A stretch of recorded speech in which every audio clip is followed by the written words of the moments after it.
my god! What did I title this? Hold up.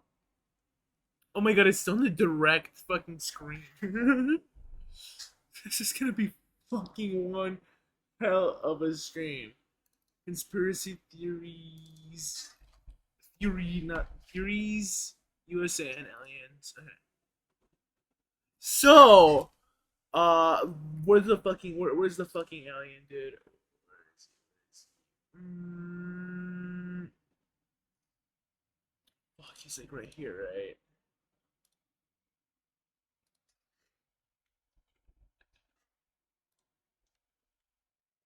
There we go. Hell yeah. Okay. So, this is just straight up starting. I am gonna put on top of that. I do not believe in any of these, just because they're so out there. They're so fucking crazy. I legitimately do not know how long I'm gonna stay alive. I wanted to start on this earlier, but it was very hard to come by these videos. I literally had to be super hyper specific. Government and aliens conspiracy remote viewing, like literally, like super fucking literally had to look for them. Um, you cannot find this shit on your own. I swear. I was like looking up on Reddit, all this stuff. Oh my god, it's horrible how disgusting some of these theories are. Straight up. Um, it's not like these theories are like bad. Some of them are like psychic out there, and it's weird because I thought psychics were like kind of like those people that just leech off of you like once like a loved one passes away, or like you go to them and then they leech off of you because you bring up sort of like thing that's coming, like an issue that's coming up in your life, and they're just there to like be like, oh, I'll give you like a half truth, half advice, or just advice, and not really help you solve your problem, right? But make money off you, right? It's crazy how this kind of was present in the government. And then there's gonna be like a so like let me just. That's a decent. I think this is gonna get into it. David Icke, Conspiracy of the Lizard Illuminati, right? Just straight up. This is like a U.S. alien one. JFK's memo to NASA just 10 days before his assassination. This is like a U.S. conspiracy one. There we'll get a little bit more into it because honestly, I'll admit this. It was very interesting that he like JFK was essentially assassinated in a very important time, like in U.S. history. You know what I mean? Um.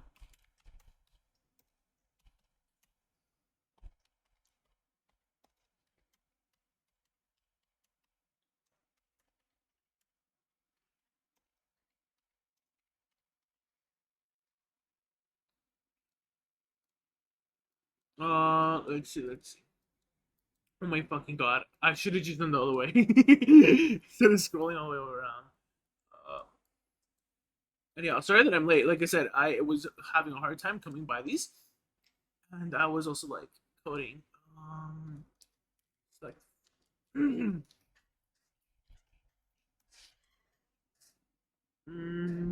not really scary. It's just they're out there. Hold up. Hello, Jamie G's VR. Welcome. How was your day? Mm, I think my day was good so far. I think. I don't know. It could get worse. Who knows? So yeah, let me just walk every what we're gonna be talking about. Yeah, so we're talking about fucking stupid out there stuff like Lizard Illuminati. Actually, hold up. We have the card game one. Where is it? This fucking crazy one. We could watch somewhere in between there. Like I said, good. You? My day was good. Like I mentioned. I'm just gonna walk over like what we're gonna cover as much as possible because I really don't think I'm gonna make it until 12 p.m. Because like this is like an hour long video. It's like 10 each because it's a lot of shit to cover, and then at the end, you'll probably see people like converging upon all of these fucking theories, and it's fucking crazy. What's the Skinwalker Ranch one? Like, typically, I just cover the paranormal. Yeah, yeah, yeah. Do you believe in any of these? It's like it's just very interesting shit sometimes. And also, I'm gonna talk about like the recent events. I guess like this is like literally a timeline, right? This is just like your in general stuff. Maybe I'll move this one further ahead. Oh my god! Imagine the cookies that I'm eating take me out. No covering me. It was an inside job by the CIA. Oh my god. Yeah, then this skinny Bob was fucking insane. This thing, then the UAP task force. This part is real. The UAP's task force was just randomly assembled last year. Then there's like this Chinese spy balloons saga. It was like the way the information was being disseminated, very fucking weird in my opinion. But like then it just kind of disappears. Then out of nowhere, NASA's like, oh, "Fuck, the cookie really is taking me out." NASA's like, "Oh yeah, let's just make like a UAP like science team." And then I'm like, "What the fuck is going on?" Right? Then a military whistleblower claims U.S. has David Grush comes out essentially. Then this fucking alien thing comes out, and then this is why I'm covering UFOs over here. UFO religions. Hopefully he actually gets into like like the fucking weird people in it. Like this what was it? I forget what they called. Essentially, just like the really the only real good example is the UFO cult where like they all have sex with each other, and I forget what it's called. It's like I don't like looking into that stuff because it's just kind of weird. It's like almost true crime. Then it gets more religious stuff. Then we get into the history of UFOs, Skinwalker Ranch. I'm not sure if I'll do this. There we go. Then the Anunnaki, and then there's like a video out there that I'll bring up again about aliens and shit because it's kind of weird. You believe in these? Which ones? Oh shit! Yeah, that comes out. I'm immune to jump scares because I watch so much scary shit. These people claim that shadow people are aliens and stuff like that. And you know what the scary part is? I haven't had sleep paralysis in over like 5 years until like last month. And it wasn't even sleep paralysis. I literally was having a dream about fairies or some shit like that, which I never fucking have. I wake up and then this image of a fucking tiger is just like in the middle of my vision. Like I swear I'm not schizo. I don't have any like meds besides my fucking metformin and a atorvastatin. That's it. And like this image of a fucking tiger was just like how do I say it? This is how I described it last time. It was essentially like this big in the screen. Imagine like an image of a tiger just in here, right? And then what was I gonna say? Like doing that, I'm like blinking. I'm like, okay, fucking go away, because I have sometimes, and this happened a lot when I was younger. My dreams would kind of bleed into like real life, and then they did go away in like 10 seconds. After 10 seconds of that, this like impossible shadow just happens, because like essentially, it'd be like if like you saw a shadow go like literally this is like this perspective, me looking towards the wall. It'd be like you see a shadow going from here to here. It's like impossible. It's like there's no way a full fucking shadow is going like that. So I think I was going crazy or some shit like that. Honestly, it was scary. Literally, I was like, should I go to the hospital or something like that? Because like I don't know, like I think like 5 months before that, like after I woke up from a dream, literally my vision was like, what is it called? Like kaleidoscoping after I woke up, and then it turned normal. So I'm not sure if I'm dying, if I have some weird shit happening with me, but we'll find out if the CIA takes me out or something. Yeah, who knows? Maybe I am the CIA.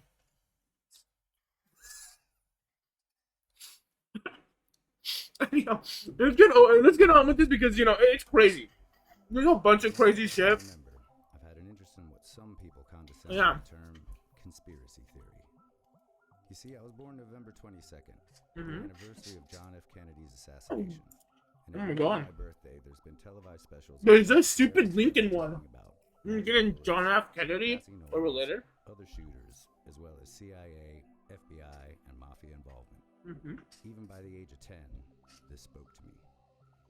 And of course, there were. By the way, this isn't my usual content. This is just my scary stream. Usually I cover like ghosts and shit. I don't believe in ghosts because I think it's like most of the time like your mind just going crazy or just fake stuff on the internet. So I'm like a real skeptic, really, if you want to call me that. Well, I'll admit, all this shit is fucking scary. Dude, I've had dreams where like this shit just happens. Not like with the Illuminati or whatever fucking symbolism is there. But like what I mean is like it looks like a computer screen just glitching out.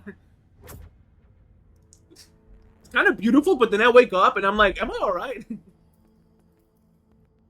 Magic bullet. It was in 2000 that I first discovered David Icke's book, The Biggest Secret. In it, he writes about a global conspiracy. Yeah. A hidden hand manipulating humanity's destiny. A lot of this is anti-Semitic and stuff. Seem to be in power. Not horrible. And the goal of these shadow people? Nothing less than an Orwellian global superstate with total control at the hands of an ancient reptilian shape-shifting race. So we took a ferry to the Isle of Wight. It's horrible. With David Icke, Britain's leading conspiracy evangelist and the one man standing between us and total enslavement. Hey! Kev, Mr. nice to Ike, meet you. nice to meet you. Good trip. Yes, it was. Welcome to my abode. There's not much to see. I've never heard of this guy. What do we got here? Well, this is things that I've collected over the years. Mm-hmm. This is fantastic. Someone in Hawaii? actually painted this. This is what the painting is. This is the original of the front cover of my last book, Human Race Get Off Your Knees, The Lion Sleeps No More. And I asked my great friend, an artist called Neil Haig, to paint this picture for me with particularly those eyes. He likes the earth a lot. No more. Enough. No more little me. We're not having it anymore. In 1991, Interesting. David Icke didn't believe in secret shape-shifting lizard fascists. He was a television celebrity. The heck? After arthritis had ended a promising career in football, he'd become a broadcaster. But that all ended in one remarkable appearance on the Terry Wogan Show. Uh-huh. In a turquoise tracksuit, he'd announced that he was the son of God. And Oh, God. That year. It didn't, and Icke seemed destined Yeah. to disappear beneath a typhoon of public laughter. So it's quite funny, really. You know, 2,000 years Jesus. ago, had a Oh, guy fuck. like Jesus sat here and said these same things, you would still be laughing. It's really, really funny that we've not really moved on that much. They're laughing. Yeah. They're not laughing with you. Fine. But Icke wouldn't disappear. He began to write. And over a series of increasingly successful books, he began to outline his philosophies. He's crazy. Humankind was not in charge of its destiny. It was the unwitting prisoner of a race of shape-shifting lizards who occupied the roles in the... It makes you think of like if like the author is like fully there. Royal families, all trusted public figures were secretly part of a reptilian, Satanist pedophile group who had been on this planet for centuries. People began to take notice of Icke, and today he spends most of his year preaching to amphitheaters full of fans. He's still making startling revelations, and recently he declared the moon to be a hollowed-out planetoid space station. Oh my God. In which our minds are controlled. The The lizard's fuck? very own Death Star. Don't mention the reptiles. Don't mention the chapter two. reptiles, yeah. Because there were people, when this started to come in, people who were kind of into my stuff. Yeah, huh? Up to that point, which was kind of regular fight. Well, it was a bit strange because it was all the way the war was manipulated by a few people, but it was all kind of regular stuff. And then I came across with this stuff, and it was Get like, it out of the way don't early mention on. the reptiles. They'll just laugh at you again. I said, I know, but I've seen enough and heard enough to believe that it's real, and so I say it. I don't care about the consequences. I don't know how this guy got into the reptile shit, No. but a lot of like from what I know, Care. and I've like Consequences just seen it of the online world and my for like the children, past my few years, grandchildren, they everyone a lot of people of you like to not associate the including reptilians with like what's evil, going on now, ever more quickly. backwards thinking sort of beings and stuff like that. Our children and grandchildren, indeed ourselves, it's that. Um, close. that they have something against us, that they're jealous of the human race or whatever. Understated. That's why they want to Where the work gets Yeah. done. control the world or whatever. But like, This is, until I see a reptilian this that's is where not a it pet all animal, happens, and as you can see, it's really small. they're obviously aliens are fake. You know, Until like, unless you're talking about like other like worlds and galaxies and stuff like that. I haven't. 'Cause I do believe they're real, but I don't think they can like come here. So this is the new one. Yeah, this is in the German. this is the German version, isn't it? Look at the size of Jeez, it. yeah. 350,000 words. That, in one book, is the scale of information that has come into my life about these things. See, that is not a theory. That is evidence supporting a fact. Evidence. What was like the first book that really struck you? Because I know there was a couple for me, but you're familiar with Robert Anton Wilson? And Yeah.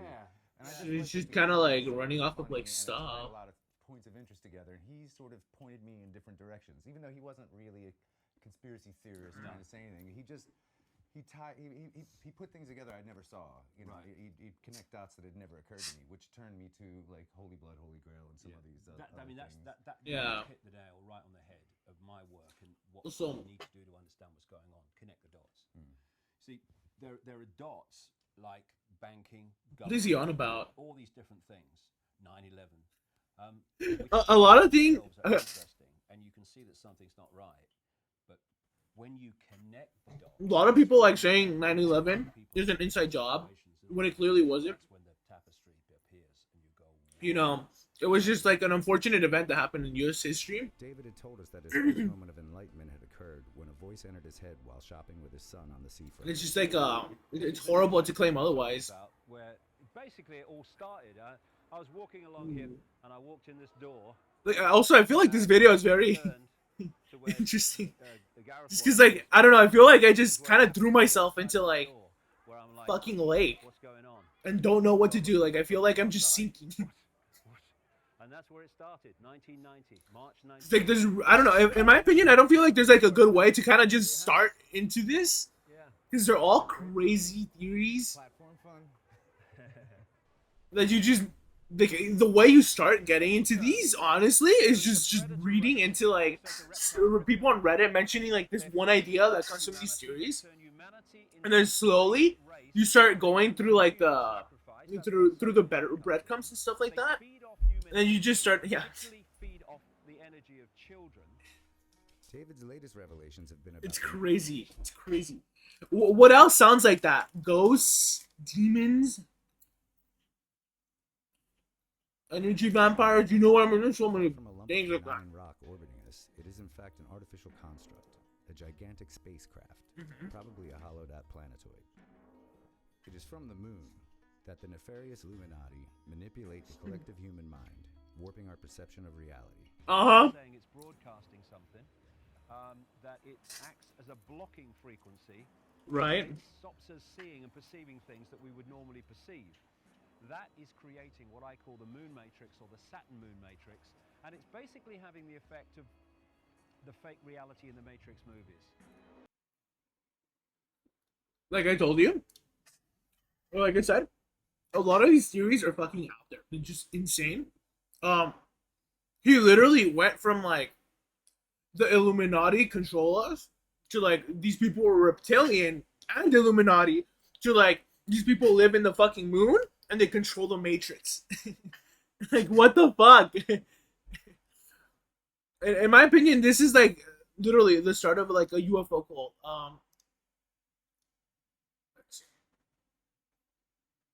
Let's see. We'll start watching, but like, what I mean is like, I'm barely sociable. Did he cover one? I forget. What are people like? I forget. There's somebody else that covered it. Nexpo, right? Literally, that guy I think was fucking crazy.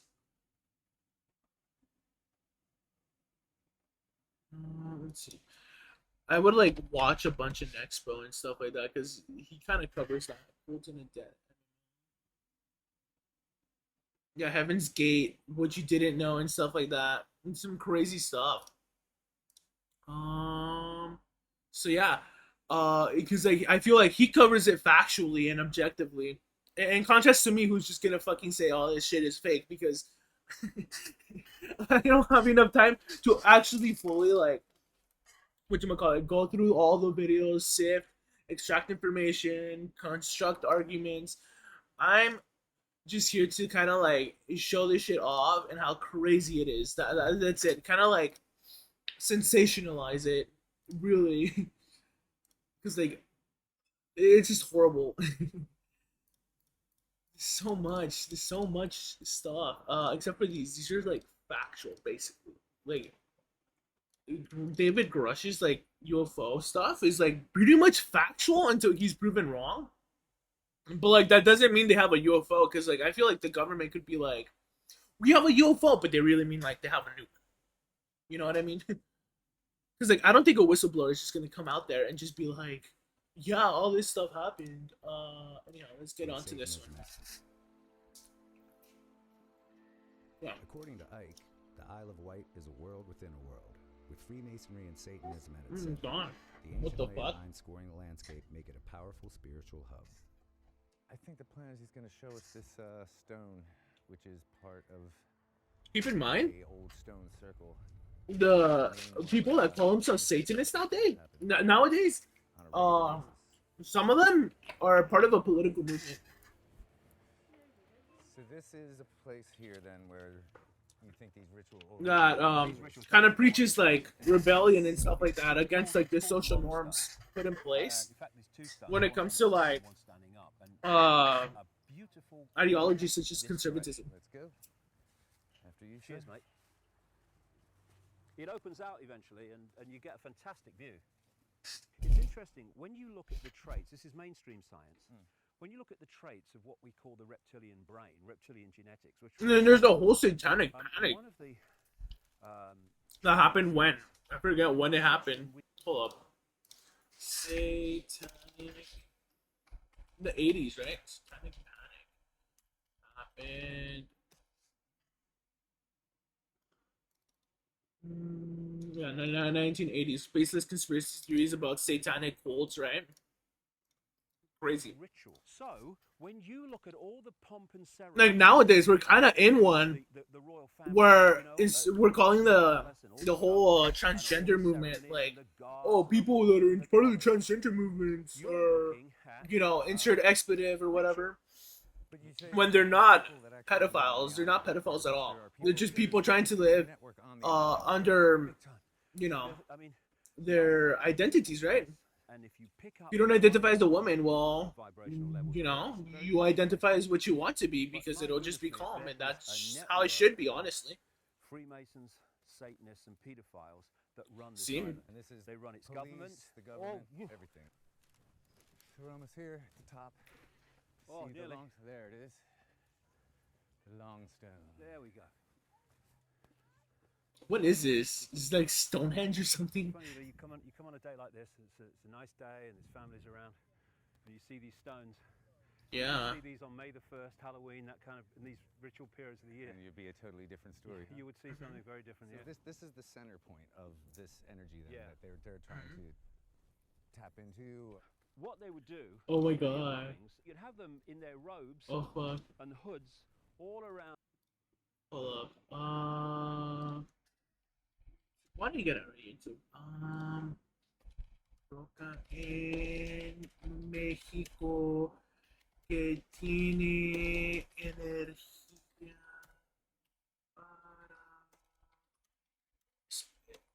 para los hombres. I think es eso. Piedras encontradas podrían ser. Vamos a algo increíble. Encontraron unas piedras de miles de años de antigüedad.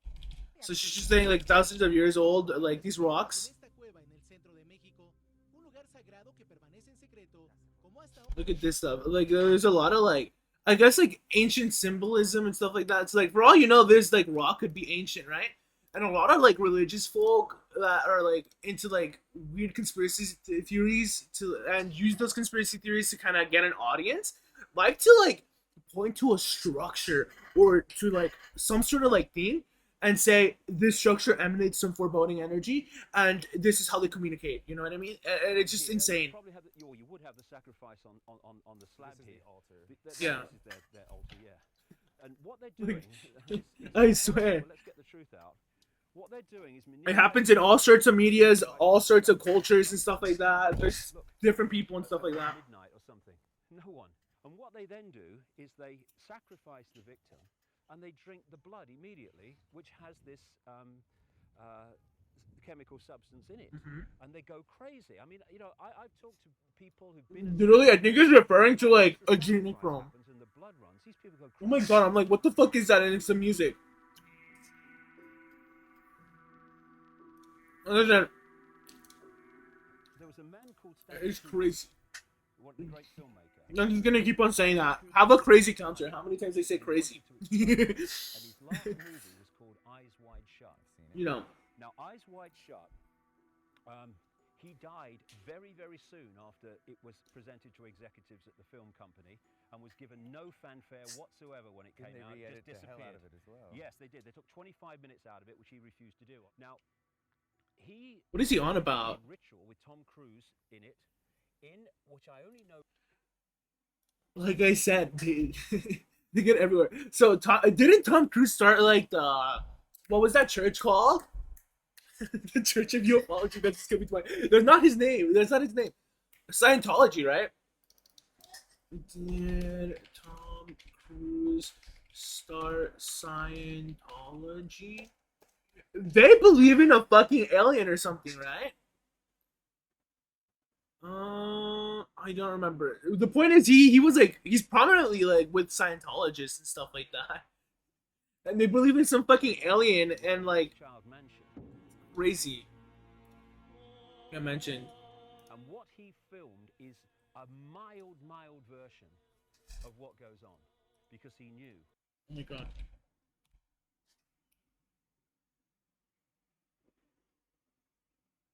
Let's skip that. That's the public hierarchy. The real hierarchy in the shadow. Order of the Illuminati, Council of 13, House of Rothschild. Why is the okay? Hello, what is this? Cult hierarchy. And if you're higher in the The Federal Reserve. Oh my occult god. hierarchy, the satanic hierarchy, which is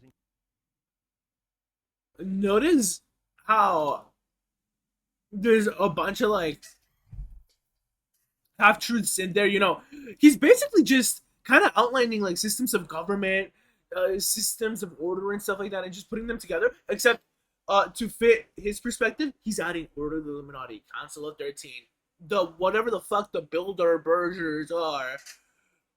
Like I said, it's a way to like kind of like manipulate and just kind of like control their audience, control people that kind of like start believing into this stuff, and it's kind of like manipulative, honestly. I mean, even in the government, they kind of do this incredible in times of all crisis, hierarchical. whenever they want to grab power from people Power too. over someone higher than But you. I'd argue when it's like, in terms of like government, sometimes it's needed, but in terms of like, you know, stuff like this, and I say sometimes with like a big asterisk, like I do not condone that typically, unless it's like, you know, last resort to like have peace or something crazy like that. But the point is like, when individuals are doing that, it's usually for their They're gonna their say is what's the word I'm looking for their own gain. of terrorism and terrorists communicating on the internet. These things happen. Terrorism. I mean, We're on to what terrorism did now. say after the London riots? We may have to talk about censoring Twitter and Facebook. And Bill Clinton, and when Bill Clinton, like Tony Blair or George Bush or anybody, when they open their mouths, it's the Rothschild speaking. And just a few months ago, Bill Clinton came out and said we need basically a censor organization, a ministry of truth, to police the internet and to stop people. He He's specifically, right. We do. talked about We do. people who were We need to spreading stop rumors that weirdos. are not true. Bill Clinton was right. The DMCA and stuff like that, he was right. About it. They're I mean, are some of those like laws kind of ancient at this point? Yes. Do some of them need revision? Yes. But he's right. We need to monitor the internet, in my opinion. true. Go away. Drink your milk.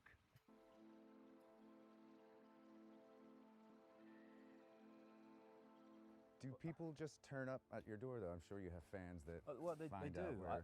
I hope they're not fans. I hope they're not followers or they're not listening. But yeah, I have people come quite a lot, from time to time. I'm a very private person, you see. It's one of the strange things about my life, really. I guess you call it a paradox, but I suppose it is, really. And that's that almost everything I've done in my life has been a public profession. I was a footballer. Also, the theming of half truths is gonna be constant throughout this. Even in like the shows like Ancient Aliens, they're like the Egyptians built the pyramids with alien ships. So of course the Egyptians built the pyramids, but like with aliens, you know what I mean?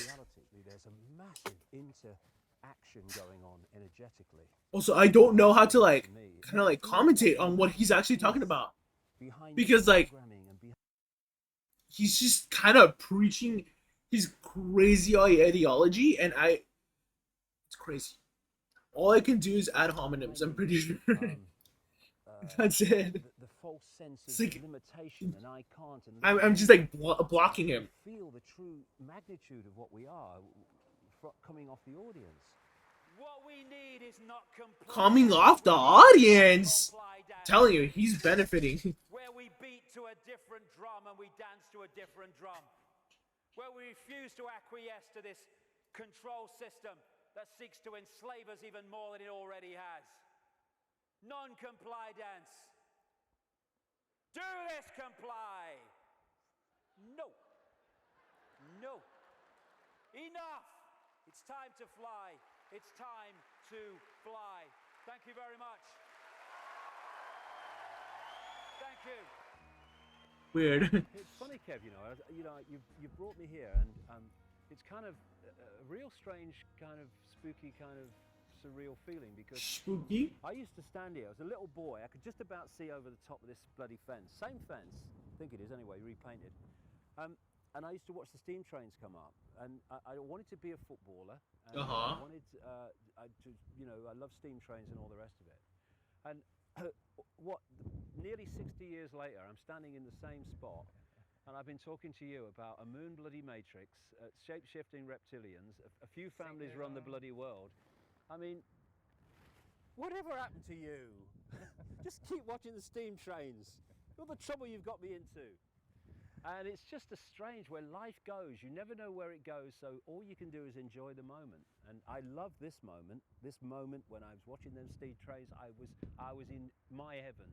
And standing here, I'm in another kind of heaven because all that comes to mind is just narcissist. I don't know why. Years ago, and many years after that, I was ridiculed in the street, called a nutter, and I couldn't fill a phone box. And now suddenly it's so different. It just shows that if you keep walking, and believe in what you're doing, then something comes out the other end, and it's just beginning to. What is he on about? Something comes out the other end? Conspiracy circles, David Icke is a controversial figure. Yeah. Many view him as a harmless eccentric, while others claim he must be an agent provocateur, discrediting conspiracies by mixing documented fact with wild allegations of rapist reptilians and their artificial moon base. Maybe they're just jealous. Icke has sold over 20 million books worldwide, while his website is an iconic forum for the global esoteric community with over 4 million views a month. So this is David Icke, visionary, multi-million selling author, global icon, one-time messiah, former goalkeeper, and the single greatest threat to the That's insane. Good luck, my friend. Anyhow, what was I gonna say? So, if you have a friend that's fallen victim to some of these people, I think the best you can do is just kind of have them just slowly get away from the topic over time and just kind of like, because like a lot of these people will manipulate you, I'll tell you that. And yeah, like they'll use different tactics. They'll even come up to you like personally, and some of these people are extremely charming. Some of these people are not, and they'll threaten you. They'll do crazy stuff like that, I'm sure. And that's why, like, I guess, like, they kind of like report him as eccentric, and then others say that like he's like messing up the conspiracy theory realm because he has like odd antics that he probably employs and stuff like that. That's all I can extrapolate, right? I just wanted to kind of like start off with this because I don't know, like I thought they were gonna talk more about the lizards, But like I said, I don't pre-watch these. Who the fuck has 500 HD cards? So like, there's this like Illuminati card game.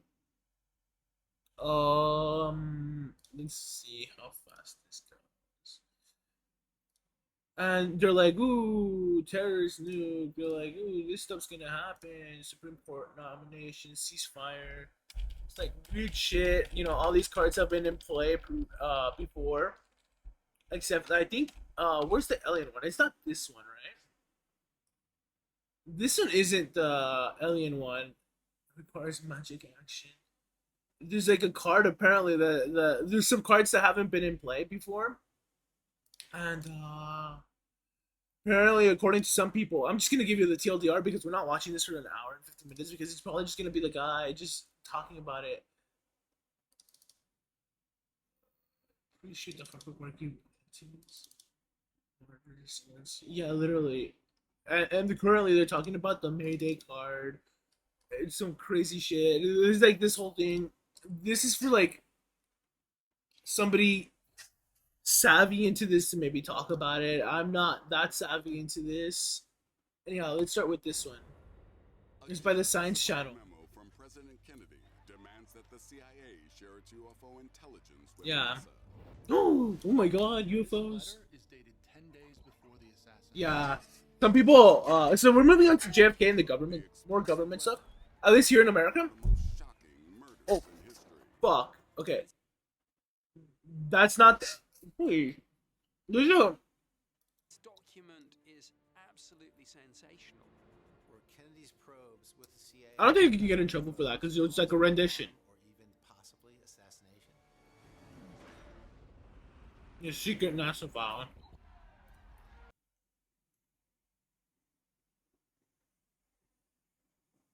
Let me just run down this quickly. November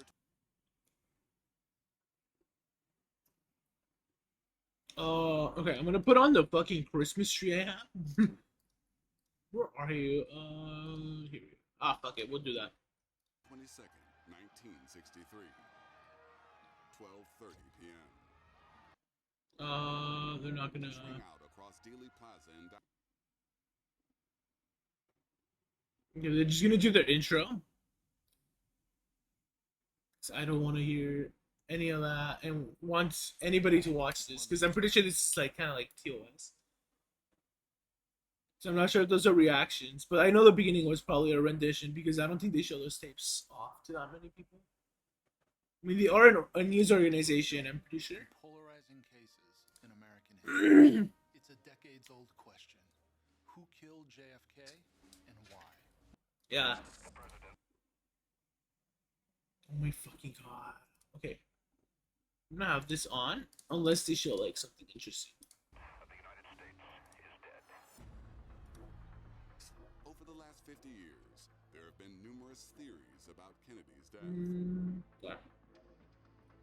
David Marwell headed a review of classified records relating to the assassination. After the assassination, there were a number of official inquiries that were charged with determining exactly what happened to the president. In 1964, the Warren Commission, the official government investigation into Kennedy's assassination, concluded that Lee Harvey Oswald was responsible for the president's death. But many believe there are numerous inconsistencies with the lone gunman theory. It was a crime that was witnessed by hundreds of people, and it's only natural that their observations would differ. Why are they showing so much footage of the motorcade? Oh my god. JFK had made powerful enemies Yeah. in the CIA, and Also, fun fact, there's hold up, let me bring up JFK and Lincoln, similarities. Yeah, it's just like urban legends, maybe more like conspiracy theory, but essentially, these are the true statements. Both were elected to Congress, oops, fuck, where? There we go. Both were elected to Congress in 46, right? 1946. Lincoln was elected 1846 in Illinois. Kennedy was elected in 1946 Massachusetts. Both were elected as president in the 60s, right? Like literally 1960. Both have 7 letters in their last name, Lincoln and Kennedy. Both were concerned with civil rights. Lincoln felt strongly for slaves and that they should be emancipated. Kennedy was concerned with racial equality. Both married in the 30s to women who were in the 20s. You know, this is stuff. Of course, their marriages was kind of different, or rather, their marriage conditions were different. Obviously, like different, like the wives were born different dates, right? 23. Oh wow, actually they were pretty similar. 23, 24. Both were shot on Friday. Both were shot in the head.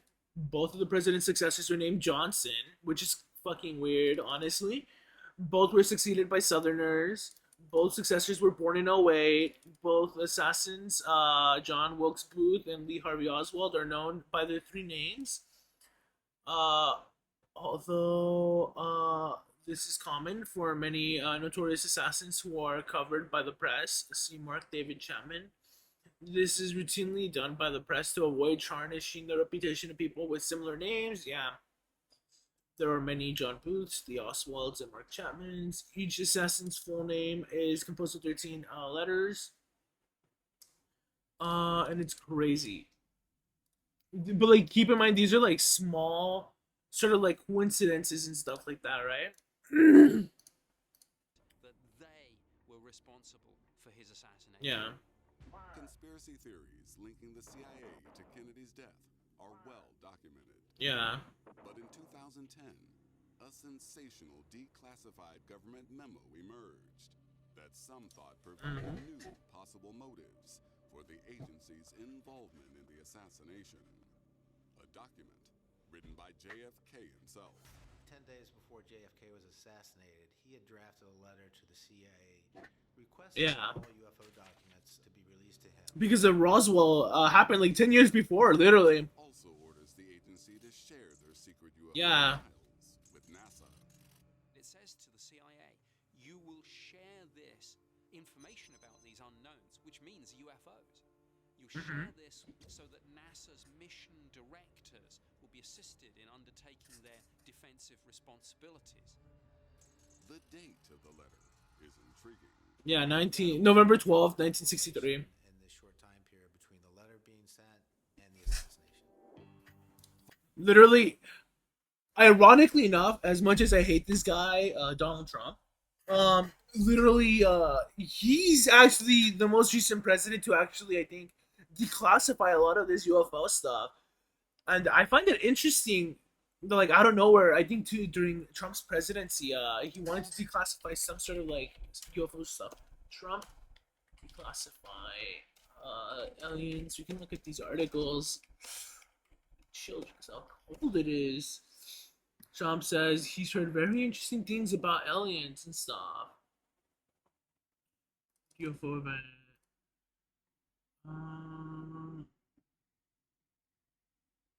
Presidents can mentally declassify things now. Oh my god, this is the dumbest thing he said. Actually, that's why he's gonna get fucking fucked in court. Literally. Because that's not true at all. Stipulated by what? $3 trillion COVID bill. And yeah, I think I don't remember who passed that. Who passed 2.3 billion COVID bill? I think it was Trump, right? Or was it Biden? Trillion, right? Oh yeah, it was Trump. Yeah, it's crazy stuff like that just went into that bill, and I just find it interesting that actually, even in as we'll see later on with the Grush case, a lot of conservatives are like actually leaning on that. Set up a covert group to monitor UFO activity in the U.S. and abroad. And I read an article earlier saying that conservatives, obviously they're like a small government and all that, right? And what was I gonna say? I read an article saying that like the reason why conservative lawmakers are like, oh, the Grush case is very interesting, is because like it fits their worldviews. It's crazy. Now we have to ask questions. Were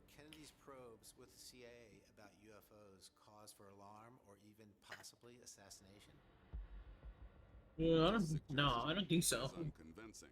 Yeah.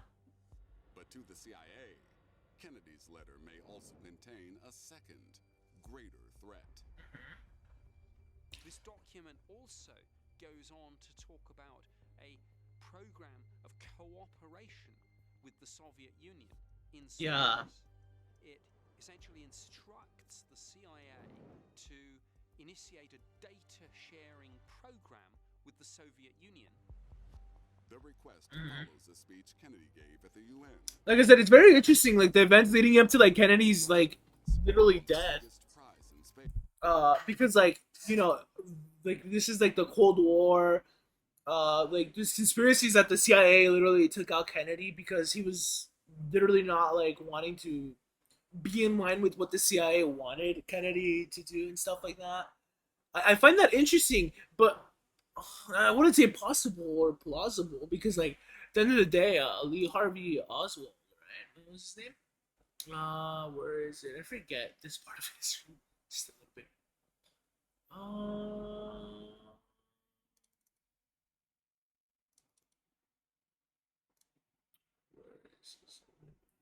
Yeah, literally, he was the guy that killed Kennedy, Space. not the CIA, right? Moon.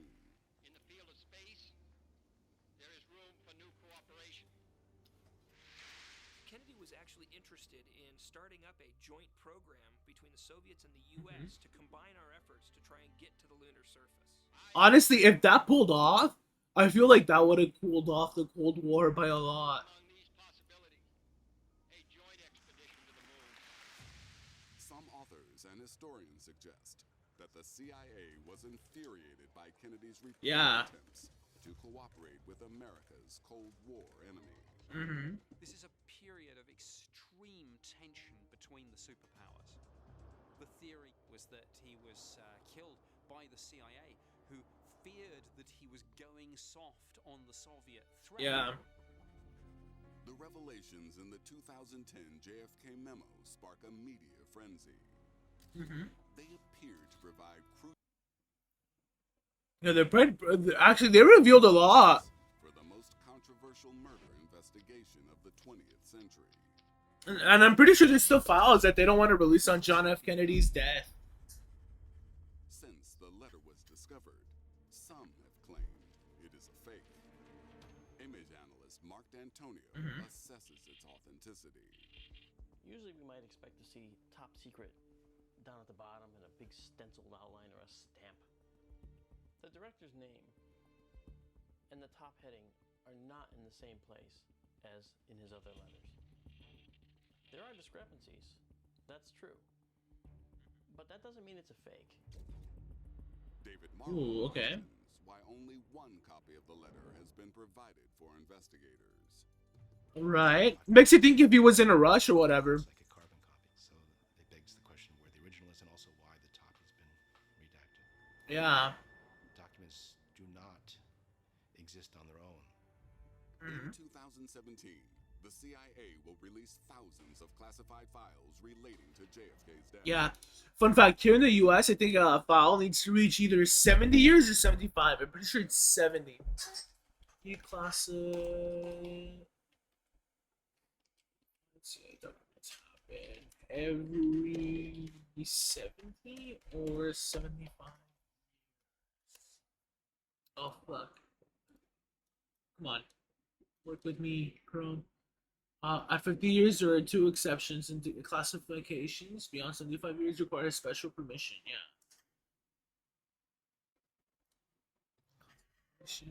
Saints. Executive Order 13,526. Establishments for the mechanisms for most of the classifications within the laws passed by Congress. The originating agency assigns a declassification date by default 10 years. Every 25 years, the classification is automatic.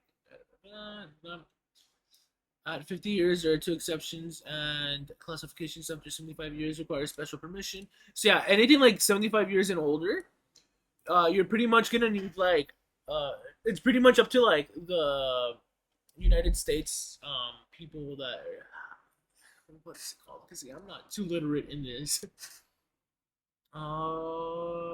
basically the people who overread like classification to like decide whether they're gonna release it, or what they can redact, what they can kind of change in the document. I'm pretty sure.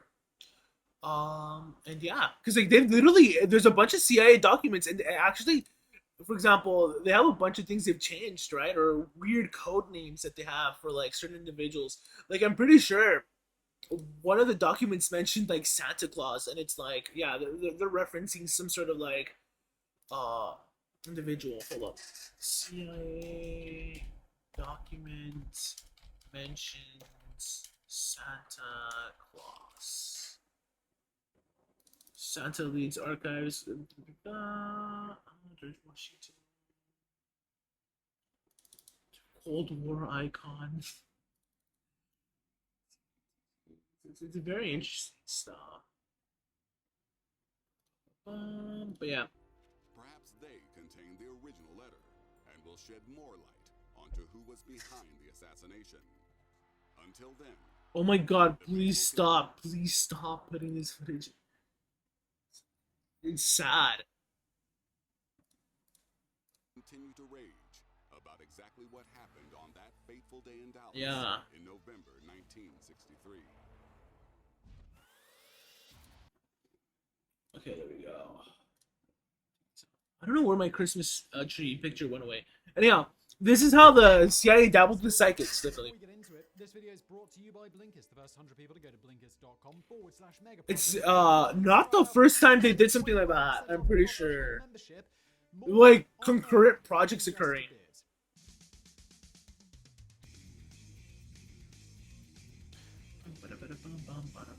Mega projects. I don't remember this guy.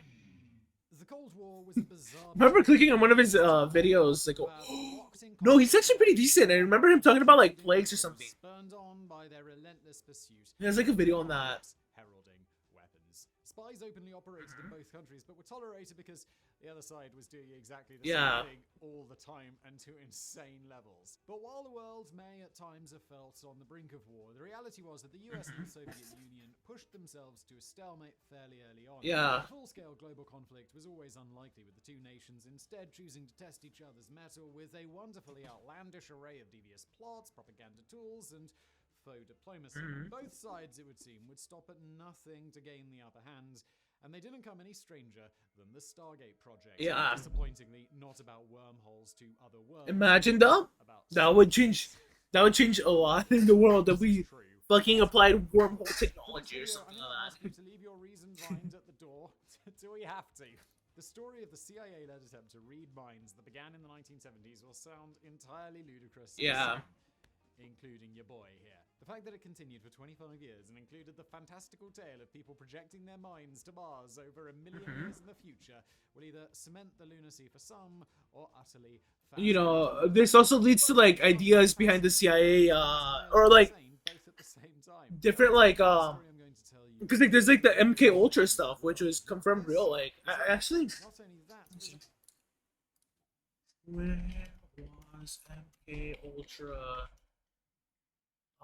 What's the word I'm looking for? I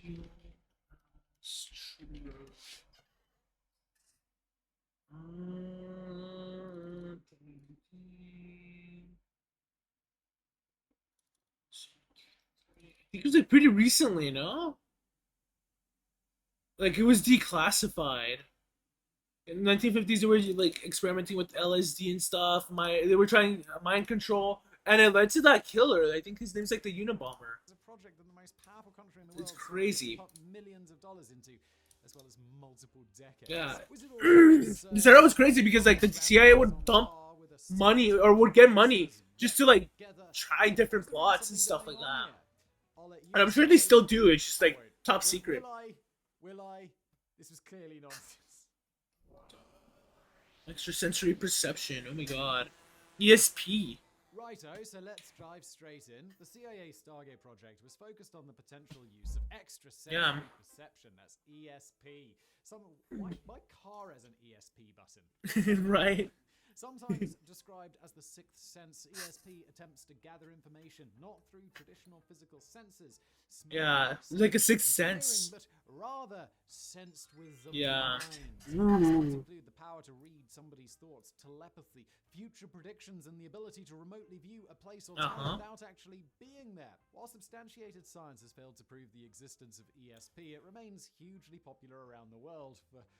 And I'm not sure if he's gonna mention like the accuracy of these people. Trade around the world because human beings are just desperate for a glimpse into the future. But towards the end of the 20th century, and let me search something up right now. Psychics became increasingly used by the police when investigating a disappearance or murder and have hit a brick wall. Now at this point, you might be questioning your choice of video.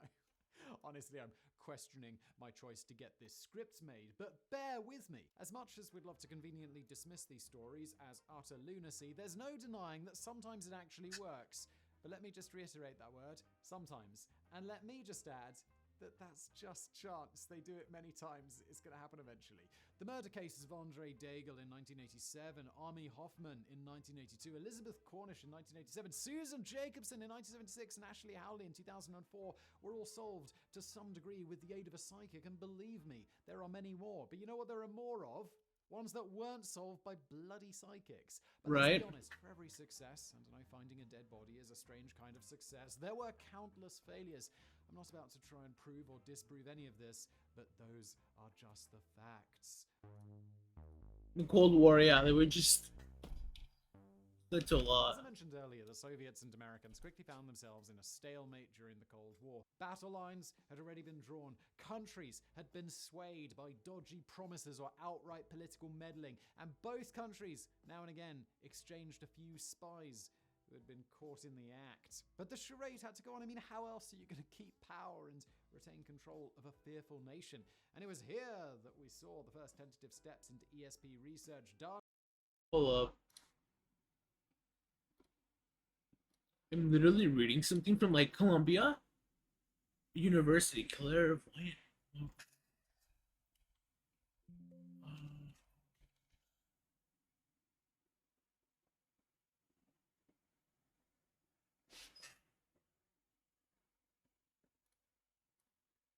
I'm not joking. Columbia University CIAO test, and it's like implications and conclusion. The intelligence community in the U.S. seems to be to value RV data whenever it is available as a very useful addition. Input blah blah blah blah blah blah. I'm just blanking out because of how fucking rigorous all this is. They're not rigorous, but like so like it's like flavor text. For example, in the present war against terrorism, agencies involved tracking down Osama bin Laden must have sought the help of the reputed remote viewers for whatever it may be. It is very fucking interesting. Psychic spy. Very weird stuff. I don't know why that is on Columbia's fucking website for that. Just freaky. But the Russians are far more guarded than that. At the beginning of the 1970s, the US government believed that the Soviets were spending 60 million... It's something I heard because I was watching a bunch of like conspiracy theory channels and I'm like, oh my god, I don't... They're crazy. They don't pull up that one, they pull up something else. Electromagnetic radiation, radar, and surveillance techniques to transmit sounds and thoughts directly into people's heads, as well as affect their bodies and generally just make their lives difficult. So, I mean...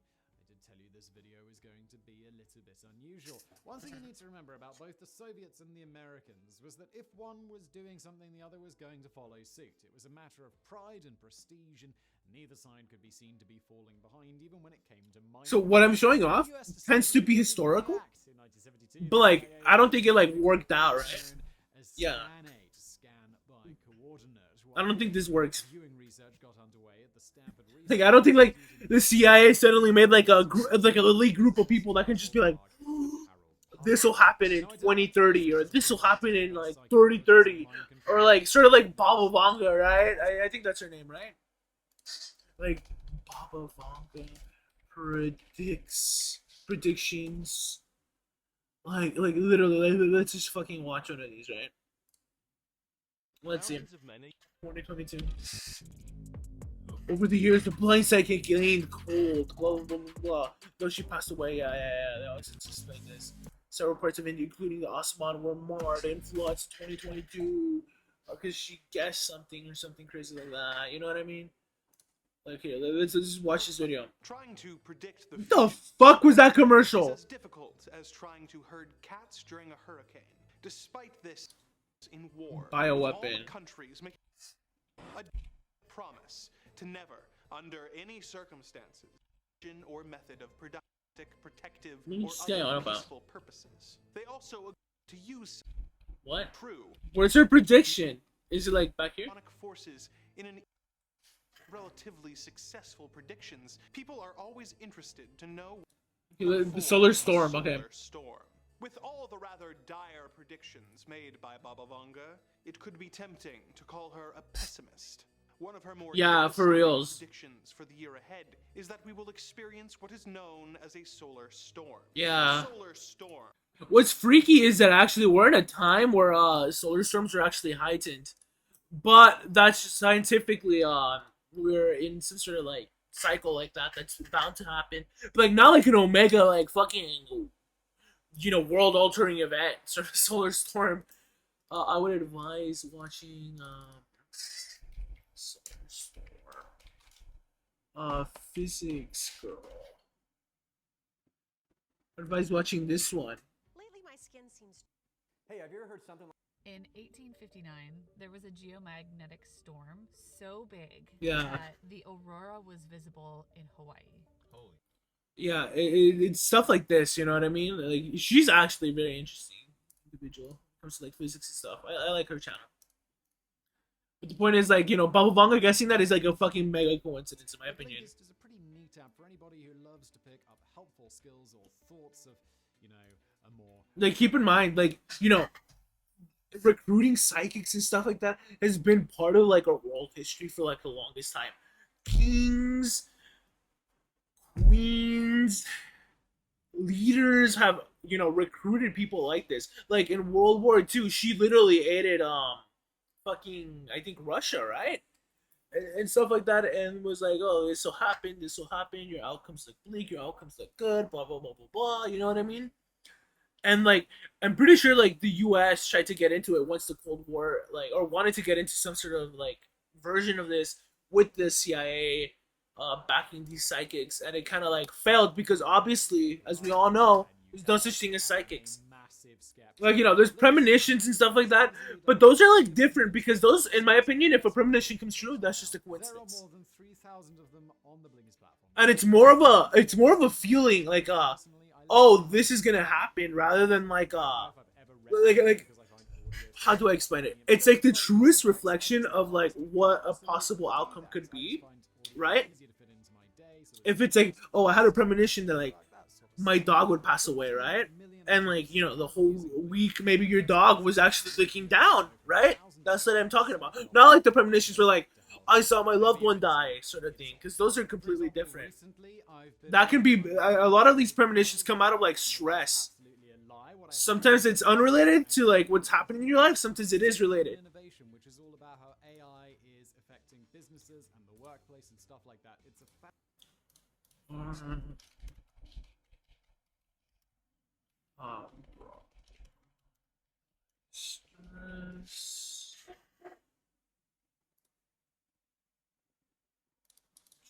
Stress. This is the Guardian. Psychology. We needed psychology.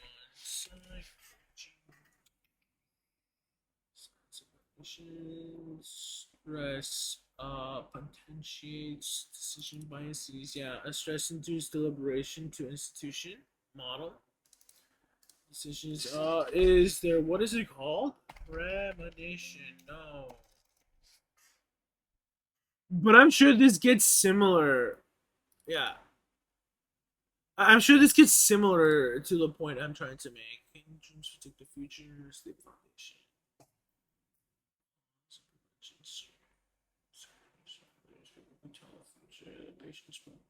Okay. Cool. I'm pretty sure this is a good one because isn't this literally like Yeah, APA, the fucking psychic, physics. I forget what APA stands for. Okay, no, oh my god, it's literally up there. American Psychological Association. I said physics, then I said psychic. Excuse me, I said psychic, then physics, then psychological. The interviews can be described as a chapter covered wherever organic disability obtained. You know, it's just interesting. I'm not gonna read into it. I'm sure I'm wrong on what I just said though, but it's very interesting. Still look into it.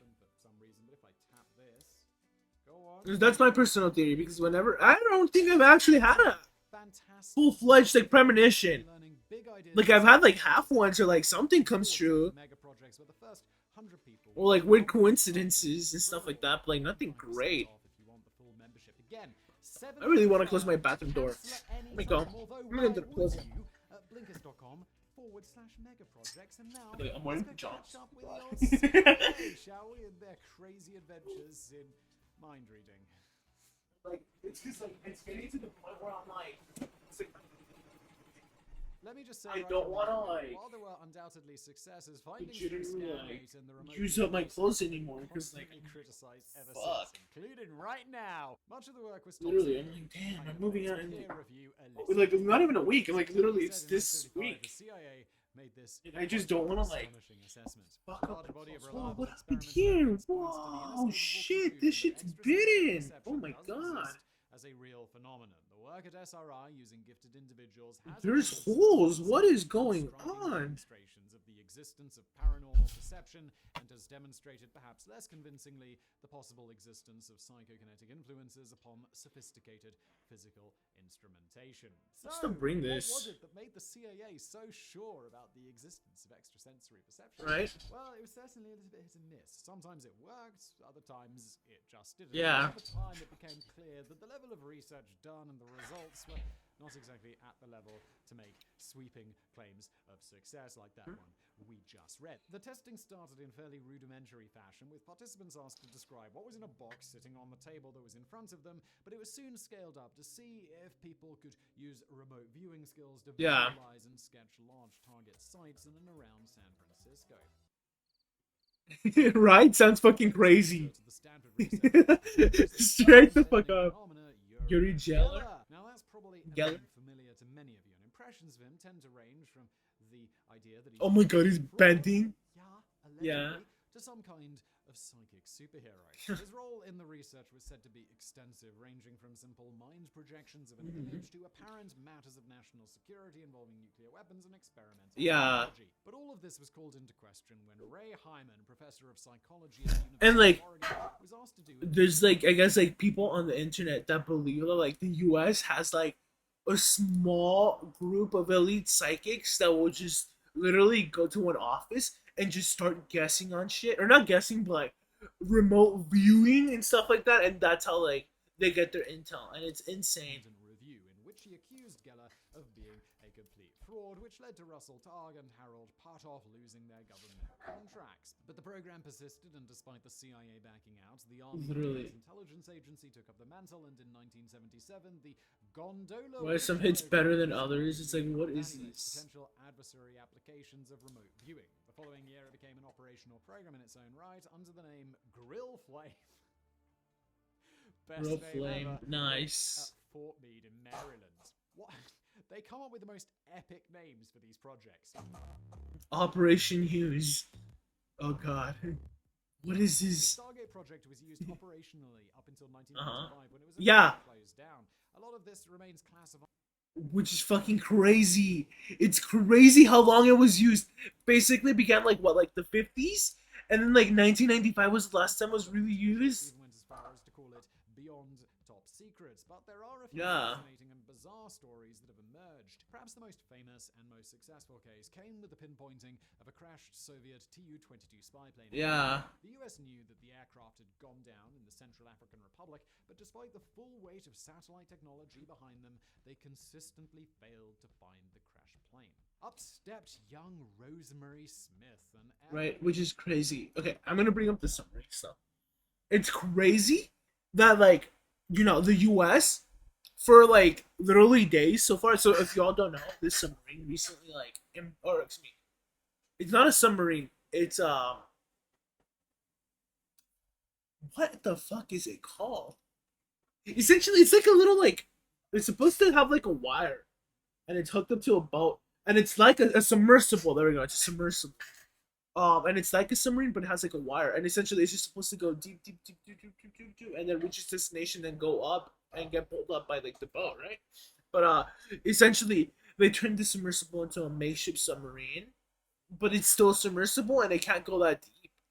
Well, rather a lot of like questionable qualities came into consideration in kind of transforming this submersible into like a makeshift submarine. And this ended up taking the lives of like 5 major, like huge people that were like billionaires essentially, right? That each paid 250,000 each. But apparently, the U.S. has already been like they've already known that the submarine had, or rather, they were in the know-how that the submarine, fucking imploded like a few days ago, and even knowing that, they still decided to like, kind of like what's the word? They decided to just make like this whole search operation to like try to find them alive and all that, and it's just like crazy because like when a submarine implodes, what happens is like literally, and I'm not basing this off like this way.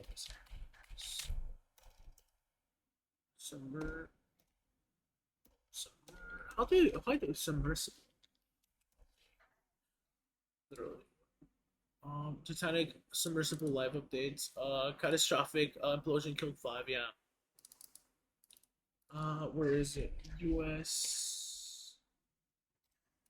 Oh my god. Okay. Military. Watercraft's fatal blast. Yeah. Was likely the small watercraft's fatal blast. The implosion, right? Essentially, is what you're saying. The irregularity was picked up when the Navy went back and analyzed the acoustic data after the submersible was reported missing that day. Yeah. So, literally, because like nothing else will make a sound like that. I don't know why they didn't put 2 and 2 together, and they ended up pouring millions into like this rescue operation, saying like, you know, these people are still alive and stuff like that, which is insane to me. But my point is like, you know, essentially like it's crazy that we have technology like that, and then even back then we still had technology like that, and we weren't able to like find an airplane, right? Which is so much easier to find in contrast to like a sub. They consistently failed to find the crashed plane. Yeah. Stepped young Rosemary Smith, an Air Force pilot who had been working with the program. She was told that a Soviet plane had crashed somewhere within a set area, and after going into a trance, she gave her superiors. Then they needed a fucking psychic. Coordinates. And would you know it? The plane was where Smith had said it would be. At that point, I'd be like, she's a spy.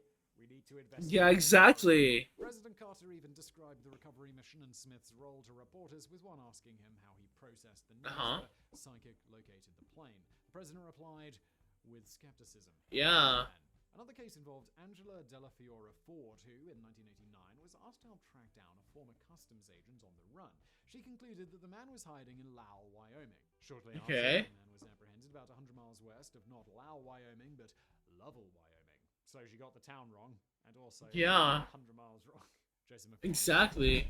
Claimed to have been involved in 450 missions between 1978 and 1984, ranging from helping the army locate hostages in Iran to pointing CIA agents to a radio concealed in the pocket calculator of a suspected KGB agent captured in South Africa. Another incident came when he was asked to look inside a mysterious industrial building near the Arctic Circle in Russia. He said he imagined himself drifting down into the building and came face to face with a massive twin-hulled submarine. Later, satellites appeared to confirm the find with images of the large double-hulled Typhoon submarine stationed at the shipyard. Otherworldly ESP. Ooh. We're going to stay with Joseph McMoneagle, who, by the way, was awarded the Legion of Merit in 1984, but we're going to go much, much bigger. Legion of Merit. What is that?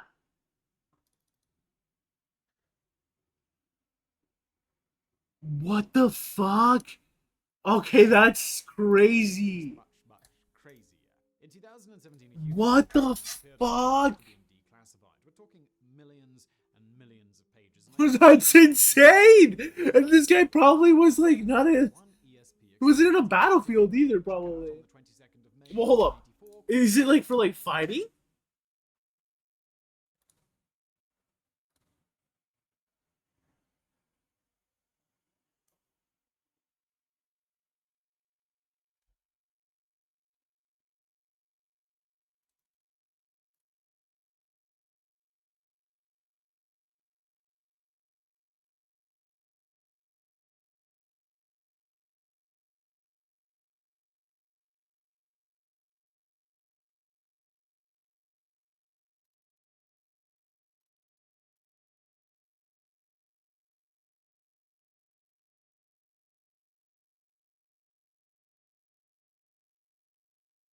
Interesting.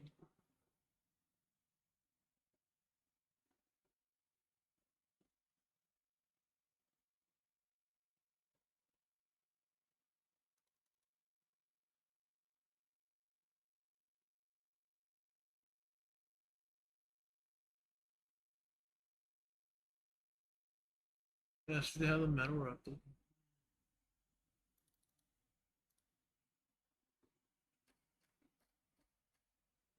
Cool, so you won an award, essentially.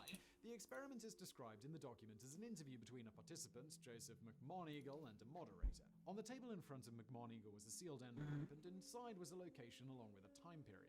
Yeah. He was then asked to see the location and describe what he saw. The transcript of what comes next is really, really bizarre. McMoneagle begins by describing some people, saying it's like a perception of a shadow of very tall and thin. It's only a shadow. It's as if they were there and they're not.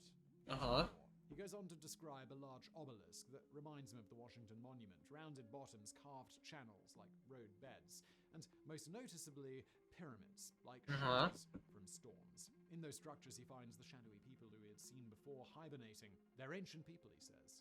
They're dying. Past their time or age. At the end of the experiment, the envelope that had apparently remained sealed up until that point was opened to reveal 2 lines. The planet Mars, time approximately 1 million years BC. There is no recorded version of this event, and we can only go on the documents released by the US government, which, let's be honest, always shout it. So, you know, it's like that sort of thing, right? Like, we're like, you know, this is an issue back then in the psychology world. Actually, this is why hypnotism is not considered psychology. It's not considered.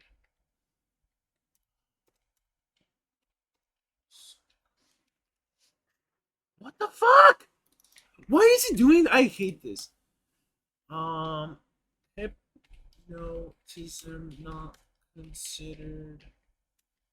I'm just gonna misspell it. Fuck it. No, there we go. Hypnosis. The truth about hypnosis. It's because like essentially you're putting these ideas into somebody's head, right? You're just like with the little pendant. You're just like right? And you're like, tell me the deepest truths within you. Do you see a frog of some sort? Right? So like, say at first you present someone like a story, like I did, right? Like, yeah, I saw a fucking shadow go from like literally my bedroom, like the door over there, to like the bedroom, to the restroom door, right? And then like imagine I'm trying to recall what else happened in that event or during that event, right?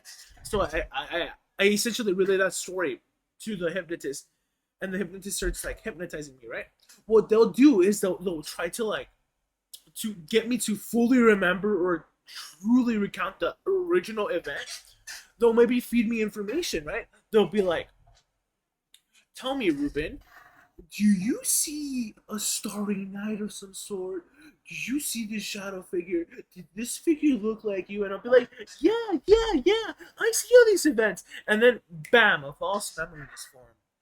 Or a false correlation is formed. Or my biases just hiding. And I'm like, yeah, suddenly I'm like, yeah, I believe in ghosts. Ghosts are real, right? Essentially, that's what's happening. With truthful glory. But it does lead us to one important question. Whilst this was some grand plan to convince the Soviet... Also, let's read a little bit.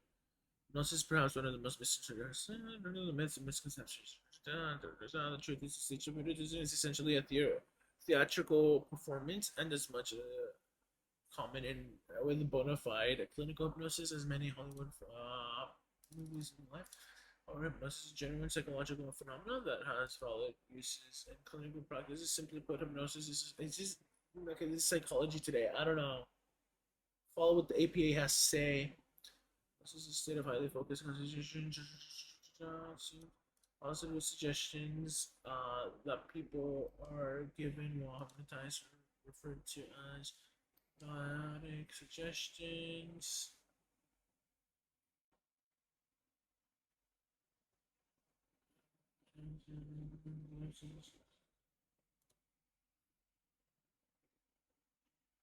Oh my god, yeah, this article's totally snake oil. Let's use something like this.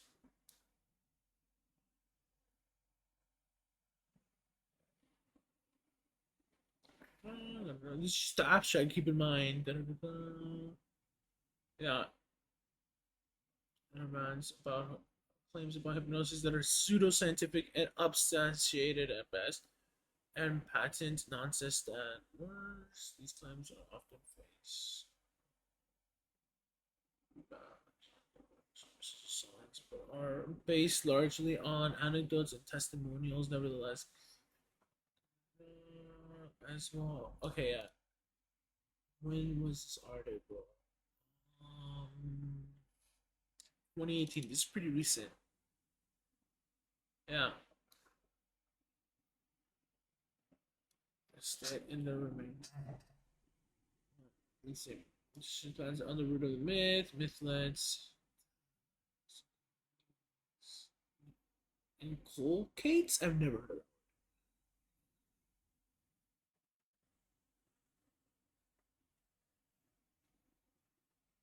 Corollary myths and misconceptions.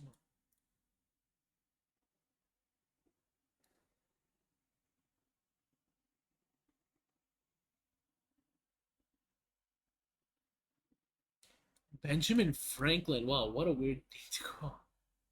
Effect of mesmerism.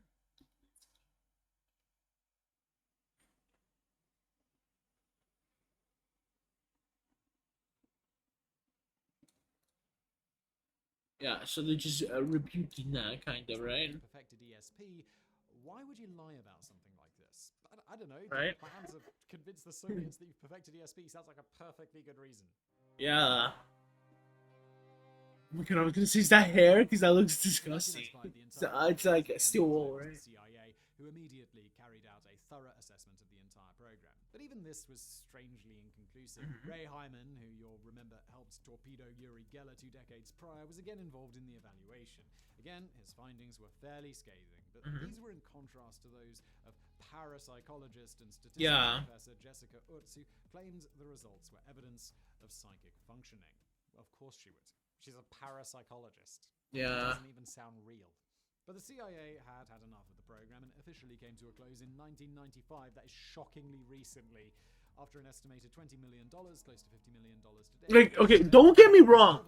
Don't get me wrong. Like, I feel like, you know, the push towards, like, kind of like investigating claims in parapsychology, like the paranormal, UFOs, stuff like that. Like, you know, like, I'm not against NASA, for example, trying to, like, identify UAP. Because that's the new name they're going with, right? That's why they're moving away from UFO. That's why I guess, like, David Grush is using NHI. Maybe there is something out there, right? But, like, at the end of the day, I feel like I hate to agree with that. Because, like, a lot of the claims nowadays are still pretty much anecdotal. You know what I mean? Like, there's no, like, in the year 2020 at exactly 11:20 a.m. blah blah blah blah blah blah blah. This recording, using a thermal camera, registers a weird heat point at 3,000 degrees. You know, there's nothing like that. or this object is moving at a certain speed. This ghost is moving at a certain speed. You know, there's nothing like that really out there. And that's why, like, unfortunately, these fields really don't prosper because there is no concrete data or way to discern it. Because there may just not be that certain phenomena present. And that's what I think is actually happening. In the case of UAPs, I feel like there's more of a, for example, more of a actual, like, oh, maybe there is something, right? But like, yeah, like, because like, you know, it could like study like foreign intelligence stuff that just flies overhead, you know, weird like anomalies in like in the sky, stuff like that. Kind of like, you know, astronomy, right? How astronomy kind of studies what the events and stuff that are happening in like the universe, like with black holes, the stars, you know, redshift light movement, whatever the fuck it's called, stuff like that. Like there's genuine stuff in that, right? And UAP studies and stuff like that. Maybe like the Earth is creating some weird like dissonance or something like that to maybe like create like, for example, ball lightning, and that maybe like the UFO, for example, or whatever, or the UAP. Right, there's a better case for that in contrast to like parapsychology and like ghosts, which have literally just been the same, right? It's still people like discerning, or excuse me, kind of putting things into like different buckets, right? Like you either have ESP, you have latent ESP, you have psychic powers, you can astral project, you can meditate. Meditate is like a not really like a sort of like psychic thing you can develop. It's like anybody can start it, right? Stuff like that. But like, you know, meditation actually helps out. There's like, you know, actual like concreteness there. But like they don't typically study meditation, and if they do, it's probably with like like besides the claim that like meditation helps not heal your mind, but like just kind of like fortify it, right? There's like added like thing like it can increase your metabolism or some weird shit like that, right? In contrast to like the paranormal and ghosts and stuff like that, where it's just like, I caught a ghost, I caught a weird anomaly, I caught like a video artifact or something like that, and it just sticks the same. I really don't know what my point is right now. I feel like I'm just talking out of nowhere. Regularly been accused of allowing cues or sensory leakage to be involved in the experiments. Very little of it was ever replicated, which is kind of important when it comes to science. Exactly. If you can't replicate it, it's just is not actual phenomena. There's the potential conflict of interest to take into account, with investigators often desperate to prove their own theories. I mean, they've got big, fat government contracts. Most legitimate scientists will point out that next to no reliable scientific evidence for the legitimacy of remote viewing has ever been attained. I think the curtain just jumped a little bit. The other day, this thing was moving a lot. That's how you see this. The absurdity of it all. Reading minds and seeing into buildings thousands of miles away, it just kind of sounds like absolute nonsense. Exactly, yeah. There is something that can't quite be shaken here. Why would the US government really spend 25 years on something they knew to be completely ridiculous? Yeah, it gets you thinking though. Considering that our understanding of the world around us grows year after year, are we maybe too quick to dismiss ideas that fall outside of our safe little paradigm? Who knows? Right. This is the kind of story that stirs emotions on both sides. Those who believe in this kind of thing, and those who might generously describe it as a little out there. The Stargate project might be one of the most surreal programs that any government has ever undertaken. But for 25 years, it was used. But see, this is what I'm talking about. Like, this is like stuff that can possibly be genuine, in contrast to the David Icke stuff, where he's like the lizard Illuminati, literally. Like, you know, that's just out there. That's just not even a fucking possibility, in my opinion. But like this stuff, I'm not saying it's possible. I don't really want to say it's possible, at least with the psychic stuff. Or not at least, like straight up with the psychic stuff, the paranormal stuff. The UAP stuff is like a different like level of possible, in my opinion. Implemented at the very highest levels. Those are all the facts we have, and how you perceive them, well, that's up to you. So that's why like psychology really, and the field of psychology sometimes has like a bunch of like people kind of criticizing it sometimes, because it really all lies upon how the what's it called? I was gonna say customer client. No, it's something client, professional and client relationship is formed because the way you help people, the way you kind of like, I guess, um, extrapolate data in that field sometimes. If you're in like, I think clinical psychology does that, right? Or yeah, what field psychology?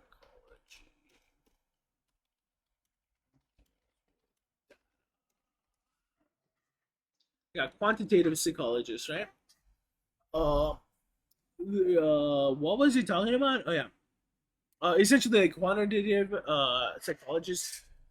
They have to like kind of like come up with methods that don't really have to, or rather, that produce the least amount of bias, right? That way, like certain like methods and ways of teaching and stuff like that, and like they don't poison the waters and kind of like lead people astray, right? Video suitably bizarre. Because like you have people like what's it called, like the founder of psychology, Sigmund Freud, right? Who thought that a lot of like the sort of like not conditions, what's the word, see, I really don't know how to talk about this because then I sound freaking like I'm losing my mind, like I'm crazy, or like I'm bringing up the wrong point. But the point is like you have people like Sigmund Freud who like kind of like relate everything to like sexual frustration or like some sexual trauma happening, right? And the truth behind that is that certain conditions are based on that, right? Or certain not conditions, certain kind of like, because I don't want to call them illnesses because they're not illnesses. Certain disorders, I think that's the word they use, right? Arise from that, but other disorders just arrive from like trauma having to do with like how sensitive people are. No, that doesn't sound right either. The point is, I am ill equipped to comment on that, but like, it's just, you know, psychology as a field has grown past like, you know, just like psychic stuff, right? Or past like just like, oh, everything relates to like the mother and father relationship. Anyhow, this is remote viewing and the Skinny Bob saga. And really, I was talking about how like I feel like UAPs could kind of like change in that regard, right? Maybe like today I don't believe in them, but maybe in the future I do. That's all I'm saying, because at the moment, like UAPs, there's no data. Also, this is an interesting video called the Skinny Bob saga. Just to reiterate again, this is the remote viewing stuff. So apparently, one of the people involved with like remote viewing in the CIA was asked if this video was real. It's the right hemisphere. In 2011, a sequence of videos was released on YouTube. This is crazy. I was like watching some like random person stream because I was bored and I just saw this and I'm like, what the fuck? Now, what they depict So I don't believe it for a second. Being a subject with a head that kind of makes. But it's just very interesting. As well as strange body proportions. In other words, the typical gray alien look. So the sequence of videos kind of lays out this narrative, right? You've got an alien craft flying. Next, you've got these aliens lying on the ground next to a broken craft. And then you have this alien that is supposedly captured alive. And this is the one that they call Skinny Bob. Now, this sequence of videos apparently happened in the 1940s.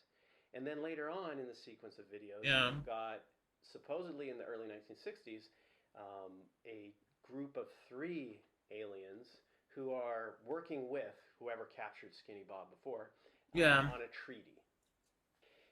You know, the funny thing about these types of videos is that if you think back in the past, like the alien autopsy videos and whatnot, they were usually given to some UFO researcher who investigated the videos and any story behind it, and then kind of pushed it out and pushed the story forward. Books about it, went on radio, went on Ancient Aliens or something, and Ancient Aliens. Big behind it, like it's crazy how much that has done for the field of ufology. That series has done a lot.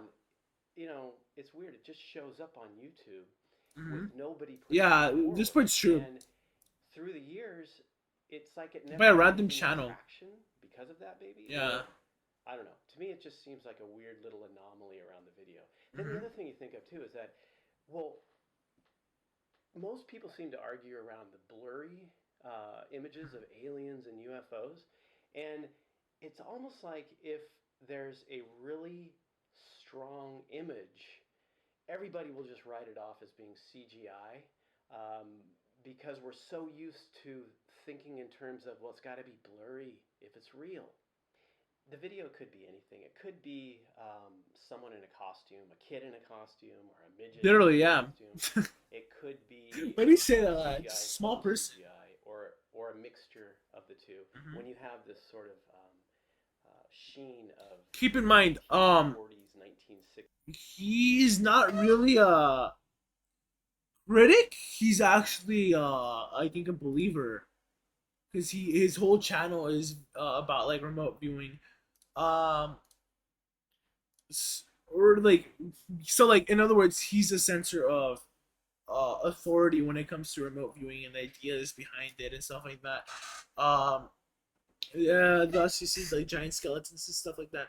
I believe he also on his channel may talk about the theory of everything. I'm not too sure. Yeah, chasing Shambhala, underwater ruins. Yeah, remote viewing is Ezekiel's wheel. Remote viewing Wilkes Land, Antarctica. Yeah, like I said, it's very interesting. Typical gray alien look. So the sequence of videos. I'm gonna go to the restroom right now. I'm gonna pause it. But yeah, like I said, like the theming in these two, excuse me, the previous videos, the one with John F. Kennedy and the CIA dabbled with psychics and stuff like that, they really didn't have like a sort of like, oh, this person wants a dominant attention and just like manipulating information, or maybe like poisoning the waters, sort of, it's quote unquote is what I'm gonna use, right? And trying to manipulate an audience. It's just kind of more objective and factual, right? Just like an event that happened, and they're just describing it, right? This guy's going more into an event that happened and what he thinks about it. So there really is the sort of like angle of like, what, why is this guy covering it, and what does he want, in contrast to this guy, right? Because keep in mind, he mega projects is just like all about like different stuff, right? Shocking plans to nuke the moon, just interesting stuff like that, right? More military-esque sort of guy, in contrast to Hemisphere Institute, where he's more psychic and stuff like that, and has a small following, right? Just saying, it's important to keep that in mind. I'll be back right now. Again, just reiterate. Let me make a funny face. Let me go.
Yo, okay, I'm back. So I was just reflecting on the rest.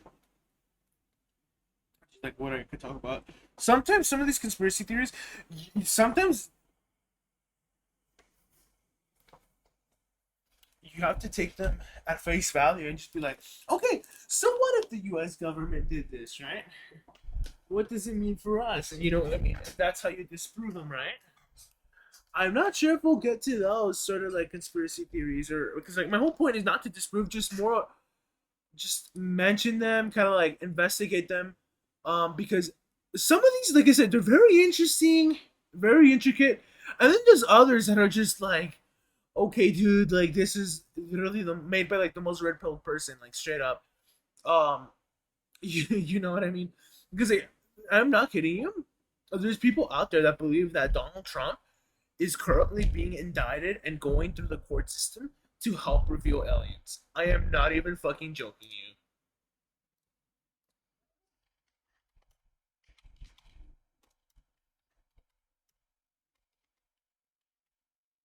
Indiction? No, that's not a word. Indicted.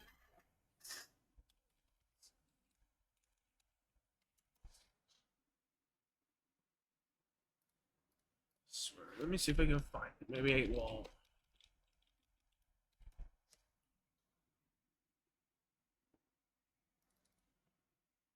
Yeah, literally fine.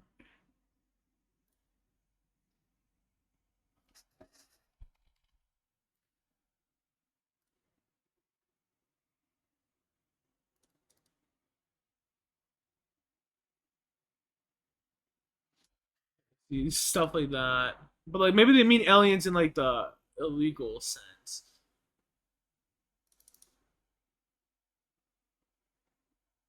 What is this?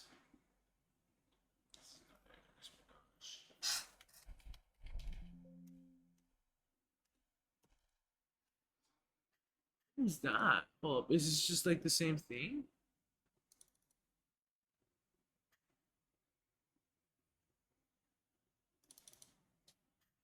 This is what I'm talking about. What?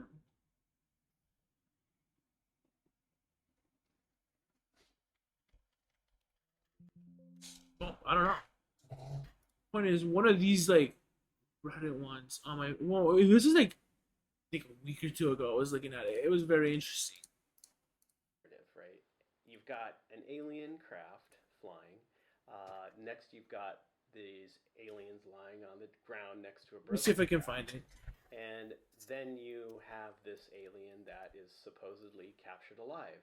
And this is the one that they call Skinny Bob. Now, this sequence of videos apparently happened in the 1940s.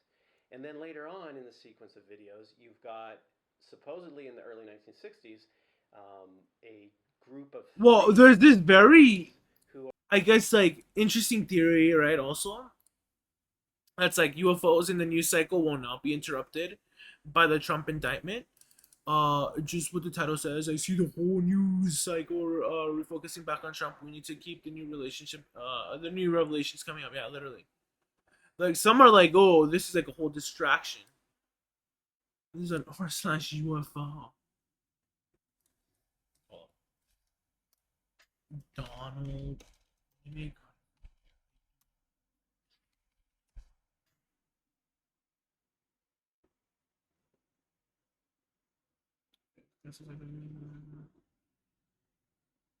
See, this is what I'm saying. Does Trump know something? This is speculation. Apparently, Trump's defense team is arguing that evidence needed in the trial requires public disclosure of top secret documents, which might be. So, what do you think, Trump? Edited because so many of you quickly dismissed the speculation, Trump. I wanted to add that a couple, but you see, BC is hinting that he knows something about the Roswell incident. When asked if he's gonna let us know there's aliens, but Roswell is a very interesting play. Yeah, like, see, this is what I'm saying. This is what I'm saying. You are working with. It's like a belief amongst there, and like I said, it's a lot of these like what I'd imagine are red pill people, because like, I remember I used to watch Care Team 10.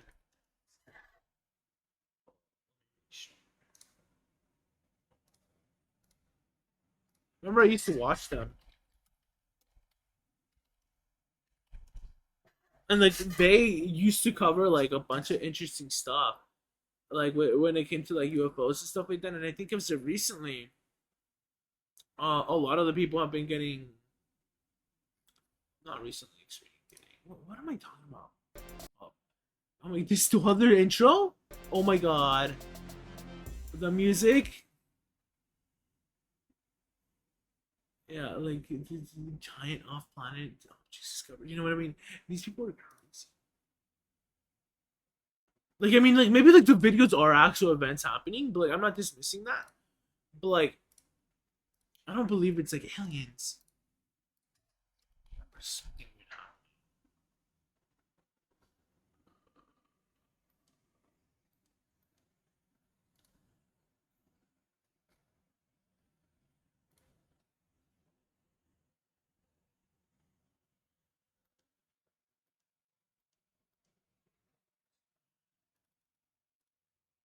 But the point is, like, there was like this movement, I think, with QAnon and stuff like that, that has essentially pushed a lot of people like towards like believing in aliens and stuff like that, and where it's just weird. These types of videos. Well, let me that search that. If you think back in the past, like the alien autopsy videos and whatnot, And like a lot of like people that got into that were like people who are like literally MAGA people, right? and then kind of pushed it out and pushed the story forward, wrote books about it, went on radio, went on Ancient Aliens or something, and got somebody big behind it like David Wilcock or Stanton Friedman, something like that. But this one, you know, it's weird. It just shows up on I'm not sure. YouTube. I need to be more literate about my the news sources I get this shit from Through sometimes. the years, it's Yeah. like it never gained any traction because of that. Distraction by the deep state. To me, it just seems Probably like they're gonna people use are psyops. moving around the video. Then the other thing you think of too is that, well, most people seem to argue around the. They want you talking about aliens because they don't want you talking about UFOs. Maricopa. And it's almost like if there's a really strong image, everybody will just write it off. Oh, I guess they're talking about like in the objective sense, right? Like, because we're so yeah, used literally to thinking in moving terms away of from what's the really actual blurry thing at versus hand. real. The video could be anything. It could be. Yeah, like I said, this guy's an authority when it comes to like fucking It could be an authority figure whenever it comes to like let me rephrase that. A small authority figure when it comes to remote viewing, and he's talking about Skinny Bob being real, even though I don't believe in it personally, because like it's out there. It's just like I think it's just like a random YouTube channel uploading some like sort of like artsy, sort of like exactly CGI video. So it could be that, or it could truly be something real, something that really happened. So when I do these projects on trying to figure out if something's real or not, what I typically do is I task a couple of different angles so that we can, you know, in a sense, triangulate it to come to a conclusion or lead us towards a conclusion. And I'll lay out each tasking as we go, but we've got three different angles that we're looking at. Number one, we're looking at the reality of the Skinny Bob story, so we can understand if it's a hoax or something real. Real being the narrative that we've been given of the crashed saucer and captured alien. Number two is that we're going to look at that subject in the video known as Skinny Bob at the moment that it's being videotaped, so we can understand if it's a person in a suit or something that is fully physical. And number three is we will look at where this subject known as Skinny Bob comes from, where they live. That could lead us to, you know, like a suburban neighborhood, or it could lead us to somewhere else. The data, describe the real. Okay, hold up, let me read that. Describe the reality of the Skinny Bob story in the video so we can understand if it is a hoax, deception, concoction, or a real series of events. Early on in the remote viewing sessions, there's imagery as well as references to UFO. And then it goes into some references to Army, as well as something crashing. Then the viewers start to describe the subject. And a subject, just so you know, is any type of sentient being. We just call it a subject. They talk about this subject feeling alone and empty, abandoned and angry, and isolated. The subject also feels beaten, defeated, Yeah. discouraged, and trampled. And it's more of the same when this particular viewer does what we call a consciousness map on the subject. And I think ultimately telling Like, us I don't know what this is. This just looks like a tree map to me. everybody left me and why me. As far as the physical descriptions go, they talk about the subject being bald and thin. One viewer refers to them as a creature. They also talk about the skin being a yellow-green color, as well as focusing in on the hands. Keep in mind, large hands. this what he's talking about was a document recovered from, I think, from the, like, some sort of like experiment with remote viewers, and essentially this is way before the video was put on the internet, and in no way did they have access to such a video. It talks about, well, the hands seem like a claw, right? 3 fingers and a claw. And then we have this other viewer getting the sensation that this is a lizard-type person, and they begin to focus on the face, and then they give us this. So you've got this image now of an almond-shaped eyed being showing up in the sessions. Literally, my guy dancing over there. This data gets really interesting. One particular viewer started to dig pretty deep into this and began to describe this silvery shaped object and these beings that travel from a space very, very far away.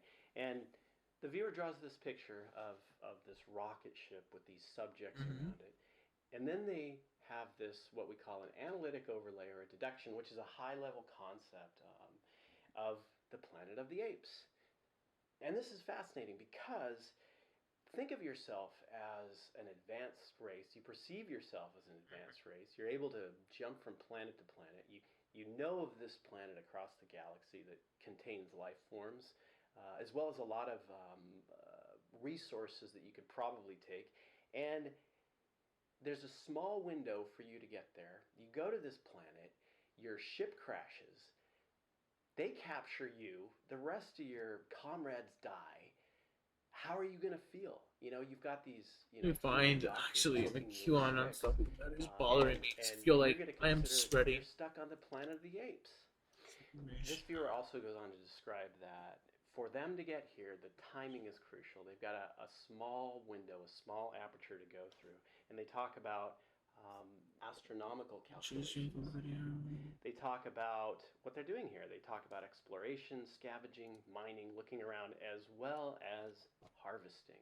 Now, I don't exactly know what harvesting means, and I'm not going to get hung up on one word that a remote viewer put in a session, but it is kind of curious, though, when you look at the gray phenomena, and in a sense, a lot of people say that they're harvesting our DNA. So basically what we have here is a subject and a group of subjects that came from far away. It seems to be a small window for them to get through. That subject feels that it was left here, left alone in the Planet of the Apes. And you look at what we don't get. What we don't get is this idea. Well, I guess concoction. there's this sort of a production that got some of them into it, and that's why, like, some people on r/UFO can be kind of like white. Why did I say white? Why did I say white? What the fuck? Right wingers? That's what I'm saying. And more expanded narrative on what those videos are initially telling us. So it starts to lead me down the path. Very interesting. Thinking, well, perhaps this might be true, but we have to come at it from a different angle now to see if we can pull it apart even more. Just want to read a little bit. So the next question we're going to look at with remote viewing is the subject, specifically the subject's skinny bob in the video. We want to determine if this subject is a real subject or if it is a person in a costume, CGI, puppetry, or anything else. Describe the subject known as. Oh no! How bad is the video? Hold up, let me fix this. In this set of sessions, the viewers start out pretty much describing a general location, a general setting as to what Sorry about that. occurring. They describe this cave-like and tunnel-like feature. It's sort of an enclosed space. Notice how all that is very freaking vague. And a heavily constructed aspect to it, metallic aspect. somewhat like an underground complex. And there are mentions of a male-dominated group mind in relation to this. And one viewer describes the location here as being medical and lab-like. The subject of concern here is, once again, like the last grouping, it's pretty much the same stuff. Why did it say yeah? Feeling alone, isolated, waiting, and angry. The physical descriptions. See, like this story that's just being weaved here, it kind of makes you feel bad for whatever they're seeing. But is it related to the fucking Skinny Bob video? I don't think so. This session also goes a little bit deeper outside of the other sessions on what's occurring with the subject in this general time frame that we're viewing it in. The viewer has the non-human subject in what's described as a small rubbery pool filled with warm liquid. Which is really curious because I have read stories on, abductees claiming that they've seen grays bobbing in vats of liquid. Okay. For what it's worth, I don't know. What's also interesting here is that this viewer is describing this subject as being... I can't comment on that because I don't know. I haven't really searched that up. Internally, they're going insane, and telepathically, the viewer is describing them as sending out this pop-like energy, this telepathic pop. They're eating pop cereal. Oh my god. There's also this language that refers to a hive mind and a collective consciousness. So you have to wonder if this is some type of telepathic relay, some type of signal sent out, so whoever is related to this thing can come and get him. In the last grouping of sessions, if you recall, there was a viewer who did what we call a consciousness map on a subject that this viewer got there. And on this particular session, this viewer does another consciousness map on the subject. Now, keep in mind that the remote viewers are blind, right? They don't know what they're remote viewing beforehand. And these groupings of sessions that we're doing here are spread out with others in between them. So there's no way for them to know what they're viewing. Keep in mind, spread out. A lot can happen in between, and these sessions, we don't really get much detail what happens in between. We don't get like the details, like, oh, maybe like behind it, talk to this guy. See, that's why I think like in psychology, for example, there definitely needs to be like blind studies, double blind studies, right? Like that. But this isn't psychology, as I mentioned. This is like what, like this is pretty much like getting into like the paranormal realm and stuff like that. Like ESP and stuff like that, like parasite, not parapsychology, something, parasocial. Alone. But now, what is it called? Let me see. It's not parapsychology. I'm not. They literally said it earlier. Parascience. By the remote viewer, when they go into subconscious thoughts from the subject is saying, "You again? Is it parapsychology? Can't you leave me alone? I don't want anything from you." That's a fascinating piece of data because... it is parapsychology, yeah. What we find when we remote view beings, aliens that have more of a holistic mind, the human mind is somewhat fractured, and we find it difficult to access these deeper parts of our mind. It takes a lot of work for us. I don't know what he said, but that's... Some of these with a more holistic mind, something... They're aware. They are completely maybe you can tackle him at viewing them, and they will react to you. So that's with exactly his argument here. And I think it was quite a surprise to the remote viewers. Why is this happening? Why is this subject reacting against me? And that's always a strong sign that what you're dealing with. So how long is this video? Oh my god, we're almost done. 6 more minutes. So far, all the data is really compelling. It seems to line up with this narrative, with the claim that's been given through the videos. But we also want to task one more thing on this. We want to task on where Skinny Bob comes from. We want to understand if he lives in a log cabin somewhere on Earth, what his home is, or he comes from the stars. Crazy shit. Maybe perhaps even a different dimension. He's just a fucking video. The data describe where Skinny Bob comes from. If he, she comes from Earth, another planet, dimension, or anywhere not listed here. Notice how there's this notion of coming from a different dimension on this large, in like certain areas of, I guess, like kind of like studying aliens and ufology. there's this belief that some aliens just are not of this world, right? They're or like universe really. Um, extra dimension.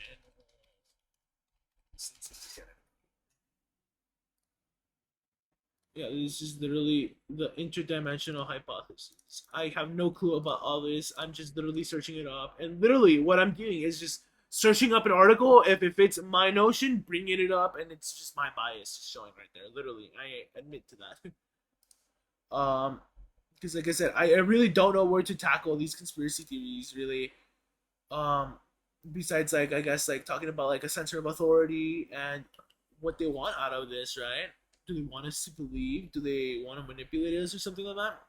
Because like at the end of the day, like I said, I just do not believe in these theories because really,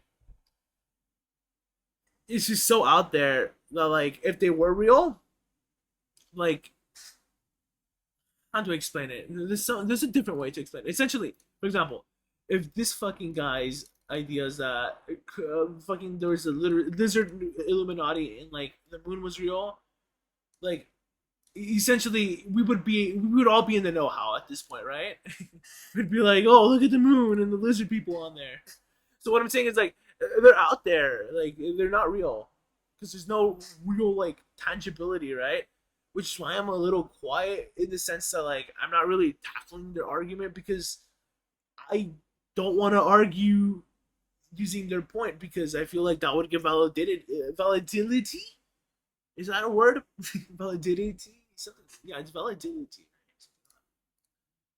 Or credibility to their, basically to their sort of story. And, well, you know, their story is just kind of like shit, right? Like, I don't even know where he got this from. Like, how do you get in the know-how of this? Large expanse. It gets you thinking like that. Like, what? White. There's bursts of light in the atmosphere coming from these crystalline type structures. Yeah, there's this we get stuff. this clear indication. You know, the viewers are basically saying this is not Earth. This is another planet that's very far away.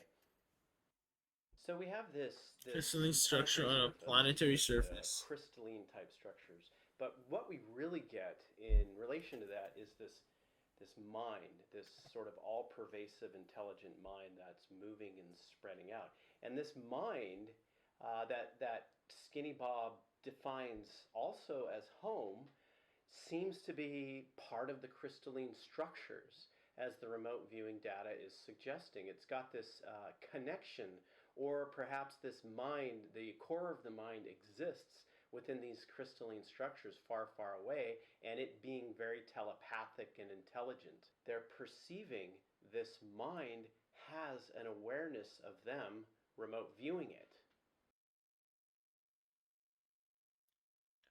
Crazy stuff. Now another viewer goes into this consciousness map on the blob. Like I said, this is just like a dream map. And what it's doing is that it's exploring Survival. and learning. Oh my god. It's feeding. It's surviving. It's exploiting men and frontiers. It's looking for places. Notice how. Okay, let me talk about this. Skinny Bob. Notice how all of these people that were like remote viewing supposedly kind of label out the same thing: learning, survival. What does that say? Rocketization? Exploring. Zero places to live. Okay, that's kind of unique. There's like, what else? Lonely, alone, sad. This one, alone, scared, concerned. You know what I mean? It's looking for places to live, most likely. And Skinny Bob. Just going off of like nothing, in my opinion. If that's what they are, when they come here, they are probably that forward front of this group mind. But truly, that mind is their home. And I find it really interesting, this correlation of mind and crystalline structures, because you know, we're just only beginning to very slightly scratch the surface of quantum computing. In quantum computing, unlike now, what we use is this binary digital system. Quantum computing uses crystalline structures in order to move photons and atoms through them which can process information. I'm not sure. You can look at this quantum computing images. Fundamentals. Application generality. Analog, quantum nanometer, there's all this stuff. Essentially, it uses a qubit, and it discerns 0, 1, and 2, and stuff like that. And where is this?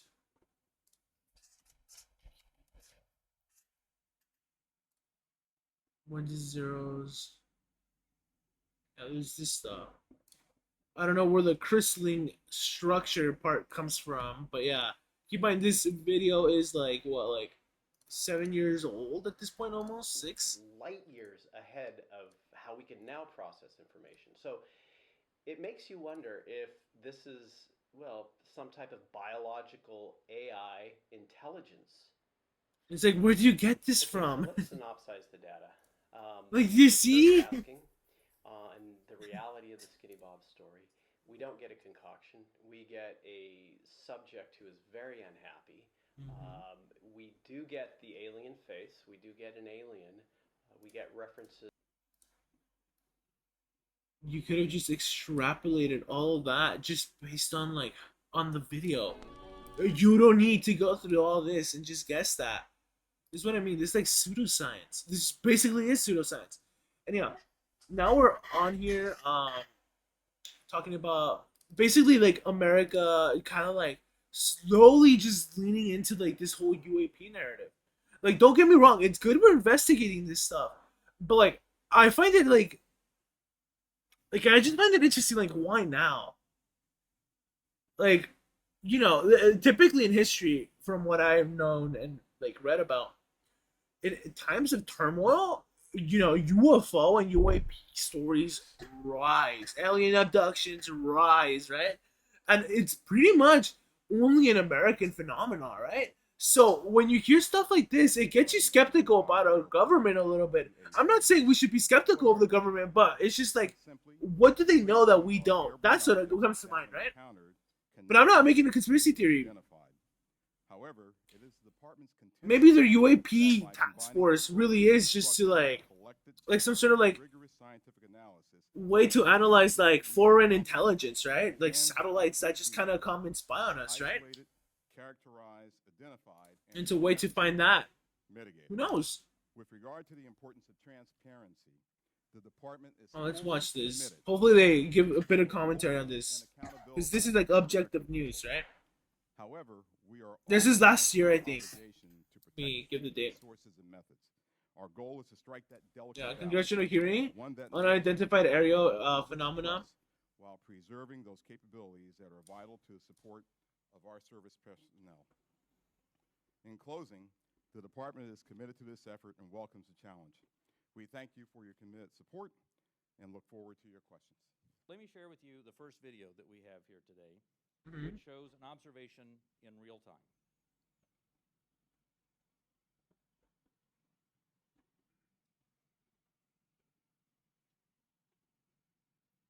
There it was. That's, in many cases, that's all that a report may include. And in many other cases, we have far less than that. The heck? As What we are they know, seeing? both the unclassified and classified versions of the preliminary assessment released by the Office of the Director of National Intelligence. Yeah, what? Oh, fuck! That was fast. High quality data and reporting hampers our ability to draw firm conclusions about. Yeah, exactly. Because all you have is like a qualitative thing. Just like, oh, look at this video. It looks like a circular object. You know, I'm not saying military people or people in the military Photoshop this shit, but like, you know, it's just very hard to extrapolate because you don't have like a second layer. You don't have anything like that. Foreign adversary systems, or Yeah. a other bin that allows for a holding bin of difficult cases and for the possibility of surprise and potential scientific discovery. Let me show you a couple of. And I think that's all we really need to see, right? From this, it's just like this. Basically, what boils down to like why this stuff is starting is what he just said, right? Let's hear that again. About the nature or intent of UAP. Mhm. As detailed in the ODNI report, if and when individual UAP incidents are resolved, they likely fall into one of 5 potential explanatory categories. Yeah. Airborne clutter, natural atmospheric phenomena, U.S. government or U.S. industry developmental programs, foreign adversary systems, or a other bin that allows for a holding bin of difficult cases and for the possibility of surprise and potential scientific discovery. Exactly, literally. That's the reason why they're doing this. And then we have like, I remember when this news broke out, the news is straight up reporting the Chinese spy balloons as like UFOs, like quite literally. I remember like seeing a bunch of these clickbait stories saying UFO spotted, and then like out of nowhere this happens, right? F-22 fighter firing a Sidewinder missile. Holy the US Yeah. deployed divers to recover the And it's crazy that we've known about these things happening, and like under Trump we didn't do anything. I'm not saying like these are like spying on us per se, It was and like much smaller than. I don't know. I don't know what to make up my mind on still. Like, this is such a fresh event. And it's like, I don't know what type of data they could be getting off of us. Like, I thought the recording was like fucking microphones. Because you wouldn't catch shit. The object was shot down over frozen ocean near Alaska's border with Canada as it was heading northeast towards. But yeah, this definitely is heightening like a sort of Cold War with China right now. And that sucks, honestly. It took before the balloon was shot down a week ago. Yeah. But because this object was flying much lower at 40,000 feet, it was considered a risk to commercial aircraft. Over the Nevada desert this week, American, British, and Australian fighters wargamed their response to a possible Chinese invasion in the Pacific. It was an annual. Yeah, see, and this is what I'm talking about. That news only hiding. I'm just like our attentions to China, and you know the Ukraine war is also going on. With Republicans trying to paint President Biden's reaction as weak. This thing was gigantic. Pictures and noticias from Telemundo, literally. In the rural area. What happened? It came down. So I told them, as soon as they can shoot it down. They made a wise decision. They shot it down over water. They're recovering most of the parts, and they're good. The Americans believe the balloon was part of a global surveillance fleet, not for weather research as the Chinese claim. Beijing says destroying it was a serious mistake, and they've refused to let America's defense secretary talk by phone to his Chinese counterpart. You know, I guess like that does sound suspicious, but like I don't know if that's. Cause like at the end of the day, it does rely on the quality of the translation, right? I really do want to give the doubt to China, but at the same time, I'm like, well, I mean, why is your fucking, I guess like fucking balloon with like a little fucking solar panel just like hovering by to the U.S. That doesn't make sense. I don't think he should have done that in the first place. Like, I feel like both sides are in the gray, right? One side is kind of like running this story, right, as like a way to heighten like tension to China. The other side is like possibly not equally as nefarious, but like also in like this weird realm where like they shouldn't have done that either ways, right? Because like this very well could have actually interfered with like fucking air traffic, straight up. This may be part of the US side's information warfare against China. The international community sees clearly who is conducting the most spy, surveillance and monitoring activities. The FBI are now studying the balloon's wreckage, with Joe Biden himself claiming that this was not a major security breach. Its importance may well have been inflated by the president's critics. Yeah. But F-22 jets have now shot down 2 objects in the space of a week. You know, and that sucks. It's just like. The second was also Chinese. That will surely be seen by many Americans as a deliberate provocation. It's just crazy. Like, I don't think the situation should have happened in the first place, honestly. But like the fact that it happened, it just happened. I think ultimately, I wish like in a world where like everything was good, I would have just left it at that, right? But like, I think America at the moment, with tensions high and stuff happening like that, it's just like they have to. I don't know what else to say other than that. I feel like that's like the red pill fucking perspective. I don't know why. But yeah. What NASA's UFO here revealed? Anyhow, then there's NASA. just out of nowhere too. Have you ever wondered, are we really alone in the universe? And this is like, I didn't learn of this like from like this channel. I learned from this from like Twitter, and it was like the weirdest thing. You know, it got me thinking, what the hell does NASA know that we don't? Or what does NASA want to find? And actually, I didn't investigate that much into it, so I'm really going kind of like blind to it. But I wouldn't doubt they're trying to find the same thing as the U.S. government. Government, you know, just data. That's all they want. Again, to reiterate, like a lot of this UFO, UAP stuff is pretty much like at least to me, as somebody that hasn't been outside like to any major country, almost exclusive thing to like America. Well, you and I can call them UFOs. I think what the government's trying to do is get away from the stigma that's attached to the phrase UFO. You know, and that's a narrative they're bringing up a lot. It's an interesting narrative because there's some truth to it, and then it kind of feels like a cop out too. And a lot of people, the public, don't take it seriously. So they do want to take it seriously. They do have unexplained phenomenon that there's no easy explanation for. They want to approach it scientifically, and they want to do it without a bias. And so the UAP name they've given it, it's intended to do just that, to be more objective about this. Yeah. Get away from that UFO stigma. And then after this stuff happened, a lot of the people in r/UFO, for example, started posting like, "Oh, there's a big like they were basically hyping like these reveals and stuff like that happening." Because this whole time, NASA has been said to cut like footage from the space station, like showing UFOs and stuff like that. And I remember this distinctly because Secure Team 10 used to show it off a lot. They're like, "Why did NASA cut the footage here?" Intelligences are involved in any of this. Here, I can show this off. I remember this, but like that's just like a while ago. Secure Team.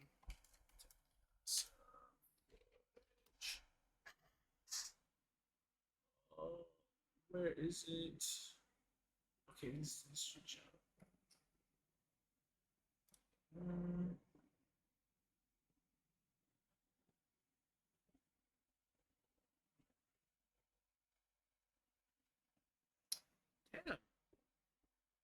This is not these recent ones. It was like an old one. It was just like NASA cutting footage.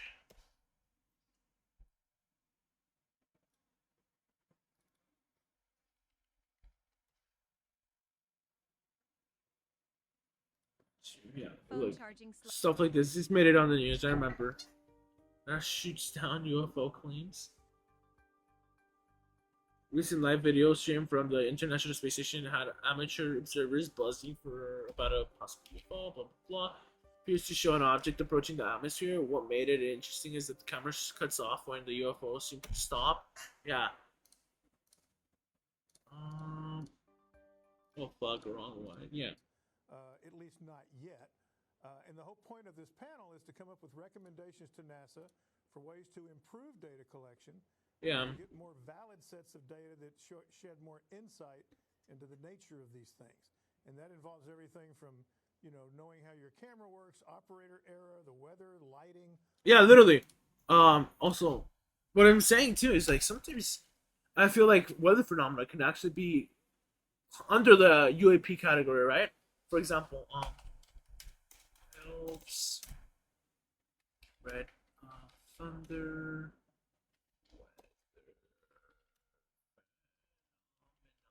elves sounds crazy, but like they're real. That's what I mean. Sprites, yeah. This sort of weather phenomena can be like treated as a UFO, right? Like if you see the elf thing, you're like, oh shit, it's a fucking flying saucer that's like, you know, sort of like just floating up there, right? And it's like, look at the saucer, look at the saucer. But like, keep in mind, that's like in the ionosphere. I don't think anybody's like gonna look at that and be like, oh, that's a flying saucer. Because I think that's like too up high. That's like past the clouds. Because typically the weather phenomena we see is actually like down here, right? Meanwhile, we don't see none of this stuff. And actually, this stuff up here is like literally, I'm talking about like split second. split-second interactions in our atmosphere, but they're very, very fucking beautiful looking. Ooh, so good chills. Like, imagine seeing this. See, if we didn't know about sprites, I would just say this is a camera anomaly, right? Look at this. But like, cameras nowadays are not fast enough. Certain cameras won't capture this, but like, you need a pretty good camera to capture like some of these. This is like the elves. So if you saw stuff like that, you'd be like, what the hell is happening? It all depends on the weather, right?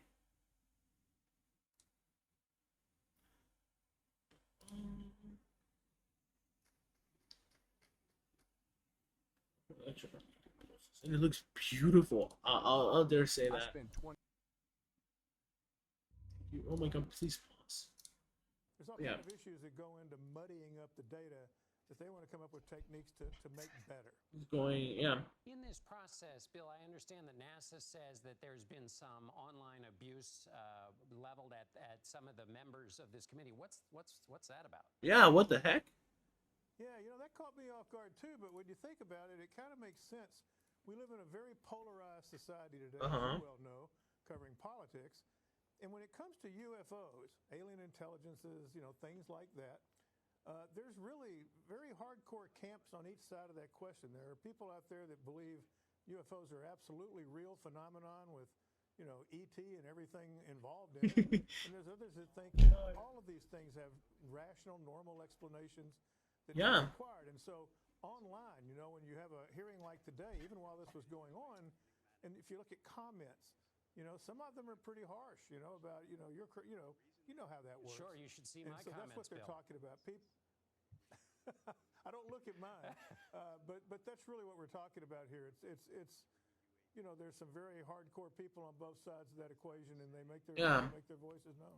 And does that go back to your original point? And I mean, see, you know, like I said, the reason why, I guess, like the military started doing that is because there's also like believers like that, right? I'm not saying they're wrong. Maybe they are seeing something, but like, I guess what I'm saying is like I welcome this. I guess in the sense that like I know at least it won't become like ghost sightings, because oh my god, we all know ghost sightings are fucking the holy grail for like ghost proof and stuff like that, right? Literally, and like, you know, hold up. I guess like yeah. Witnessing events like this on camera from like actual trusted sources, in contrast to like ghost caught on camera. Oh my god, no, excuse me. You want to tell me? Big sister is seeing. In contrast to stuff like this. I just turned off the lights, that's all. The mother remains calm, questioning her daughter as Okay, to why.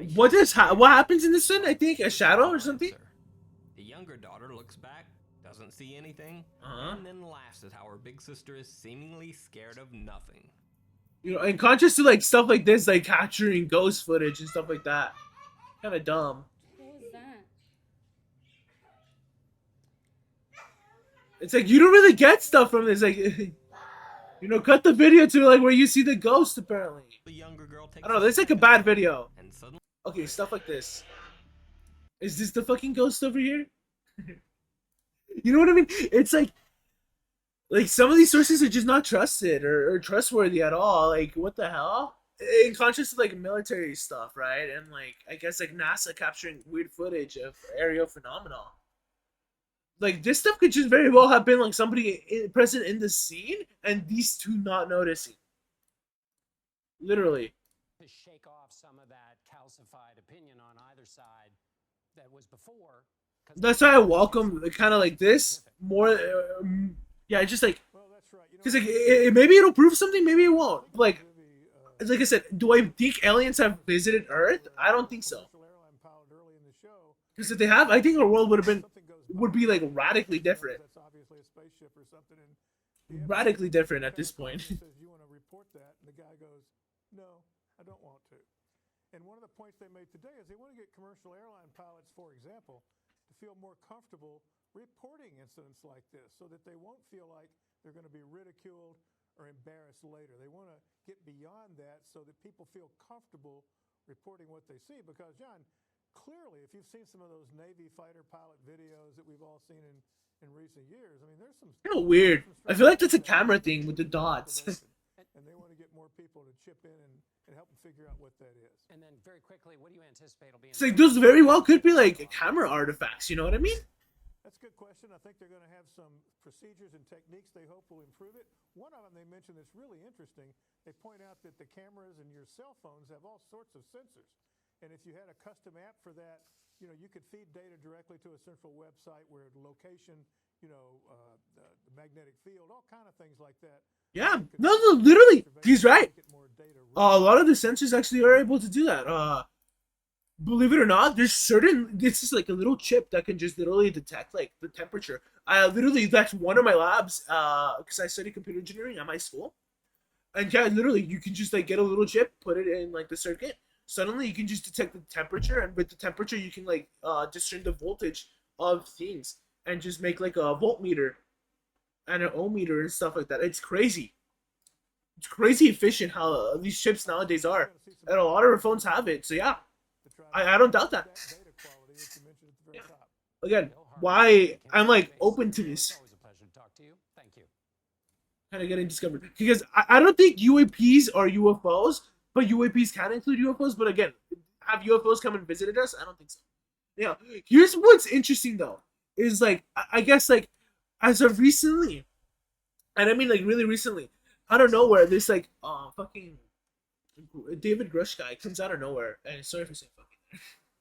I mean, I know I've been cursing the whole time, but like, it's just like, it's weird because this guy's super decorated. Like, in other words, he's like, let's just up this David Grush because they made a Wikipedia on him. David Grush. Essentially, this guy has so much credibility and so much to lose, and he's already like whistleblown to like in front of like like the attorney general that we have, right? And like, I don't know, lying to an attorney general is just like, why are you throwing your reputation away? Like, if he says like UFOs are real, like what's happening? Like, you know what I mean? Like, and then like this story broke out on News Nation, right? But like a lot of these news sort of outlets, like there's only a few that covered the story really, are very skeptical of this, and I have reason to be skeptical too. But I just find it very interesting that this guy's reporting on that, which leads me to believe that maybe his claims of like UFOs being out there is more or less about him whistleblowing that he's did it. Not that like he revealed UFOs, maybe just like whistleblowing that like the U.S. government unjustly went after him for whatever reason, XYZ, right?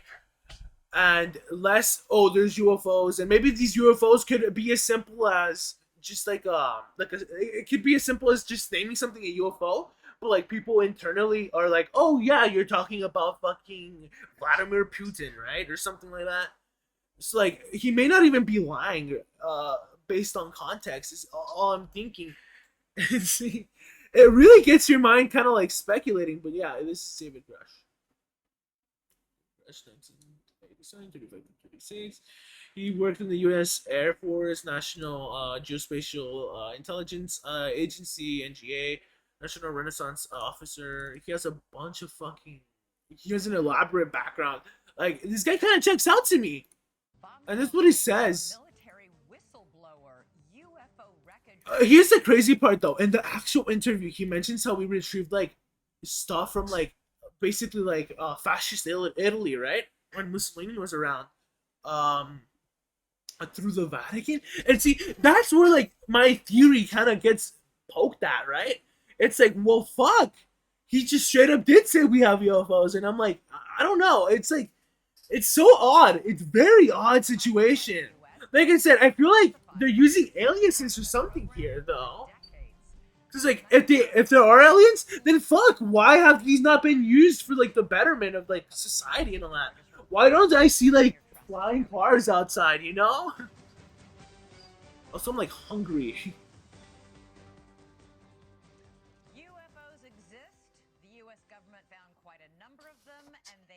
Yeah. And then what's interesting is like a lot of the people in r/UFO, because I've just been like on this because I'm like, this is the topic I'm going to talk about like this month, right, for scary streams. Because typically I cover the ghost videos, right, and like pretty much all the ghost videos out there are fucking fake. I swear to God, it's like literally like I'll show you examples, right? Fucking Tommy in it. Oh my God.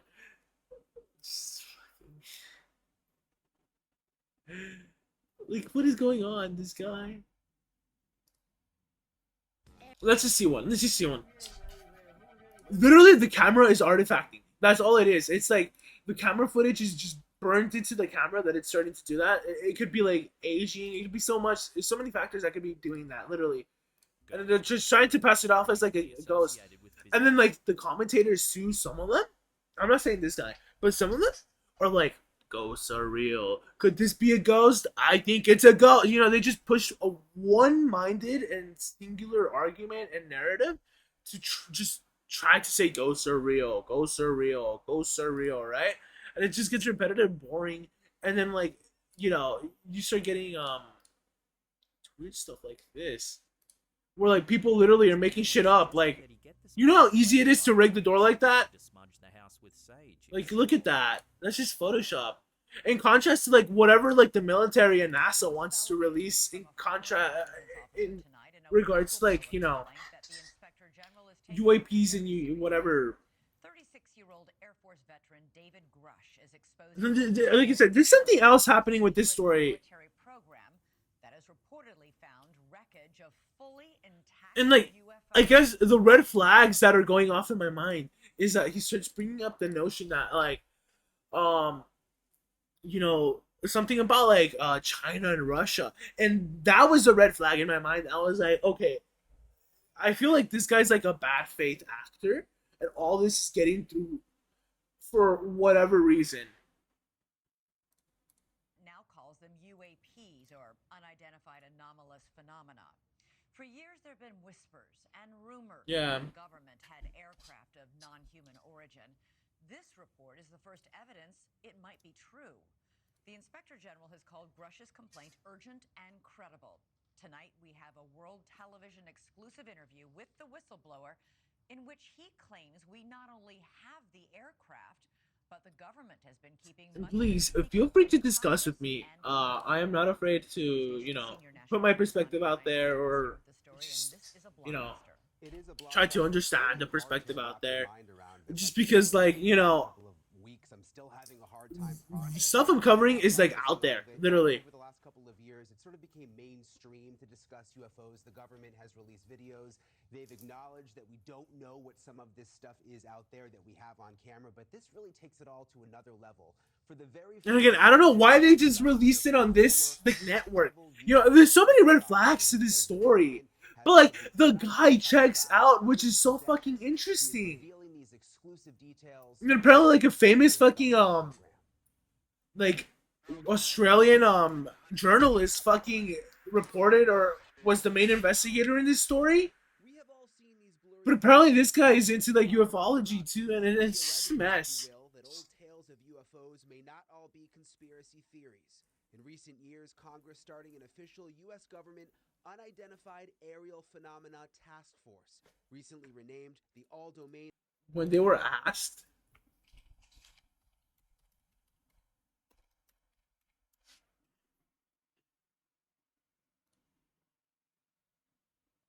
literally, I've clicked on so many of this. Pentagon denies secret UFO retrieval program. DOD on UFOs. As in using.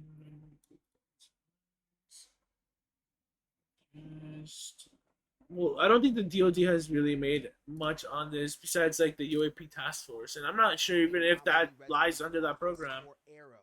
And now in a News Nation exclusive, David Grush, an Air Force veteran, former member of that task force, and veteran of the National Geospatial Intelligence Agency, is formally blowing the whistle on secrets he says no one has ever shared publicly before. You are one of the most trusted former intelligence officials in the US defense and intelligence establishment. Yes, I was. You were trusted with the most intimate secrets. Yes. Grush sitting down with award-winning investigative journalist Ross Coulthart. Literally, like I said, it's a very strange situation. On the UFO question. What conclusion did you come to at the end of your time on the UAP task force? The UAP task force was refused access to a broad crash retrieval program. When you say crash retrieval, what do you mean? These are retrieving non-human origin technical vehicles, call it spacecraft if you will. Look at how composed he is too. Vehicles that have either Like, I don't know, if I knew that information, I'd be like, I'm saying this and I'm gonna die, and I'd be like shitting myself. I don't know. Quite a number. You're kidding. No, Like I said, all I can do is just kind of like totally nuts, and I thought at first I was like attack the person because I really don't know how to poke the holes in like whatever they're like revealing, because there really is no evidence they're providing to me in any sort of ground basis. that confided in me they were Sucks. It sucks a lot. I've never heard of it. And It's like, to me, it just sounds like he's making all this up because he's just like, and they provided me documents and other proof. because these claims are baseless, basically, right? Task force was not read into. Grush alleges the U.S. Literally, it's like saying this. Joe Biden told me the secret plans for the next 4 years. I know them, and I know exactly what he's gonna do. Let me tell you. And then you get into like the history of everything. Like, so it all started in 1968 when we elected fucking Nixon, and then we started doing this stuff. And you start putting these events to kind of form this picture, but you really don't have proof that Joe Biden is gonna do said event. So in other words, you kind of like, what's the word? You outline this sort of like trajectory, but is it actually gonna go that way? Based on precedent, maybe? But like, is that what like Joe Biden really wants to follow at the moment? Who knows? I feel like that's how most of their arguments go, and that's like he brings up like the Mussolini UFO and all that. And like I said, I'm not too well versed on that, but that just sounds kind of like bullshit. Tells us he's not seen photos of the alleged craft himself, but has talked extensively with other intelligence officials who have. If you're right, if you're telling us the truth, everyone, the entire American public, has been lied to. Yeah, literally. Like, what the heck? What, like that it would have more repercussions than that. And then my idea, actually, when I thought about it when I was a kid, because I used to be into like looking into aliens and shit like that via different fucking channels and shit like that. Literally, I was like, oh, if like a government official reveals there's aliens, I think everybody would be blowing up, and like, like blowing up in terms of like, oh my god, like everybody's like gonna be like, wow, there's aliens. Nobody's like that. So I think like something's up for sure. Extremely unethical and immoral. It's like, I don't know. I think I would imagine there would be more hubbub, and there isn't. Intelligence representative at a high level from the US government. And like I said, I feel like conservatives are really monopolizing on this whole story for sure. The data points empirically that we're not alone. Yeah. Do we have Because like fucking Tucker Carlson is talking about it. This fucking channel, News Nation, is like. Sometimes you encounter dead pilots. I think. Let me see. On News Nation wise politically where to wrap their minds around the concept of a crashed object from independent border to lean left and center. Yeah, so they're like center essentially. It's very interesting. Having written a series of reports on UFOs in the New York Times dating back to What is the independent? But there's no documents that he's handed over. There's no pictures. And as a journalist, you want to see documents. You want to see pictures. Does that raise a red flag? Not at all, Brian. I mean, you mean documents that actually describe the craft? Correct. Yeah, like government documents, or to be able to see it for ourselves. Of course. Don't we all want that? And the problem with that is all of that information is classified. You know, as we said in the story, Yeah, and that's my issue. Is like everything's classified. Like, of course, everything would be classified, right? Of both the IC, the Intelligence Community Inspector General, and the Department of Defense Inspector General, all of that information is Reuters is not fucking center. It's like right. Exclusively in the New York Times, the hell? the Pentagon had a secret UFO program. 3 years later, It's like the weird Pentagon stuff. confirmed her story. Her latest report is Yeah, Newsweek is like the only one covering it. There's like one more. back up Grush's story. There's like the New York Post or something crazy like that. sources I have who have told me the same thing. So who am I to doubt these very, very high-level people who have been inside these programs for decades, have done their work, and are all telling me the same thing? I mean, I don't think there's some kind of conspiracy among all these people who don't know each other. Yeah, to make ABC. something like this up.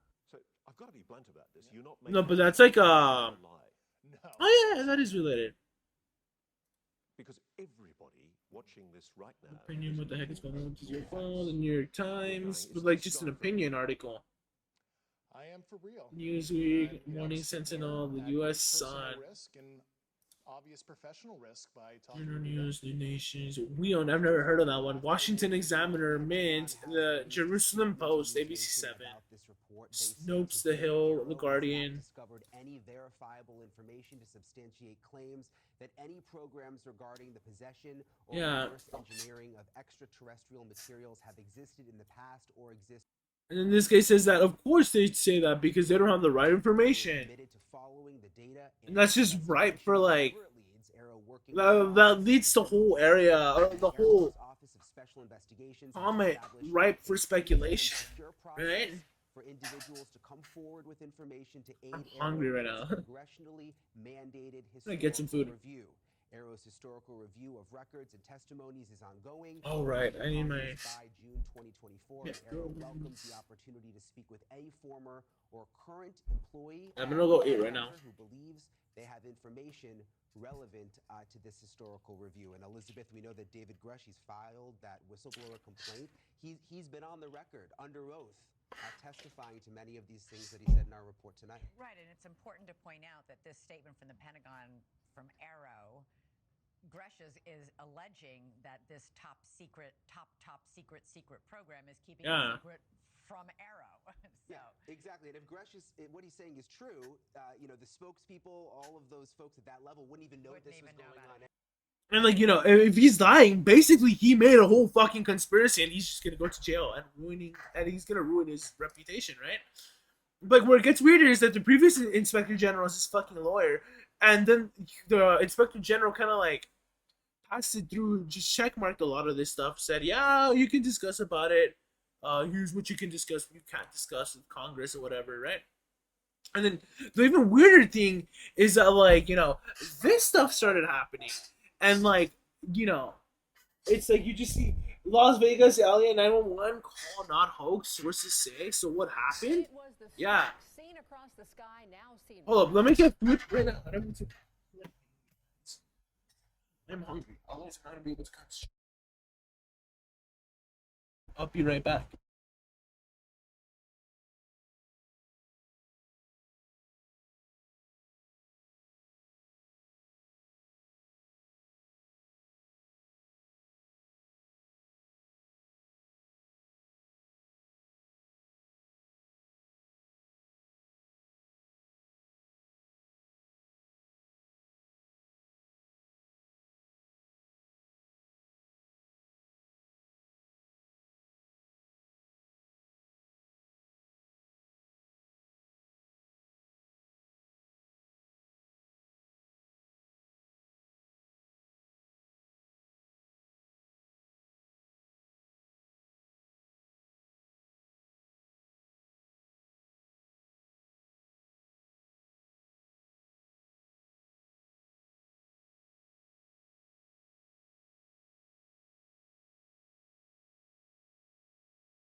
Ooh, I want to burp. I just watch this because it's gonna be like a hot minute before my one day is done. Metro actually set up cameras at this home where a family called 911 claiming to see aliens. So this is the I don't know what to make of this. This is recorded. Yeah. Good evening, I'm Denise Valdez. And I'm Brian Loftus. Our 8 News Now investigators reporting about I think the family is hoaxing this. who told police they had aliens in their backyard. Chief Investigator George Knapp here to piece it all together. You know, as with all things UFO, the public debate is ferocious and ongoing. Was it all a hoax? Were we duped? This guy, he actually, I saw his weaponized podcast. He helped Garage actually bring out this story. If like I said, I was doing a bit of research, but not that much to actually be able to like fucking talk about this. But it's very interesting what he did and how to roll in this. I don't think in this one they talk about that. They talk about that in I think this one, right? UFO confession of a UFO insider. But see, I think like that, like something going on. You know what I mean? Whether it's like the actual journalist being biased, or like, because I don't think it's aliens. Above, we took another look at the hubbub to separate wheat from chaff. The fireball captured on a police body cam on the night of April 30th was real. The American Meteor Society says witnesses reported seeing it all across the West, from northeastern Utah. That part's real. There's no disputing that, right? Resident sent us a video of the same object. But like the 911 call could just be easily faked, especially because it happened 2 minutes after it landed. The story of the Las Vegas incident spread across newscasts and social media. One of NASA's planetary defense officers weighed in to say it was likely a small meteor that fell to Earth hundreds of miles away from Las Vegas. Police videos obtained by 8 News Now indicate Metro officers were among the witnesses. One of my partners said they saw something fall out of the sky too, so that's why I'm kind of curious. The appearance of the meteor seemingly triggered the events that followed. A frightened family called Like I said, 911 okay, and told because I feel like I'm slowly changing my viewpoint. But you know, if aliens are real, like so be it, right? But like a lot of people bring up this good point. Why the fuck are they crashing on Earth? And then there's like this whole counter argument I fucking read somewhere online that like it's because the U.S. are shooting them down, and I'm like, no. In this case, I think it was just a fucking meteor, and then like there's a fucking prank. And like I said, do I think like UFOs have visited us? No, I don't think so. I think like if they did, like our society would be radically different at this point. It's just very interesting what's happening right now in terms of like the UFO whistleblower, then this happening. Something going on there for sure. But like I think that's the conspiracy itself, right? Like what's going on? You know, it contrasts to how we started. We started with the what was his name? Fucking David Icke guy talking about lizards and the Illuminati. Then we went to like the fucking what was it? The JFK Kennedy sort of like time period. On the CIA using psychics and stuff like that, and like people that sort of program being subject of like a conspiracy that like this alien is fucking real, right? And also the subject of like, oh, this sort of mysticism is like a real sort of thing, right? So talking about like actual factual events that are kind of like currently happening and like kind of like making. I'm talking about really like something's happening here, whether it be bad coverage, good like the government, or something. I don't know. It's like I don't know what to make my mind up on this. It's just very weird. A retired police officer fessed up on News Nation that he spent days staking out the house to see what, if anything, unfolded. What about those reports that Metro installed a special surveillance Metro by T-Mobile installed those cameras or otherwise, or overzealous media? Turns out that's true as well. Metro confirmed as much in a statement to 8. Oh, okay, Metropolitan Police. There we go. The system stayed on the roof for days. Metro. Video with the weird noise. The main witness, Angel, intimated to us the video was recorded by one of his. But his neighbors said no. The video was from the April 30th UFO crash. It wasn't. Yeah. The security camera video was recorded in mid-April, according Yeah. to the man who first posted the clip. He doesn't want his name used, but says the recording was from a fireball that passed over his home in the southwestern part of the valley 2 weeks prior to the alleged alien encounter. The family Yeah, which is declined to be different. interviewed by us, but members have spoken elsewhere and stick to their claims of seeing aliens in the backyard. Dozens of people on social media have analyzed and dissected the images with various claims of aliens spotted in the shadows. Police All right. do not believe this was a hoax call, which could be a crime if done intentionally. I'm gonna pause this here. Unfortunately, I have to get my stuff. I have to put the rice in there. Oh, it's because like it'll heat up in like 3 minutes, and I'm really hungry. So I'll be back right now.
I think I burned the mole.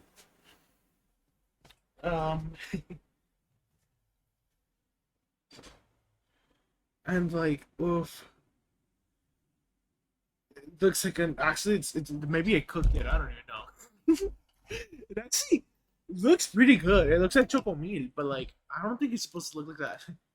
In the fervid swamp known as UFO world, Like that dark. our coverage of the story was itself seen as a dastardly plot to distract attention away from a See, that's one of the theories too. who stepped forward around the same time. There's one of the conspiracies based on like all this happening. On-camera account on News Nation, which is Because it's true, like you mentioned, like one of them was like, it's distracting from like Donald Trump. Oh, it's distracting from this thing. Oh, it's distracting from that thing. Literally, one of the fucking conspiracy theories out there too, or rather theories, is like this UFO thing was set up to stop the Biden crime family. It's like there's like some weird stuff happening there with like Hunter Biden and all that. In fact, I think he's getting sued right now.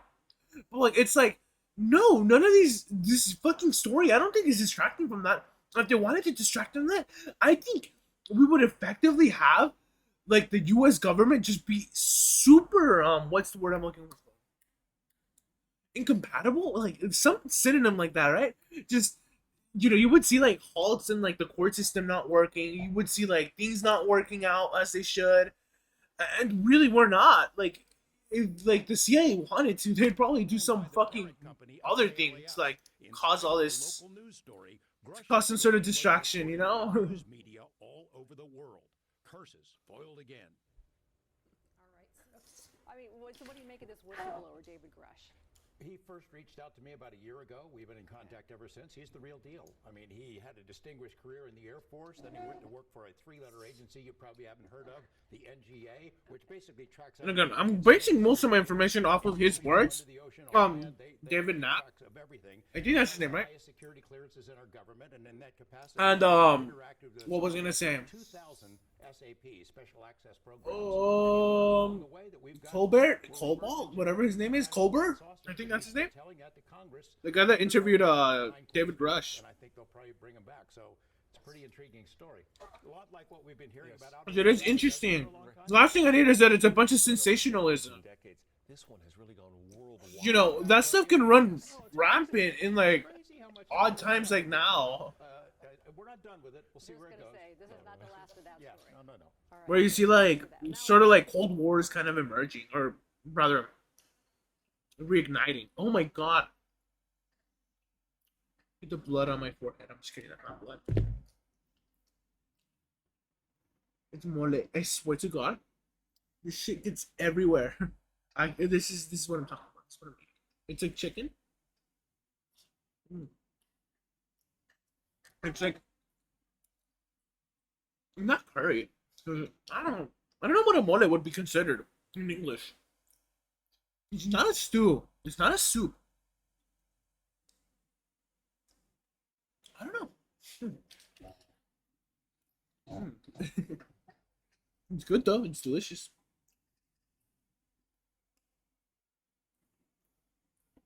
Is it good for you? Maybe not. Honestly, I don't know what the hell you add. Some people like chocolate. Next up, we're on to religious, UFO religions. Sponsored by Brilliant. During a press conference in February 2023, the White House press secretary took the stage to address something on everyone's mind. There is no indication of aliens or extraterrestrial It activity. is gone, right? Okay, good. UFOs. Well, maybe. This conference followed a string of That's saying that. I don't know. I can't do anything until I get a shower. Unexplained aerial phenomena, the new term for UFOs. U.S. fighter jets shot down 3 such objects over Alaska, northern Canada, and the Great Lakes in the previous week alone, prompting the White House to assure the American people that there's no indication of aliens or extraterrestrial activity. And this was only a few months after the U.S. congressional hearings on UFOs. In May 2022, public hearings were held about UFO sightings, featuring testimony from top military officials on hundreds of reported incidents. This caused a huge spike in public interest in UFOs. Oh, it's hot. Sorry about that. Just to give you a sense of how big this surge was, Mole so inconsistently like heats up. About extraterrestrial life and religion. I published this video years ago in 2016.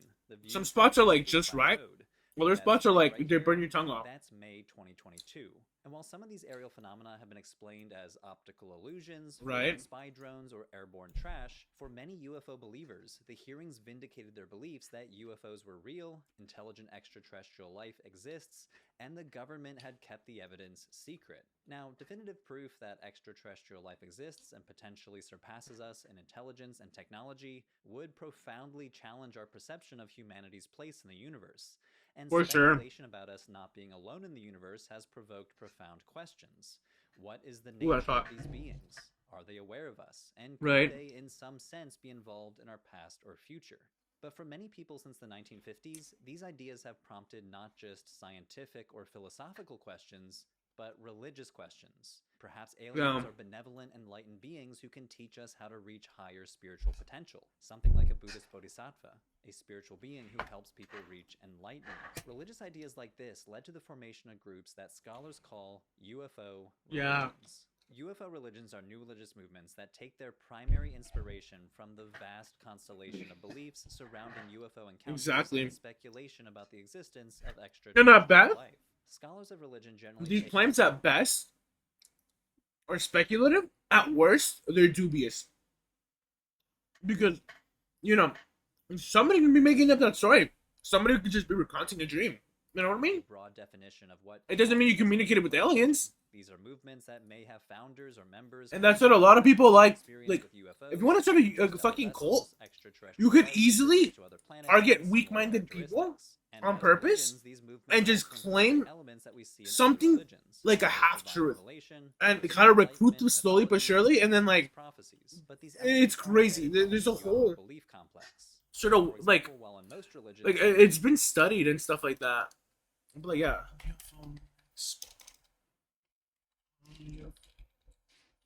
I think. Is it in this one?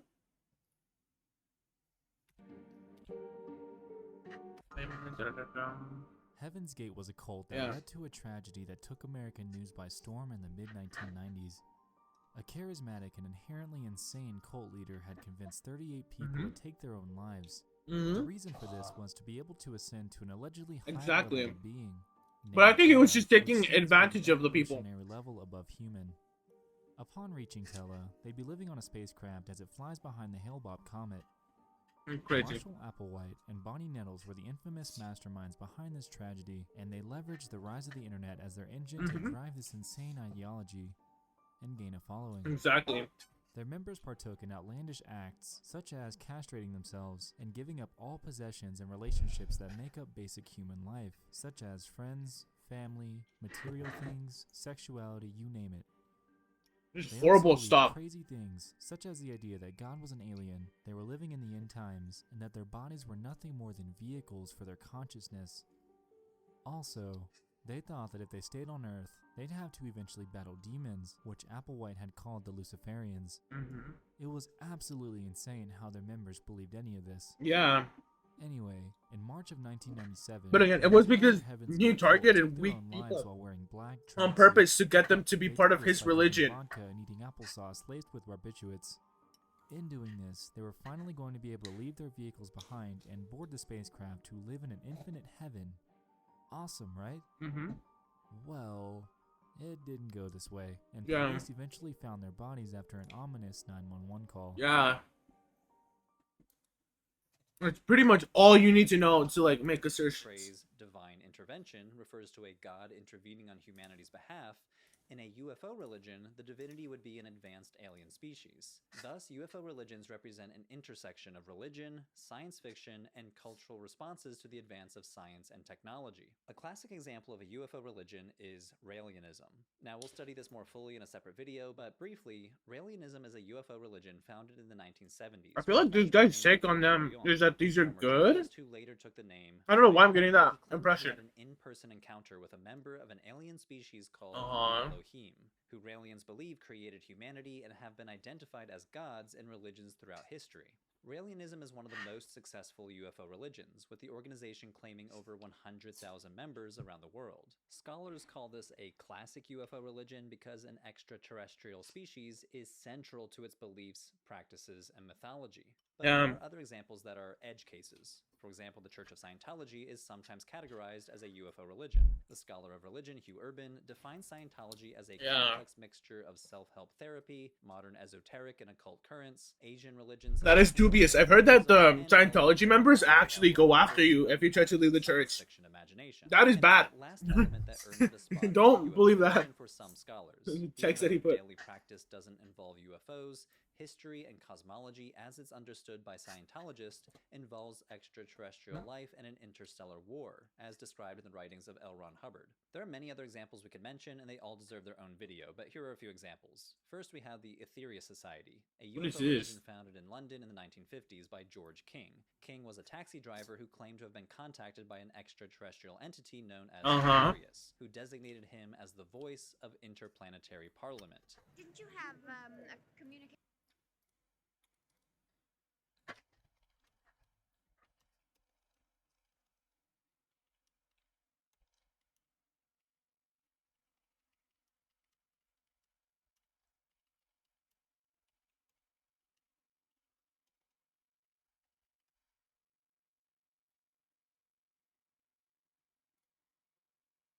This video. Where's the fucking... Oh my god, is there no, like, time? Hold up. Why are there no time stamps? He needs one of these. Well, we'll go through these. What is this story? Actually, I think it'd be faster if we just do this.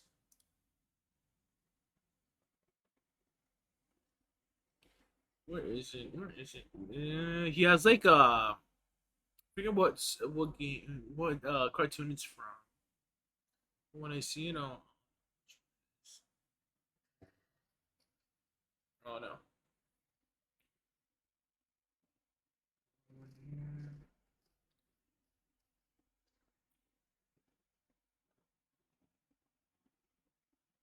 There's this like 4chan story about this guy that just meets like he trips out or something, and he like meets like a fucking deity or something like that's no longer being worshipped, and it's like the stupidest story ever. Is it this one?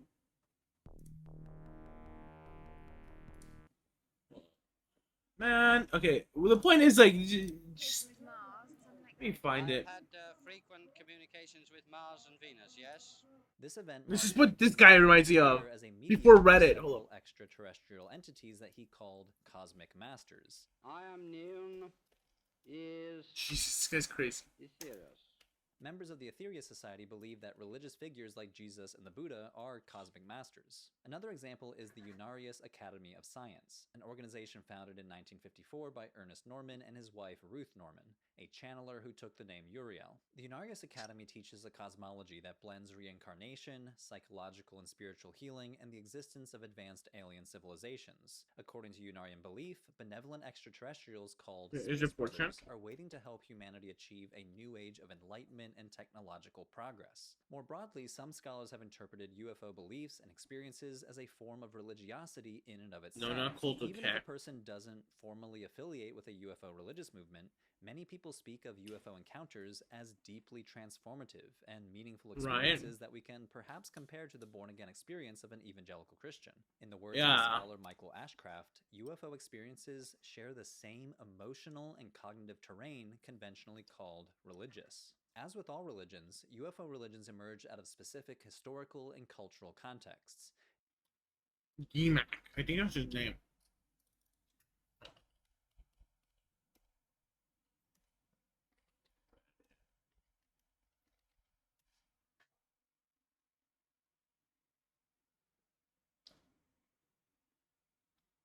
This is that? Something like that. Okay, I'll stop interrupting the video. Let's just continue. In this case, the 1950s. For example, two of the earliest UFO religions, the Unarius Academy of Science and the Etheria Society, were founded in 1954 and 55 respectively. And what was happening during that time? the Cold War. UFO religions were one result of Something like the that. huge cultural shifts that occurred in the mid-20th century. Anxieties around nuclear energy and weapons, the flourishing of science fiction media, and advances in space travel technology and astronomy all fueled an explosion in new CMAC. religious movements, all revolving around interstellar travel and intelligent alien life. Interest in UFOs really took off in 1947 when the American pilot Kenneth Arnold said that he saw several disc-shaped objects flying near Mount Rainier in Washington state. This is the origin of the famous flying saucer motif, and it started a revolution. Claims of UFO sightings and even encounters with advanced alien life skyrocketed during the 1950s and 60s, and alongside this increased interest in UFOs came an increased religious interest in UFOs. Some of the people No. who claim to have UFO experiences What the spoke hell was about their that? experiences in religious terms, and religious movements quickly started to emerge. Now, even though UFO religions are generally seen as emerging during the Cold War, they did not appear out of thin air. They draw heavily from earlier ideas as well, especially from theosophy, a late 19th century religious movement Jesus, that what is mixes this? Western esotericism and occultism with ideas found in Hinduism and Buddhism. For example, consider the concept of Mahatmas, or Masters of Wisdom, which Mhm. was introduced by, among others, one of the founders of Theosophy, Helena Blavatsky. According to Theosophical teachings, Mahatmas are spiritually enlightened beings who have evolved Mhm. beyond the normal human condition. Early UFO religions This sounds crazy. interpreted this idea within a UFO framework. For example, the founder of the Aetherius Society, George King, seems to have been influenced by the theosophical idea of Masters of Wisdom when he introduced the idea of extraterrestrials called cosmic masters. But while Is the this what theology Mahatmas students are study? traditionally thought to reside in Tibet, the spiritually What the enlightened hell? aliens of UFO religions Because like I reside would in never know a anything about different this. dimension. Since scholars started studying UFO religions in the mid-20th century, they started to notice several Oh my God, they major themes do. shared among many of them. First of all, they share a stance toward religion that mingles the spiritual and the scientific. I thought theology was just like the study of like Experiences, the Bible technologies, and texts as explainable by science or like and technology. the An example would be Quran. how some UFO believers interpret the chariot vision in the book of Ezekiel as a The symbol. Jewish counterpart Ezekiel chapter to 1 like the says Bible that and the the Quran. prophet saw a great cloud with brightness around it and fire flashing And forth other from religions, within it. right? And other In the books middle like of the that. fire, something like gleaming amber. In the middle of it was something like 4 living creatures. This was their appearance. They were of human form with 4 faces, 4 wings, and sparks. This guy's tripping out. Some UFO He like took interpret shrooms. this vision as Ezekiel witnessing aliens emerging from a spacecraft, and this is his attempt at describing the encounter with the language and metaphors available to him as an ancient Israelite. The cloud of brightness is some sort of energy field, the flashing fire some sort of retro rockets, and the 4-faced creatures the aliens themselves. It could be, Now, the or maybe it is a Stephen metaphor. Halperin says that the flying object of Ezekiel chapter 1 was by no means an unidentified flying object. It was very much identifiable to any ancient Israelite reading this text.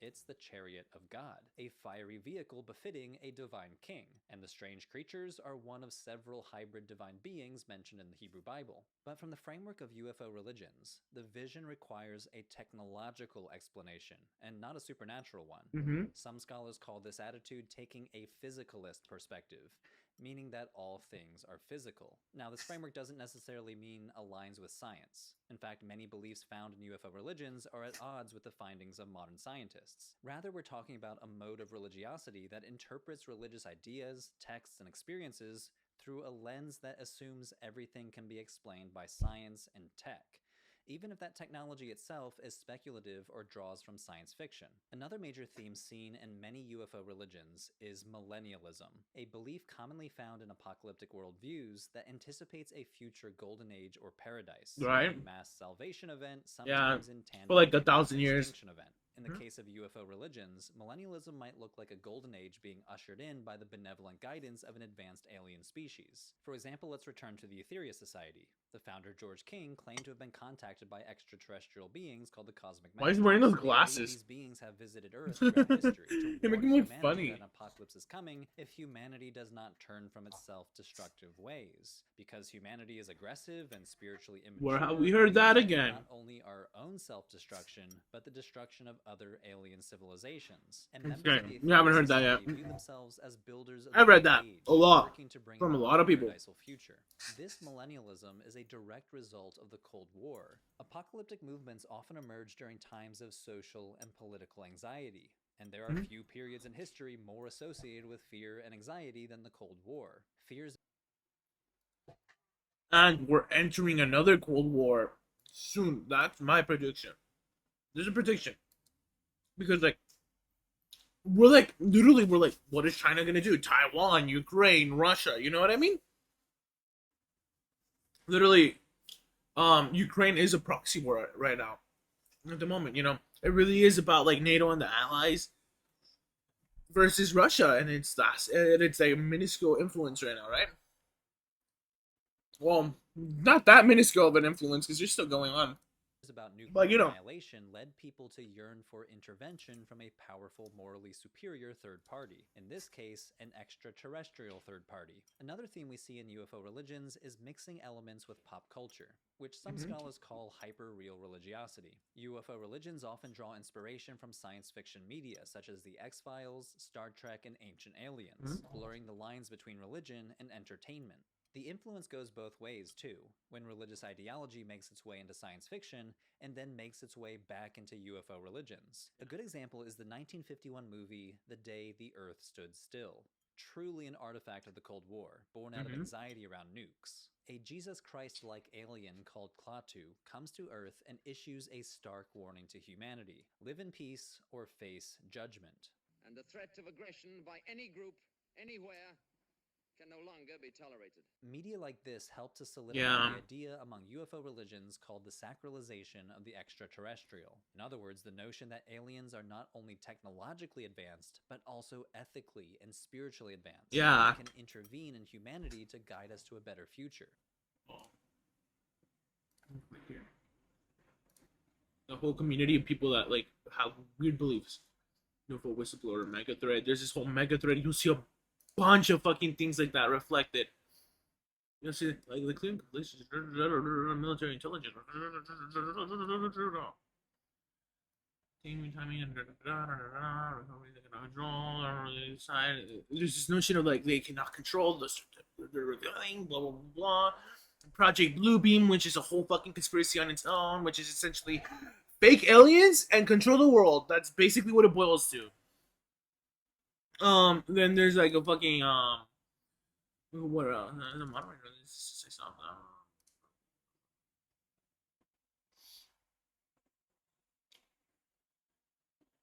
And there's out of the loop or r/UFOs. This is old stuff. What are the next steps for the biggest skeptical point? These people were skeptical.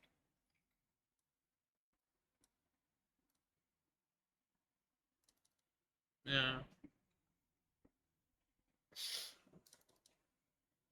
I find that interesting too because he says that too, and it's like some of the senators say, "Yeah, he did." This sounded something similar.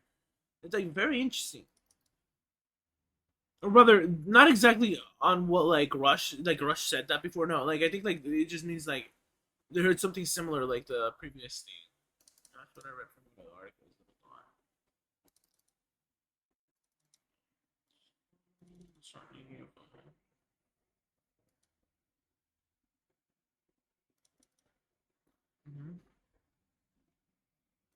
Yeah, and then I've just straight up seen on here, like, oh, cool, aliens are real. Well, that doesn't change my life, does it? And it's like true because, like, you know, even if aliens are real, well, fuck, what are they gonna do? Fucking bring in communism, changes for the better or something? Like, you know what I mean? They sure as hell aren't doing that yet. One UFO religion, arguably the most. Because you would imagine when aliens come here, the societal fabric would change like that, and for the better, hopefully. 39 members were found, but it isn't, and it hasn't. And it, the result of a at this point, it probably won't. Founded in the 1970s, Heaven's Gate combined elements of Christianity, particularly ideas of salvation and the apocalypse, with New Age spirituality and belief in extraterrestrials and UFOs. The group believed that they needed to travel aboard a UFO to the next level, a physical place populated by extraterrestrial beings. By participating in the Heaven's Gate movement, members believed that they could transform into these next-level beings. By 1997, the group dwindled to only a few dozen members, as hundreds left the group. At the same time, the arrival of a huge comet called Hale-Bopp Comet captured the world's attention. For months, it was easily visible in the night sky, even in light-polluted cities. The remaining members of Heaven's Gate believed that the arrival of Comet Hale-Bopp was the signal that they had been waiting for, indicating that it was time for them to leave Earth. And on the comet's closest approach on March 22nd, the group began their ritual suicides. This event and the media storm following it left an indelible mark on the public's perception of UFO religions, reinforcing negative stereotypes about the notion that they're silly or weird, but specifically dangerous and manipulative. Now, there have been several extreme, violent examples of new religious movements like this, but the leading scholar of Heaven's Gate, Ben Zeller, argues that while these groups should be studied and should be understood, we shouldn't let these extreme examples derail the serious academic study of UFO religions. Oh, no, for sure. For sure. Religions because they for sure. No, yeah, my argument is like, we shouldn't... Like, he's right. We should study them. We should continue to study them. I think if we can put a stop at, like, you know, if we could stop these sort of like religions from popping up, that's good too. But like, I'm not saying like destroy their studies or whatever. No. Or why am I arguing like as if I'm like one of those opponents or whatever?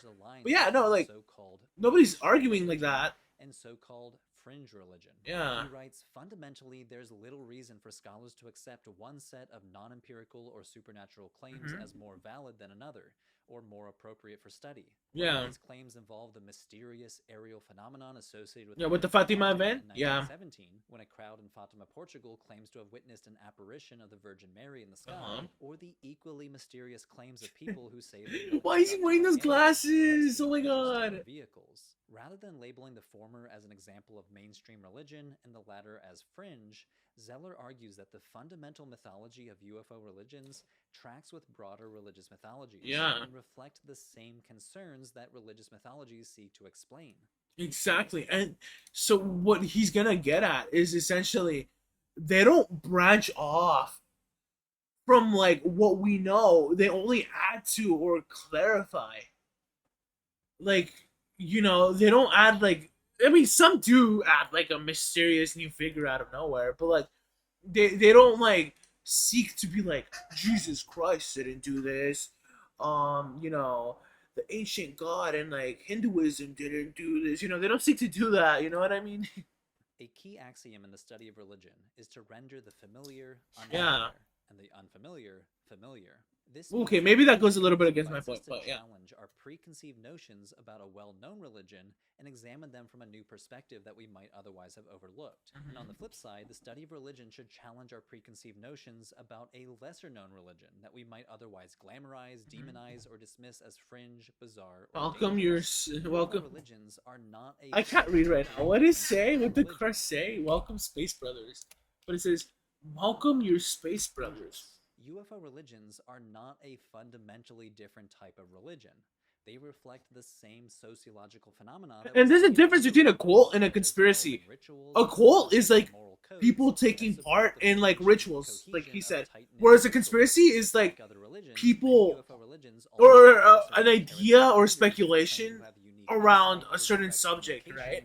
Greater than human beings. And while for most religions these greater than human beings are gods, spirits, ancestors, or divine beings of a supernatural nature, UFO religions propose the existence of advanced extraterrestrial life. By no means a fringe concept, but for members of UFO religions, these entities serve similar roles to gods or spirits or enlightened beings like bodhisattvas, acting as guides, teachers, or even saviors. In other words, oh my god, he's gonna indoctrinate us now. Oh my god. Humanity's future, oh no. Make them unique in the history of religion. As with all religions, UFO religions also emerge from an identifiable historical and political context. For sure. In this case, the Cold War and humanity's response to advancements in science and technology that enabled a greater understanding and interest in life beyond Earth and space travel.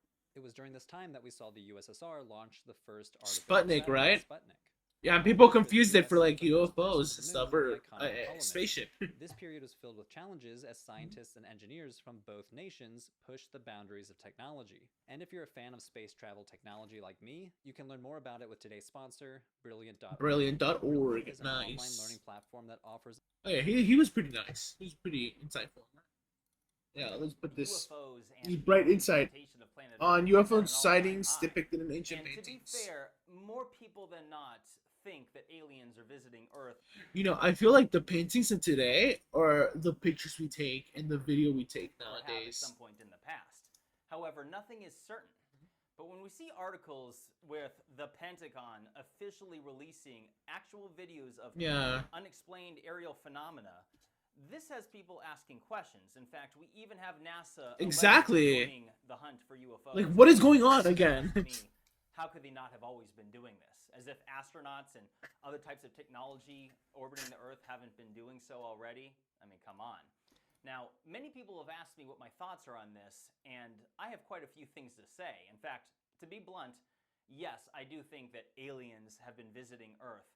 However, I think that it's been happening for a very, very long time. And Oh my god, NASA yeah. shared Okay. in videos a few years ago. So, oh yeah, it's getting way too early into that point. Okay, so he's gonna bring up that like there's like precedent for like aliens fucking existing back then, and that essentially this thing is like essentially like a UFO or some sort of levitating platform, and that these deities with the bag are giving gifts to humanity and stuff like that. And these are the so-called gods or aliens or whatever landing on Earth, and that a lot of cultures actually have this. Actually, for a lot of cultures, surprisingly, have this sort of like symbolism in it. I kid you the fuck not. It is very scary. A lot of cultures have the handbag deity. Oh god, carrying handbag. Across all sorts of like cultures and stuff like that. History. Look, this is like is this the Egyptian one? I think okay. Where dude fuck off. Okay. Guns, carrying history, archaeology. Here we go. Look. This is like I'm pretty sure this is the Egyptian ones. So this is ancient Egypt. This deity's carrying a bag. Mesopotamia. This deity is fucking carrying a bag. I think this is in India. This deity seems to be carrying. Actually, oh no, I think this is still what is that? It's the people that have cuneiforms. It's not Mesopotamia, is it? It's still. The point is that look, this is the best one. Fucking whatever this culture is has handbags. This culture has handbags. Pretty sure this is in India. Then the fucking Mayans. I'm pretty sure that's Mayan, because Incan looks different. Yeah, the Mayan architecture or whatever this what would it be called? This ancient piece. The fucking deity or whoever's holding that has a bag. Very interesting stuff, honestly. It's weird how that's kind of like constant across all cultures, because it makes you think like, what are they carrying in that bag? Well, honestly, it could be very simple as just like food. Honestly, crops, seeds. If you look at some Right. of the earliest tablets from human civilization that date But that's what they're gonna get to, Mesopotamia, essentially. or the birthplace or cradle of civilization, you see some very bizarre images. I mean, just look at this. It appears that there are three beings on some sort of aerial craft in the shape of a bird, Told you. hawk, or eagle, with gentlemen down below seemingly greeting them. Now, you could say, oh, this is simply just honoring the gods, or that these are angels, or something to that effect. But, I mean, like I always say, look and think for yourself. I mean, it has long been argued that the Sumerians have had advanced Sumerians, there we go. That's their name. the known capabilities of 5,000 and 6,000 years ago. That's just like the I mean, sun or a if you star. ask me, it seems that they knew or understood that we had planets orbiting around the sun. Oh wait, actually, let's count. However, not everyone. Okay, let's see this. Let's study this. Sun. Where's Mercury? Mercury, Venus, Earth. Where's Mars? Why is Mars like the furthest one? Will agree with this and think or say that they're simply just stars. This is something that cannot be known for sure, but again, look and think for yourself. Now, when I bring up the Sumerians and the Assyrians, look at these bizarre sea creatures that you find in multiple depictions. You know, it is pretty weird. I'll be honest. They are like fish people. But like, you know, Brings up the recent articles involving these alleged UFOs that have been witnessed by the United States military for having dove down into see, this is the ocean and conspiracy. disappearing. Now, let's be real. If there was one place for someone or anything to hide on planet Earth, it'd be at the bottom of the ocean. For sure. Around But places like, say, the mid-Atlantic. But like, think about it. If we as a species cannot save a fucking submersible, how the fuck are aliens underneath in the ocean? They figured something out, we haven't? Well, I don't think that's the fucking case. Because like, how do you explain the pressure stuff? How do their like spacecraft not blow up if there are aliens underneath the ocean? Like, come on.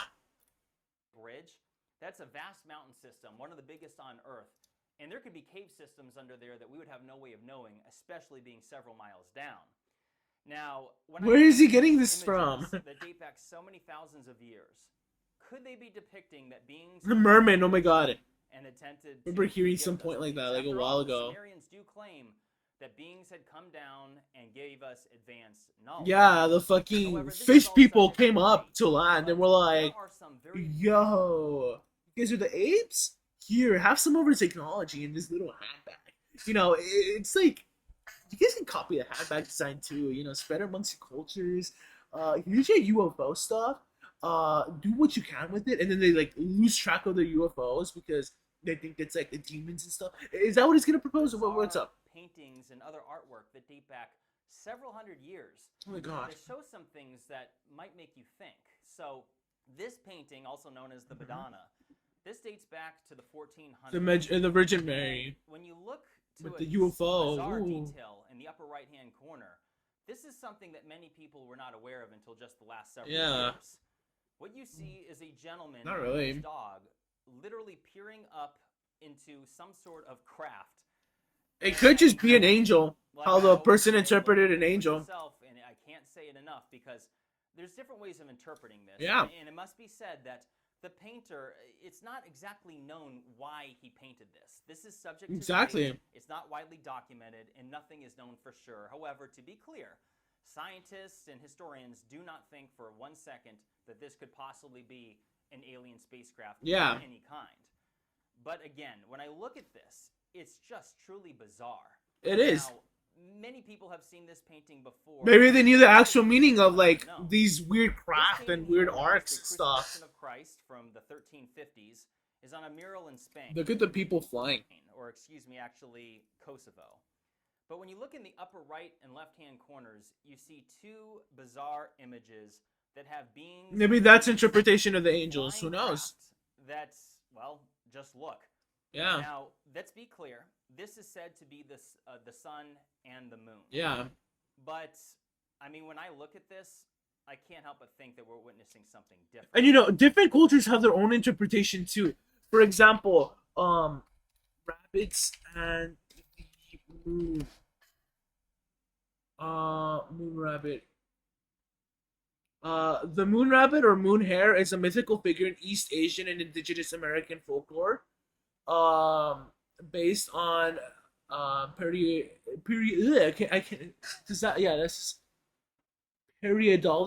interpretations that identify the dark markings on the near side of the moon. A rabbit here, and you know, it's like it's interesting that we as human beings for like the longest time have noticed that, right? And where was I gonna get it? Alien. Is this mentioned or no? Hold up, 'cause I know the only reason I know this.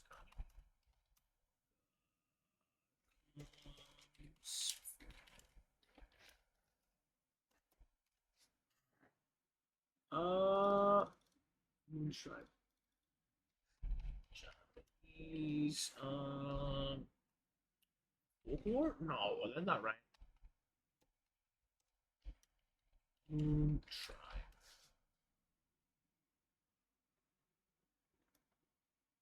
Maybe this is just a commie. I don't know. Because a lot of this is apparently is well, yes, like the Shinto god. This person uh is the god of the moon, right? Who knows? Maybe they have some sort of like alien ancestry or something. Now again, beliefs. I'm not convinced of anything. Very Or, interesting. Yeah, maybe this is just the sun and just the moon, but it is truly bizarre. And like I said, that involves the crucifixion of Christ, and this goes back 700 years ago. And when you look at other images of Christ, you will notice. And like I guess like the weird part too about that is notice how the angels are also depicted up there, right? Of course, I don't know what the painter really had in mind. Like this could have just been like them drawing that for shits and giggles, right? Maybe being a little rebellious against like contemporary beliefs back then, right? Because maybe like back then the truly bizarre. Oops. And is just the sun and just the moon. But it is truly bizarre. Because maybe back then, like I don't know, these the sun and moon were seen as sort of like deities, right, or gods, and or like counterparts to Christ. Who knows? Who knows? I don't know. I'm just making up shit right now. Look at other images honestly of Christ. You will notice that these are not the only images that have where's this one? So-called UFOs in them. This could be the clouds, honestly. Snow, which again dates back to the 1400s. Look at this and tell me what you see. I mean, it's that's a cloud. You see many craft or possible craft, and I mean, okay, what a bad faith argument. It's not craft. It's like you can tell the guy tried to draw clouds, but like, cause like, you can't have that much detail and shit in the background. It's like also like stuff like this was limited too. Like ideas behind how art should be was limited. I mean, sure, we knew a lot about perspectives, but like when it came to like clouds, like they were drawn one of two ways really in like history. I'm pretty sure. People down below just mid. Oh no, but like if I search for medieval, I'm gonna fucking get TOS. Hold up. I'll play the video right now. Worshiping or doing whatever. I mean, I don't know, guys. I look at this and those medieval. look like flying saucers. Let's be real. Now, again, this is not proof that they are flying saucers. However, speaking of Christ and now the baptism, this image dates back to the early 1700s, and it's of the birth of Christ. And what you see is this thing up in the sky. Okay, now this one, honest to God, is kind of hard to explain. I don't know about that one. I'm not gonna argue against that one. That one is pretty suspicious. I mean, it could be like a halo. That's like the only thing I can see. I mean, some of them drew the clouds kind of wispy. Like the 14th century, huh? This one like 15. Yeah, clouds were not their cup of tea back then. Yeah, this is a little weird, but like I said, it could be the halo. The three wise men in some capacity. Maybe. Or, blessing of angels and God. But it is a bizarre. Oh, true, right? Because God is said to be surrounded by a bunch of angels. Well, that's based on what's his name? On the book. On the medieval book that I forget. Was it Marco? No. I forget what the book is called.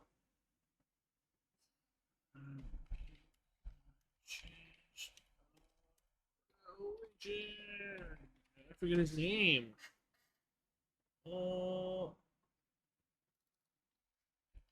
Inferno, the book.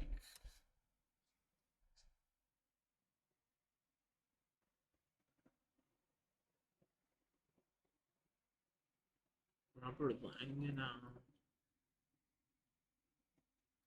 Dante's Inferno. There we go. Dante's Inferno. That book, Dante. Is it Dante's Paradiso? No, it's just Paradiso, right?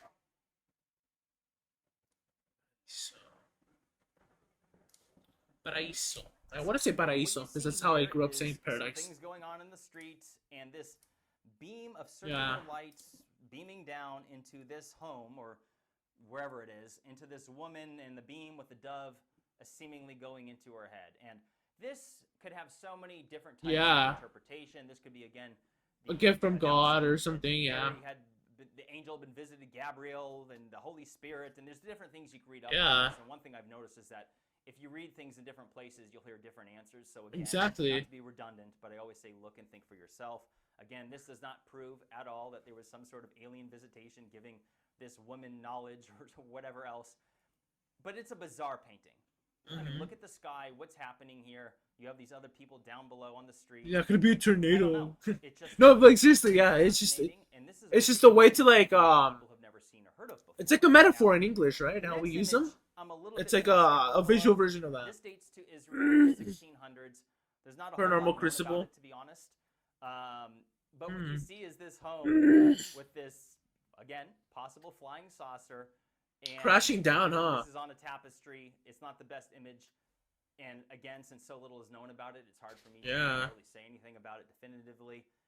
Again, it's just strange and it's worth sharing. Yeah.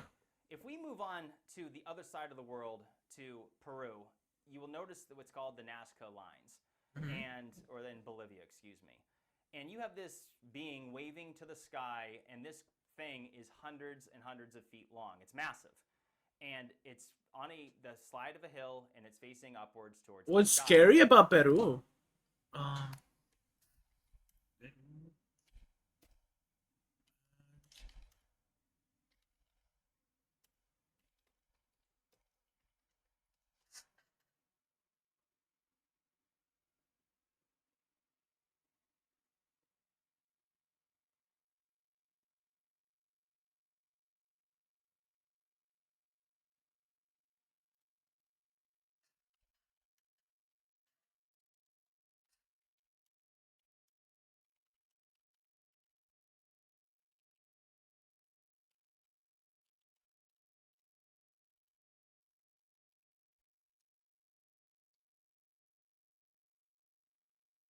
Huiracocha de Jesús, no manches. No, what am I getting into?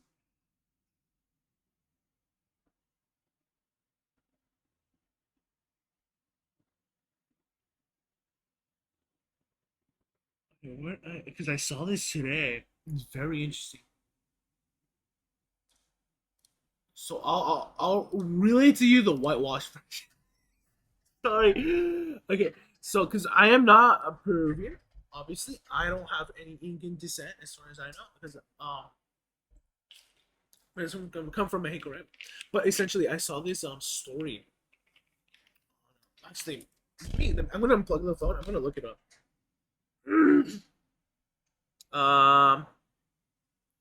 Please. Okay. Misterio en los Andes.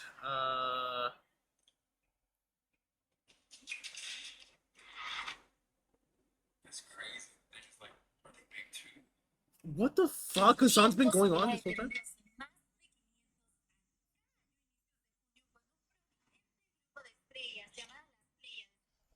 Regresan al cielo nocturno en el hemisferio sur, más de 100.000 peregrinos saben que ha llegado el momento de enrumbarse hacia el milagroso santuario. Llegan a pie o a caballo, bailando y tocando de madrugada durante horas con temperaturas por debajo de los 0 grados e iluminados por la luz de la luna. No, but what is it called? ¿Cómo se llama? Así empieza el mercado de los Quailur. Okay.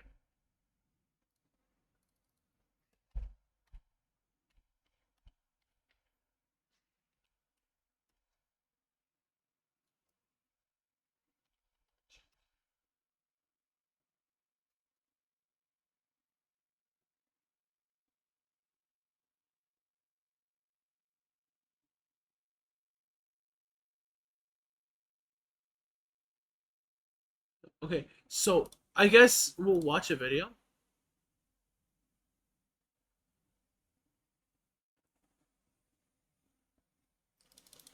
Actually, no, we'll research this.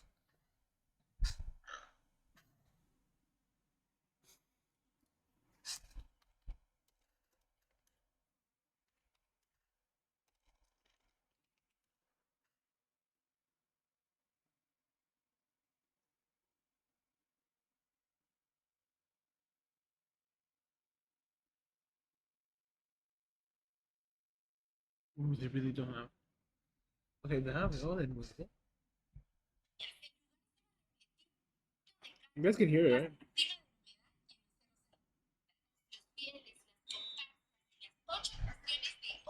Okay.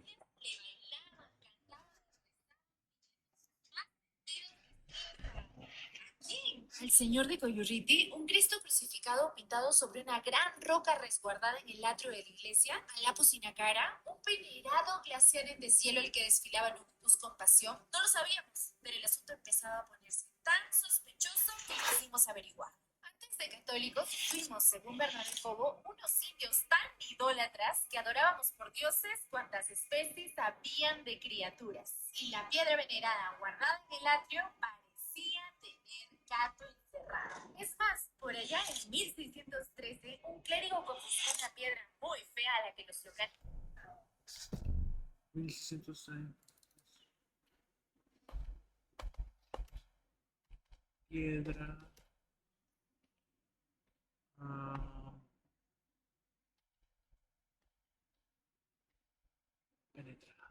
What was it? Fuck, actually, I even forget the term.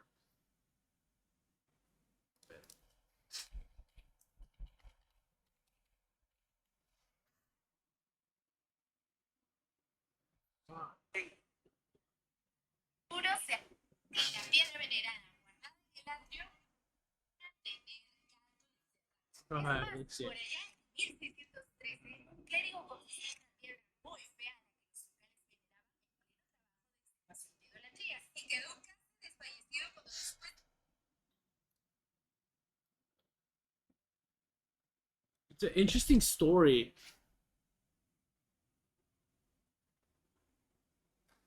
Whatever. Okay, let's just listen to her, what she's gonna say. Un clérigo confiscó una piedra muy fea a la que los So, a locales clerik veneraban confiscating a en pleno very trabajo de ugly idolatrías y quedó rock casi that was desfallecido worshipped cuando by después de the llamar a people. la sacerdotisa de esa huaca para interrogarla, escuchó a la roca decir Hamoy Suma Ñusta, que en español significa Then somebody heard bienvenida, that. hermosa princesa. Las huacas hablaban. Then somebody that was present there, that was, I think, not related. Hold up, let me see. Because I missed it. Un clérigo confiscó una piedra muy fea a la que los locales veneraban en pleno trabajo de idolatrías y quedó casi desfallecido cuando después de llamar a la sacerdotisa de esa huaca para interrogarla, escuchó a la roca decir Hamoy Suma Ñusta, que en español significa idolatrías y quedó casi desfallecido cuando después de llamar a la sacerdotisa de esa huaca para interrogarla, escuchó a Hamoy Suma Ñusta, que en español significa bienvenida, hermosa princesa.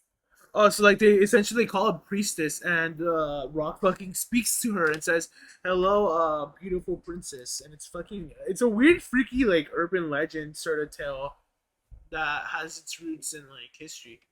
That's cool, honestly. But really, what happened there was like essentially like people in Peru were their culture was essentially getting like just decimated because a lot of these priests, these Catholic priests wanted to convert them to Catholicism and wanted them to forget their culture. Luckily, they did not, which is why the whole festival exists. And it's seemingly waving at someone. That's bizarre. Yeah, Everyone knows I it. just find that It's interesting. unexplainable. There's nothing more Because than there's a lot of like these stories recounted in history, did it and why. but like But maybe they do, maybe they don't have merit. Now, since we're in this part of the world, I must bring up King Kapal or Pakal. And this Ganesh image, which of Jana course has Pakal. been seen by many people, as some ancient astronaut theorists will say, hey, look, this guy's on an alien spacecraft of some kind. It's like a jet. Yeah. He's operating it almost like a motorcycle. It's clearly a craft to take you somewhere. Now, this, let me first say, not. this is on the lid of this king's sarcophagus. And to be fair, every image that you'll see in depiction of this King Pakal is weird. He's Yeah. green, he looks odd. It's strange in every bit, in every way. Mhm. However, you can look into different interpretations of this. Again, in my own view, this is something that nobody can fully explain. It's obviously bizarre. I'm very open-minded to it. I'm not convinced one way or the other. And perhaps You know, the okay. other. Because like obviously here's mine. like something dumb that I'm pointing that I'm gonna point out. Oh my god, look at the cross! Oh my god, there's a double cross. But if there was some way, if we were to ever excavate and find some sort of craft that looked like this, then all of a sudden everyone would be like, well, see? Yeah. It was so obvious and no one wanted to hear it, right? So, now, that being said, I've discussed, and you might recognize my shirt as I wore it in this last video from a couple years ago where I discussed what's called transient lunar phenomena, where lights have been seen on the Oh moon yeah, from Earth this is real. over the last 1,500 years. In fact, there's more than 1,500 noted examples, even Yeah. documented by NASA. And by the way, yes, this is a real photo.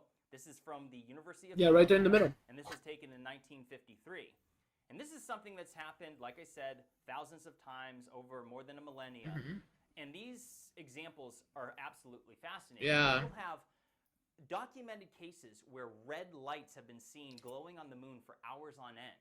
And it Ooh, implies, okay, I've now heard of that one. I thought it was the white dots. but that's not supposed to be happening on the moon. The moon is supposed to be dead and boring, right? Yeah. Go check out this video. It's worth your time. I think that there are a number of details in it that you'll find to be completely fascinating. Now, with all this said, this is not a topic that I am going to not discuss again because there's too many other examples. I mean, if you look at Christopher Columbus's journey to America, or alleged journey, I mean, he didn't discover anything, but never mind that. He documents in his diary that there was an orb following them, like a reddish orb.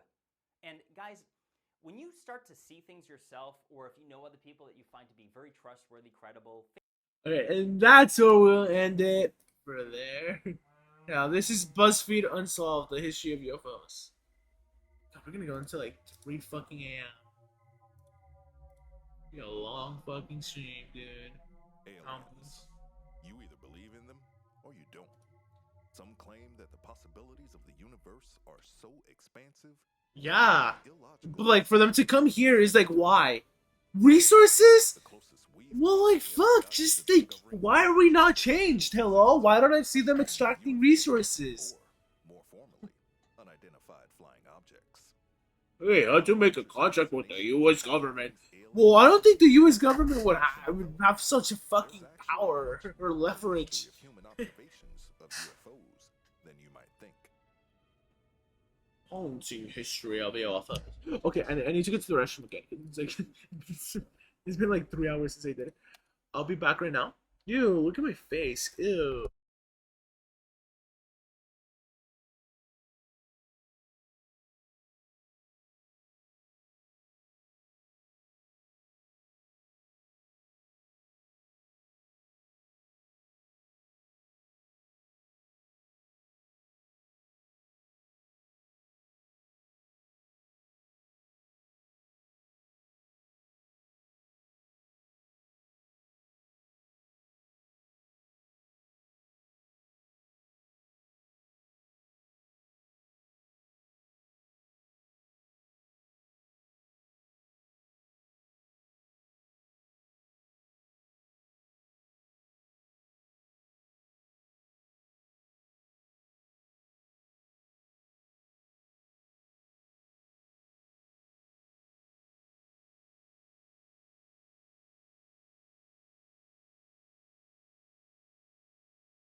How long has the BRB been up there?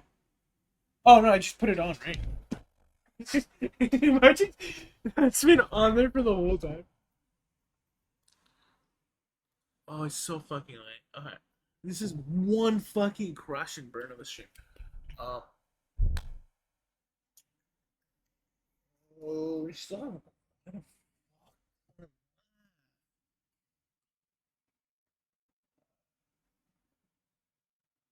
It's literally 2 in the fucking morning.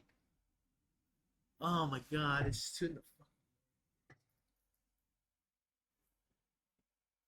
How how about we do this? Tomorrow we split it up. I finish up whatever I need to finish up on. And then we play games. Just have fun. I think that's better.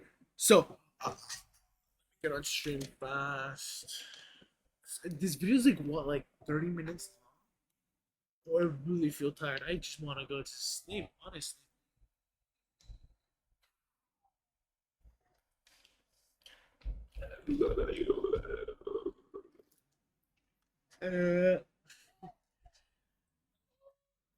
Yeah, it's gonna 2 a.m. I need to go to sleep fast. Not I don't need to take longer. So Super Fungus is amongst us. What is okay? I'm gonna read that on that right now.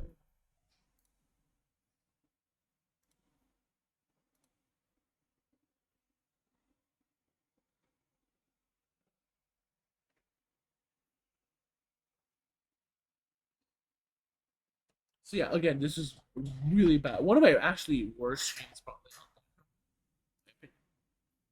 But I'll be right back. I'll keep that on because we're kind of ending right now. Let's discuss what I talked about. So I talked about conspiracy theories and how like because there's people that kind of peddle them, right? And how they are not to be trusted per se. Because they tend to be the center of authority for that said given theory. I am better than all these people because I am showing you the truth. Be shepherded by me. This is reflected in certain alien cults and by people. Actually, literally, the first story we watched was probably kind of like an alien cult, right, with David Icke.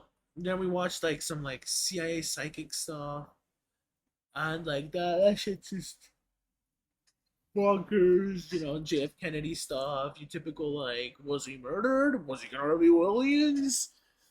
Then we moved on to literally, I think it was I actually don't remember what it was. Oh, I'm blanking out literally. Oh, something about Cupid. Oh yeah, the Skinny Bob. Oh, there's not really a conspiracy legend. It's more like a. Is it a conspiracy? It's not. Cause okay, Skinny Bob is a pretty interesting manifold. Too many of these theories out there on the internet and stuff like that. Manifold, is that even the right word? Like what I'm saying is like certain like it's like a critical to like explaining aliens are real. Some theories on here. I'm talking about this thing here. On this subreddit is what I'm talking about. Oh fuck. There we go. See stuff like this. Revisiting the Skinny Bob and Dog supposed to.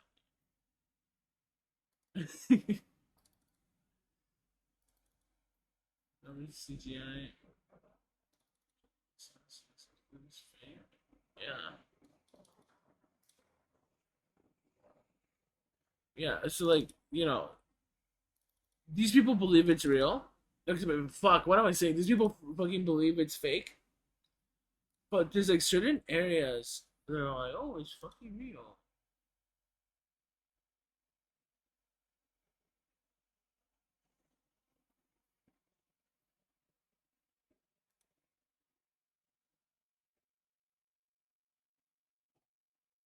Wait, does he appear here? No, so I like completely fucking misspelled his name.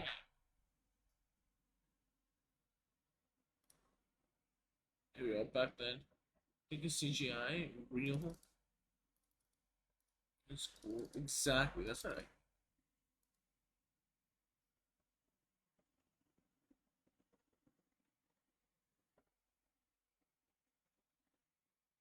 The freaky part is apparently if somebody can actually prove Skinny Bob is fake, you get like a $10,000 prize.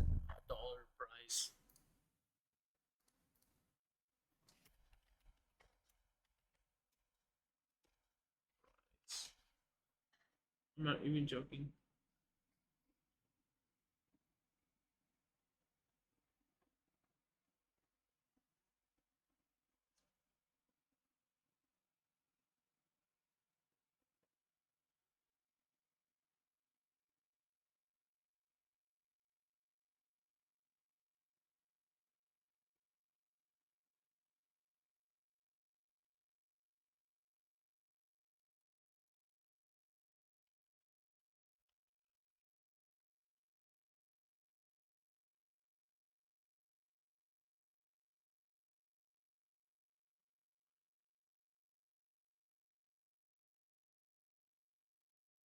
Oh, here we go. This guy's like the moderator. Ivan0135 and Skinny Bob. Video Cash Award for additional video content or definitive source of or proof of a hoax. Yeah. Literally, it's crazy. Yeah. Of course. There's weird stuff like that, right? So this Skinny Bob. What else did we discuss today? I am literally not remembering what else was after that. Because it was not just like ancient aliens. I think it was like the UFO video, right? UFO stuff. Yeah, that shit's it's bonkers. All this stuff is. Oh yeah, David Grush and all that. It's like then there's this like sort of thing. It gets you thinking in like conspiracy wise, like what's happening, or like just speculate, right? Like what's happening in the government, and I don't want to peddle anything. It's like my honest thoughts are like David Grush is probably telling the truth, but like they're just using different like names. It's like maybe like he can't reveal the sort of like you know high tech technology they have or targets that they have or stuff like that. So they're using the term NHI. They're using the term UAP or they're using some sort of like code word like that to like mask whatever they're talking about, right? And I say that because like it just doesn't make sense, and that's how it's passing through. And maybe this guy did get retaliated against for trying to show this to the world. Who knows? Again, that's a mind-boggling story. I don't know how to explain that because this guy has certifications, and if he's lying, well, he just goes to jail and he loses his credibility. And then, like, I mean, not that like I said, it's just that no aliens, right? Aliens haven't visited Earth. That's what it means to me. But of course, it means that like anybody high up in the food chain that tries to reveal aliens will get eaten. But like that's a whole conspiracy on its own, right? And I don't want to peddle that because that's not true, as far as I know. And yeah, it's just crazy stuff like that, right? Then yeah, we get to the UFO one. Then we end up right there, basically to BuzzFeed. Just, yeah, so there's a lot. There's a lot. I mean, a lot.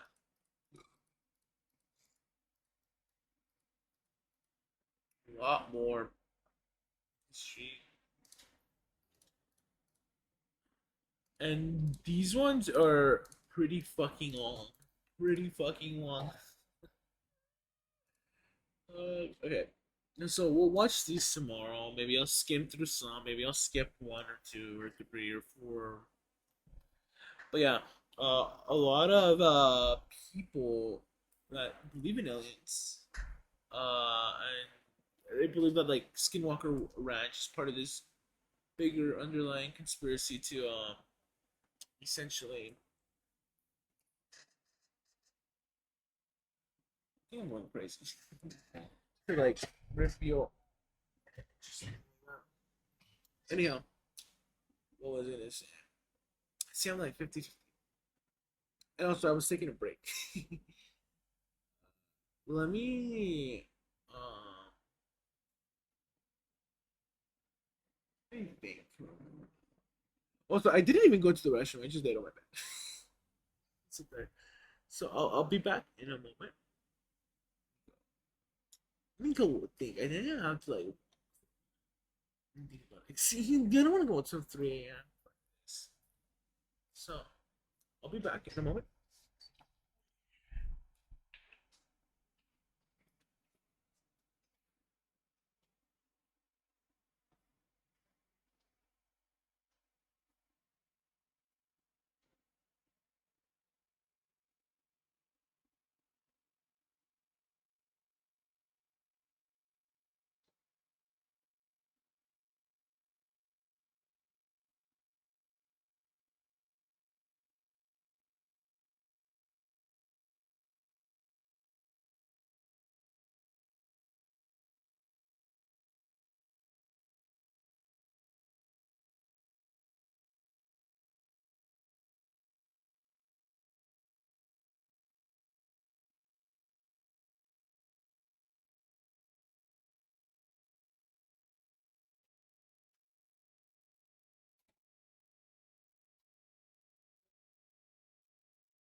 Yeah, I'm not gonna continue. So again, thank you all so much for coming by. I literally thought I heard a fucking noise.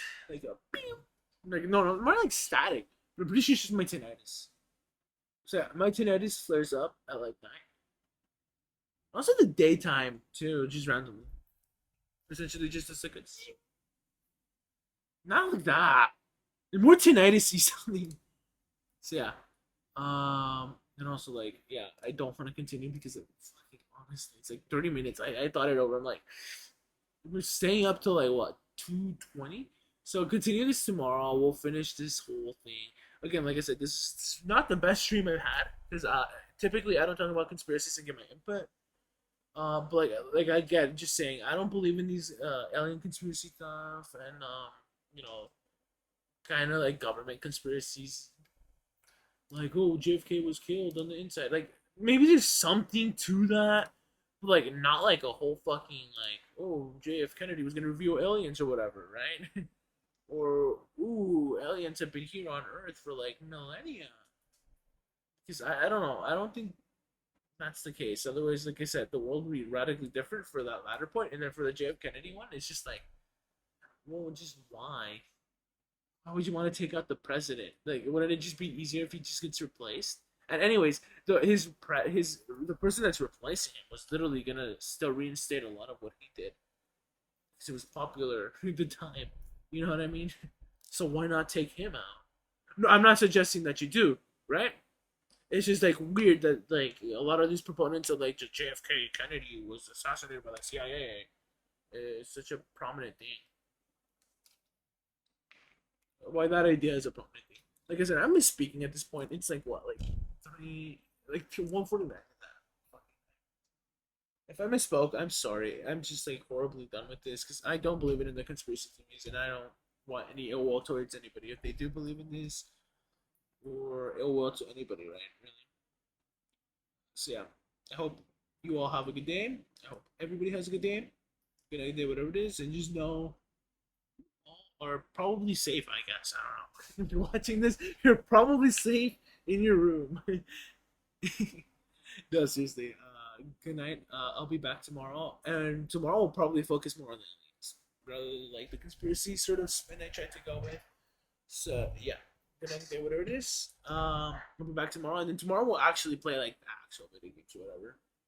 Like yeah, and then like next month, July, I think I'll just focus on like ghosts again. Cause, you know, ghosts are like way easier to cover because like all these ghost videos are like fucking fake, dude. It's so easy to say they're fake, but like also because like next month I'll try to prove them, and also because like honestly like there's no, it's like oh my god you're recording you see a shadow, well that could actually just genuinely be something outside, or that could also genuinely just be something else, right? Like I don't know, like yeah, literally photo manipulation, video manipulation, stuff like that. You know what I mean? Just to hook people onto a TikTok ARG. Literally, that's what it is. And I'm surprised they haven't brought up that point for like aliens and these conspiracy theories. I don't think conspiracy theories are ever really trying to become ARGs in themselves. Like, oh my god, my fucking. Like, I know there's probably somebody out there that wants to turn or put a spin on a conspiracy theory and turn it into an ARG. But, like, I don't think, like, there's, like, an actual ARG out there. And I think if there is, it's, like, gonna heavily fail and it's gonna get a interesting audience, you know? See, I don't know, but one time you heard of, like, JF Kennedy assassinated by CIA conspiracy ARG. When do you hear that? You don't. You don't hear that, right? So that's something that I'm not bringing up this time because like I don't think like anybody really thinks that way or plans on making content in such a way, honestly. And yeah, like I said, I'm ending right now. I am trying to go to 4:30. Let's see what else. My final thoughts on like the whole conspiracy.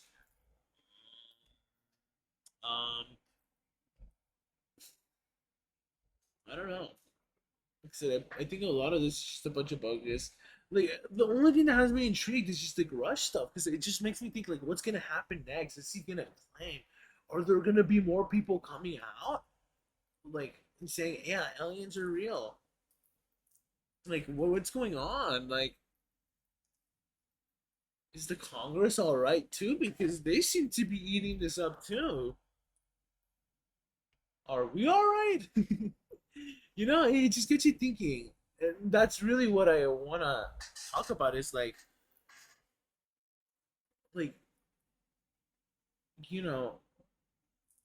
there just are people out there, and there are just claims out there that are made for no fucking. It won't maybe like to give pleasure to somebody, maybe to manipulate a certain group into thinking such a thing exists in order for XYZ reason, right? Like I said, whether that be for pleasure or some other reason, but like, there really are people and claims like that out there, just made to like kind of like wreak havoc for like whatever reason they were made and sewed for and weaved, right? And like this month it was aliens, but who knows? Maybe actually not aliens, but like UFOs and stuff like that. But maybe like it just feels like a farce, honestly.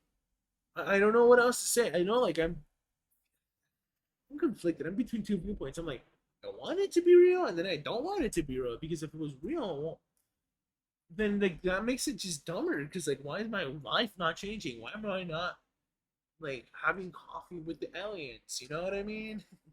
Like, what the fuck? Hello? It's crazy. It's crazy. All this is crazy. And I feel like this would make for a good podcast or something. But like, I don't know. I ramble way too much. My points don't make sense. Like I said, today's VOD or video, whatever this is called, feels like me just being so incoherent. It's like bad at making arguments. But yeah, I'll see you all tomorrow again. Now it's 4:30. Good night, good day, whatever it is again. And yeah, perhaps I don't know, we get more news tomorrow. I don't know. If we do, maybe I'll talk about it. I doubt it. Also, I haven't even gone into like the Nibiru part. Oh my god, that's like predominant. And like the person I was watching the other day, the person I was watching the other day was like talking about like literally this is where I got Skinny Bob from. They were like Skinny Bob was certain to be real, but he's fucking what was it called again? Psychic or I'm just gonna fuck it. I don't remember what they're called. It's something remote viewing or this remote viewer said Skinny Bob was real because he fucking found, I swear, something along the lines of like found like the coordinates where like Osama bin Laden was at, and I'm like, what the fuck? I was just like, what is going on? And then like he mentioned like Planet Nibiru, how like in ancient history, a lot of these elements are the same, and like giants and aliens could be like manipulating us, and this is where like demons come from, and like it was insane, insane. But like, I don't want to send my viewers to search these people because I feel like A, it's not healthy. B, it's like, you're only fueling the fire, and like, those are the main reasons. And I'm just talking about this because it makes for interesting content. Because I don't know, I want to get people to think not about like whether this is fake or real, but like just like I guess like think about the time period right now. Because like I said, the fucking Grush stuff is just fucking mind-boggling to me. I'm still getting mind-fucked, Like, I'm like, what's going on here? Like how can some individual... I mean, like, of course, like, one day I could just claim, yeah, I go to Stanford University, I'm wearing red. Like, right? Like, why would I want to make that claim? Like, it just... I guess it's more easily said. It's just like a story about wanting answers, right? Just why is such an individual making such a claim? Like, are they making a conspiracy? Do they want power? Is there something up? Were they actually retaliating? You gotta take all those aspects into it. And I guess what I'm trying to say is like, I'm trying to make people more not skeptical, more literate, I guess, in a very dense area, I guess, right? I mean, and that's my goal. That was my goal actually before I began streaming on this pod, and like I feel like I haven't met it. Like again, I did not give good arguments. I think at least I don't know. Today I just feel like very like I want to just is that the word deprecate? Not deprecate, right? Deprecate. I feel very discouraged today. I don't know. I just do. But of course, I'm not drawing like I don't want sympathy or empathy, or whatever. Just like I don't know. I just want to help. So if I made shitty points, I made shitty points. But the point is like, there is genuinely crazy things in history that I thought of as conspiracies and then end up being true and real, right? Like, let me think.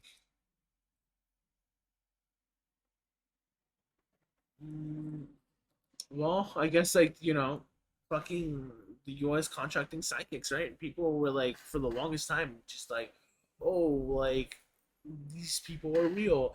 And boom, they're real, but do they have real powers? No. That's why this program stopped, right? There's weird stuff like that going on, but like, does that warrant people to further investigate? Maybe a little bit. Maybe you don't want like fucking rogue agencies just running amok in like the fucking country you're from. But like, I don't know. I feel like we as people can't really do much against that, especially if like governments are self-serving. And I feel that really leads to like its own point, right? That we should put more, not restrictions, what's it called? More checks and balances in place to protect we the people from certain like, I guess like bad actors in our government, right? Because like, who knows? Here in the U.S., it seems like every day, like they're just more self-serving rather than actually looking into actual issues, right? The sort of like political theater they play, right? And it just sucks. That's why I personally I'm just starting to vote more left. Like literally, if AOC runs, I'm voting for Bernie Sanders runs, I'm voting for him. You know what I mean? I don't want to peddle like bullshit like, oh, Donald Trump's helping the UFO case. He's gonna reveal them UFOs, those aliens. You know what I mean? I don't want to sound like that because like that just peddles the wrong message I want to send, I guess. So yeah. Like I said, it's just mind-boggling. I don't know why a person claimed that. That's really why I started this weekend and why I'm talking about aliens too. It's just interesting. It's just very interesting. The whole Mussolini thing is its own thing. Then there's the fucking I forget what the crazy fucking Nazi story apparently that they had like Der Glocken. Der Glocken? Der Glockenspiel. Oh, das guy. Der Glockenspiel. Apparently it's like a bell-like UFO that could fucking shift time and it killed people. Actually, there's a whole fucking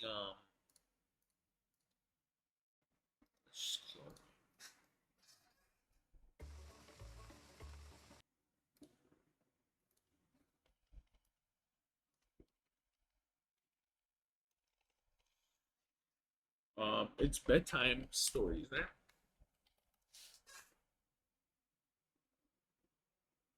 Renaissance. Oh no no no no no no no no no no no no. Is it this one? I think it's this one. It's like some place. Residents were given strict, dark and grainy, a cone-shaped object. Even a small meteor traveling at such a high velocity. I think it's this one. The tongue, mysterious, apparently powered.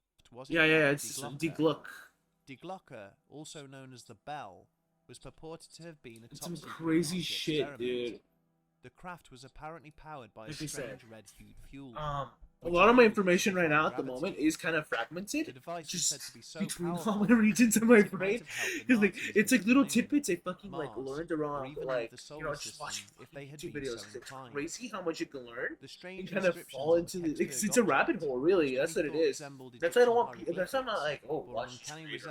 That's why I'm like, cautious about like, oh, I put on. It's like the last thing I need is like my audience to be like, oh, that movie or actually has credibility. Shortly before the Nazis were finally overthrown. Until you can prove to me you have the fucking power to what's that guy from Danganronpa? And many fringe theorists delight in the possibility that it may have travelled forwards in time and crash landed in the woods of Kecksburg a couple of decades later. Whether it was a top secret Nazi experiment, alien craft, or simply a meteor, this is a mystery that may remain unsolved. The events of that December day will forever be etched into the history. Ultimately, yeah. The simple fact until you can prove to me you have an avid 30% success rate in your predictions. I do not believe in this fucking remote viewing bullshit. I'm sorry. Until you turn into Yasuhiro, I don't believe in it. I'm sorry. Or is simply unwilling to divulge literally. The reason as to why they would withhold such information is anyone's guess. People, seriously though, like certainly have it's their mind-boggling. Like it just is. It's a rabbit hole. I don't want anybody to go through it. If you want to learn like weird shit or just have free time, or maybe like this is like your sort of stuff, right? Like conspiracy theories. Maybe that is what you fucking study. Conspiracy theories, or like you just wanna like use some time for some fucking reason with me. Just I'm happy to have had you, I guess. But like yeah, like I said, unfortunately, I'm not a place where like conspiracy theorists can have fun and just conspire together. Because at the end of the day, as the statement says up here, I do not believe in any of these theories. I am adamant in doing so. It's like I think it's pointless. At the end of the day, if there is an Illuminati, well, like how Grush said there's aliens, well, fuck, how does that change my life? I'm still in a capitalist society, you know what I mean? I think that's my point right now. I think throughout the stream, that's the type of point I wanted to make, but like, I was like, not piecing it right together, right? That's why I said I was like, because I'm like, well, fuck. I'm like, well. I think that's my ultimate point here. Like, well, if there is an Illuminati, well, fuck. I know I'm not one of them, and that doesn't change my life. I'll just continue being the best me. You know what I mean? I think that's what I'm gonna cut off and put at the beginning of the video if I do edit this mod or whatever. Yeah, like literally, fucking. This bot's never edited. I just upload them as is. But the point is, yeah, it takes me a long time to really come up with this because, like, it's a very odd point again in history. Like, sure, aliens are real. What the fuck does this change in my life, right? And like the whole point that I was bringing up earlier about like, well, if aliens are real, why doesn't it change my life? Well, that's it's true. It's like, why isn't my life changed? Why is cancer not cured? Why are we still not able to fucking, go to the ocean and rescue people? Right? Like, a bunch of questions like that arise. And it just frustrates me. And I guess it just proves and goes on to prove that aliens have not visited Earth. Even if it is as of now. Anyhow, like I said, I believe in aliens, but like out there in the universe, some of these conspiracies actually, most conspiracies get nefarious. Something I didn't dig into and talk about is that a lot of these conspiracies have like really right leaning points of views where like they're like, for example, 9/11 was an inside job and America did it to their own citizens. Well, like fucking why? Why would America fucking want to kill their own kind? What a way to fucking take over the world, right? If America did 9/11, or take over not the world, take over America from America by killing people in 9/11. That doesn't make sense at all. You know what I mean? It just doesn't make sense at all. And there's some just get anti-Semitic, some just get fucking weird, and they're literally, you can tell like the person that made it is a fucking Nazi. It's horrible. It's horrible, and I mean it.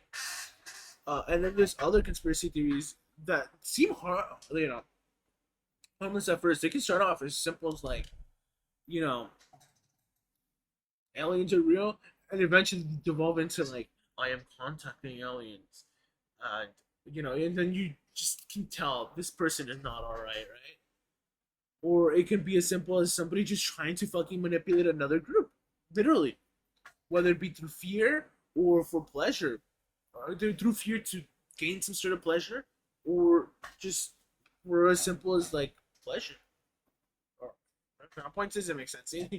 What I mean is like using fear to derive for pleasure, or fear to have control this group to derive some sort of goal, whether it be to make their lives a little bit better and keep a group of people under their iron fists, whatever that may be. It's sad it happens. These UFO cults happen, and yeah, this is what I want to discuss, I guess. This is what I wanted to discuss at the time, but like again, it's just that words don't come out of my mouth like that. And it's very difficult because like to extrapolate a lot of this and tackle all these ideas, I think what I should have done is like conspiracies and aliens, in their own little areas. But I feel like they are in some way intrinsically related, right? Of course, there's fields out there like parapsychology, ufology, and stuff like that kind of try to want to like link up things together. And what I wanted to get with ufology is like essentially it tries to make like a theory of everything. But maybe we'll discuss that tomorrow. I'll keep that point in mind, right? But essentially, when it comes to the parapsychology aspect and exploring UAPs and stuff like that, well, not excuse me, that's irrelevant. That's irrelevant. That's not even related to parapsychology or the ESP stuff. We can tell that field isn't getting anywhere because if all the science points to there being no new discoveries, maybe there is nothing to discover. Because like, I guess science it shouldn't be like that either. You shouldn't have a viewpoint like I just did, because at the end of the day, there's like this whole thing in like chemistry too, where for the longest time nobody could find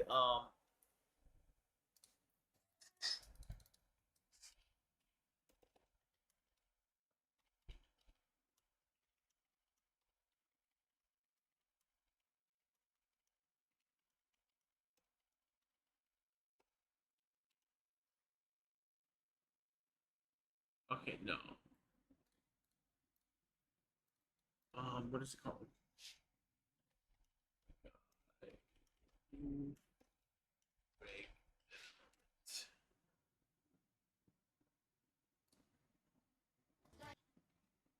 Enrico Fermi may just... Later, when one of the committees asked Nenov to reproduce Figure 2 in the Like I said, paper, like I Nenov mentioned, was able you to know, produce a for the positive longest time, it was not even known how many elements you could go up. the pioneer. Right? Because, you know, it was very difficult. Yeah, it was very difficult, right? There were signs that there's some sort of island, but how do we reach it, right? I guess, like, what I'm saying is, like, parapsychology is unlike the field of chemistry because at the end of the day, I guess, like, it just is not. It's like in chemistry, like, you tangibly had the elements. You could maybe classify things as, you know, things, right? Like, oh, this is boron, this is carbon. Where in parapsychology, you still just have a ghost. Of course, you can classify that ghost into a demon or a shadow person or whatever other mystic thing. You know, and that's all you can still do. Oh, the fucking device beeps. Oh shit, maybe your technology wasn't well set. You know what I mean? There just isn't enough concrete proof out there to even have a basis for the field. Of course, there's all this like I saw a ghost when I woke up. I saw a ghost walk into the house, right? All that, but that's like hearsay. You don't hear this in like concrete sciences. You don't hear the hearsay of, yeah, I found this element. Ooh, I found this rock from outer space. It carries Tennessee. Like, okay, well, show me. Fuck. Like, if you found Tennessee in a fucking meteorite, show me. That's a heavy ass element. And then they're like, oh, no. You know, that's when you know that there's no proof. Right? That's not really provable. That's not replicable. Unfortunately. And, like, I guess, like, you know, and NASA being more open about UAPs, so is the government and stuff like that. And so in the government being like that, excuse me. I guess, like, maybe we are gonna get further into this stuff. Maybe there is something else to explore. Maybe these supposed UAPs are simple as, like, you know, ball lightning or some weird, like, visual phenomena happening, right? With, like, light or the electromagnetic field or something. I don't know. Who knows? Maybe it does more into, like, exploring that. Just as how we, for the longest time ever in, like, our whole history of humanity, have been exploring it. Not exploring the stars, but, like, you know, just kind of, like, through a telescope, seeing the stars, registering what we see. Studying black holes, you know what I mean? Studying whatever weird phenomena we see, planets, you know, on and on and on and on. No, I think that's my key takeaway. And of course, before somebody says, hey, you're emotional, or oh, this doesn't make sense. I feel like there is genuinely a link between all of those subjects. Of course, maybe this sort of content is better made like kind of like this, right? No, literally, this is what I want to strive for, but like in a live stream sort of format. Unfortunately, I feel like it's very hard because, like, you know, you get hungry, you need to take a break, you get tired, all that happens, you know. But I'm trying to like deliver this sort of content, if I can't even get to that point, anyways. In a sort of like deliverable. It's I keep on using contemporaneous. Is that even a fucking word? Contemporaneous.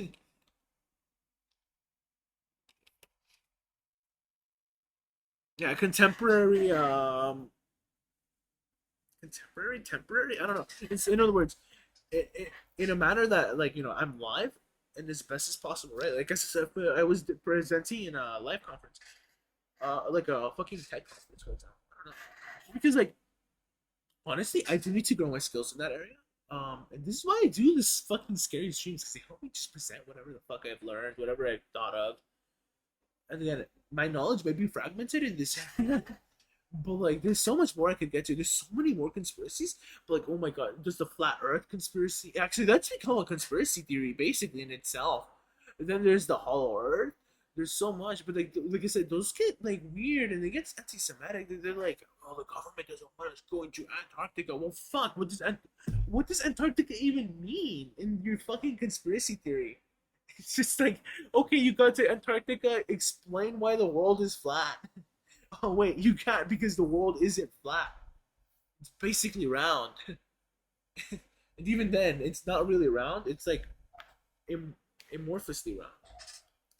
Right? That's the right word. Amorph.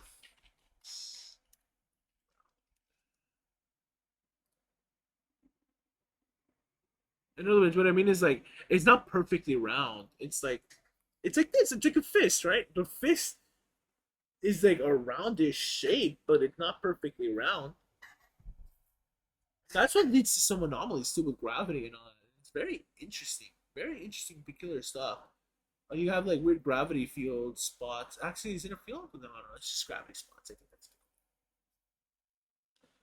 And yeah, that's what I get talking about that because it's very interesting, very intriguing. Oh my god, I rambled on for an hour. 30 minutes actually. Yeah, no, like I said, there's a lot more I can get into, but like all this is just it's intriguing to me because it's a rabbit hole and I want to explore it, but I don't think it's healthy for you all to explore or even healthy. It's just stuff I wanted to talk about ever since like I was a kid because like I said, I think I mentioned this earlier too. When I was younger, I was in a weird fucking place. I was like looking up aliens, ghosts, fuck even religious shit, like just to find out like people can fucking just manipulate and stuff. It's crazy. It's crazy. Crazy how much you can find on YouTube too. I'm glad you saw this. But yeah, like I said, I would like to thank everybody for coming by. If you saw this vlog, preferably I'd hope you watch the ending and not the beginning because I feel like a lot of people are just gonna watch the first hour and they're gonna be like, Ruben, you are dumb or something like that. They're gonna be like, your point doesn't make any sense. And then I'm gonna be like, yes, English was not my first language, but I'm bad at Spanish too. I'm just kidding. No, but yeah, because like I said, all this stuff is very, very intriguing to me, just because it tries to, I guess, at the end of the day, to resolve like most conspiracies try to come up with like why something is occurring, why the government is such a thing, right? For example, like, oh, something was happening. JF Kennedy was gonna review aliens. Well, I think the CIA was plotting against him the whole time, and that's why he was assassinated. It tries to explain something, but there's the right way of doing it, and then there's the wrong way of doing it. And actually, I would argue that maybe there isn't a right way of fucking making a conspiracy theory because it's just nonsensical whenever there's facts presentable and presented and that have been presented. Because like, if the facts point that JF Kennedy was just unfortunately assassinated just on a certain date, well, that's it, right? You can't do anything else but extrapolate from the set of facts you have. You can't say aliens came and assassinated him. Likewise, you can't say aliens control the fucking world. It's like, at the end of the day, like, these conspiracy theories, they're out there for a reason, whether it's to have people be in fear, have people just play into some sort of ideology, some sort of like hierarchy. Who knows? And see, no, that's it. That's where I sit at the moment.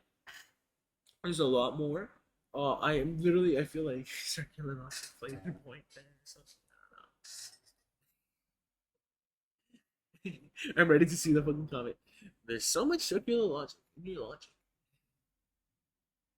Yeah, and again, I'm basing this all off of videos that I watched and shit I watched. It's just fragmented in my memory. And what I remember, not really like studies. I mean, I was pulling up studies, but like I was only reading like abstracts. Okay, this sort of content can be made better. Like honestly, it's like I don't even have like the time to fucking get into this because A, I'm trying to have my best fucking summer vacation. And B, like I have a fucking life. I have a school year to attend. I'm gonna start doing a lot of busy stuff. I'm gonna start my internship soon, right? Literally, that's why I can't get into all this stuff because I like discuss it really because like I feel like maybe like the audience is just not there, and be like on Twitch, nobody fucking watches Twitch. So yeah, but all this goes on YouTube, please watch till the end. What's my final thoughts on this part of the subject. And yeah. Thank you all for coming by. Good night, good day, whatever it is again. And yeah, good night. Bye bye. See, that's 2:20. We could have watched that fucking video. That's so dumb. Good night again. Bye bye, everybody. Bye. But I guess I did need to clarify for sure. So yeah, bye bye. I'm gonna say bye bye one more time. Okay, bye.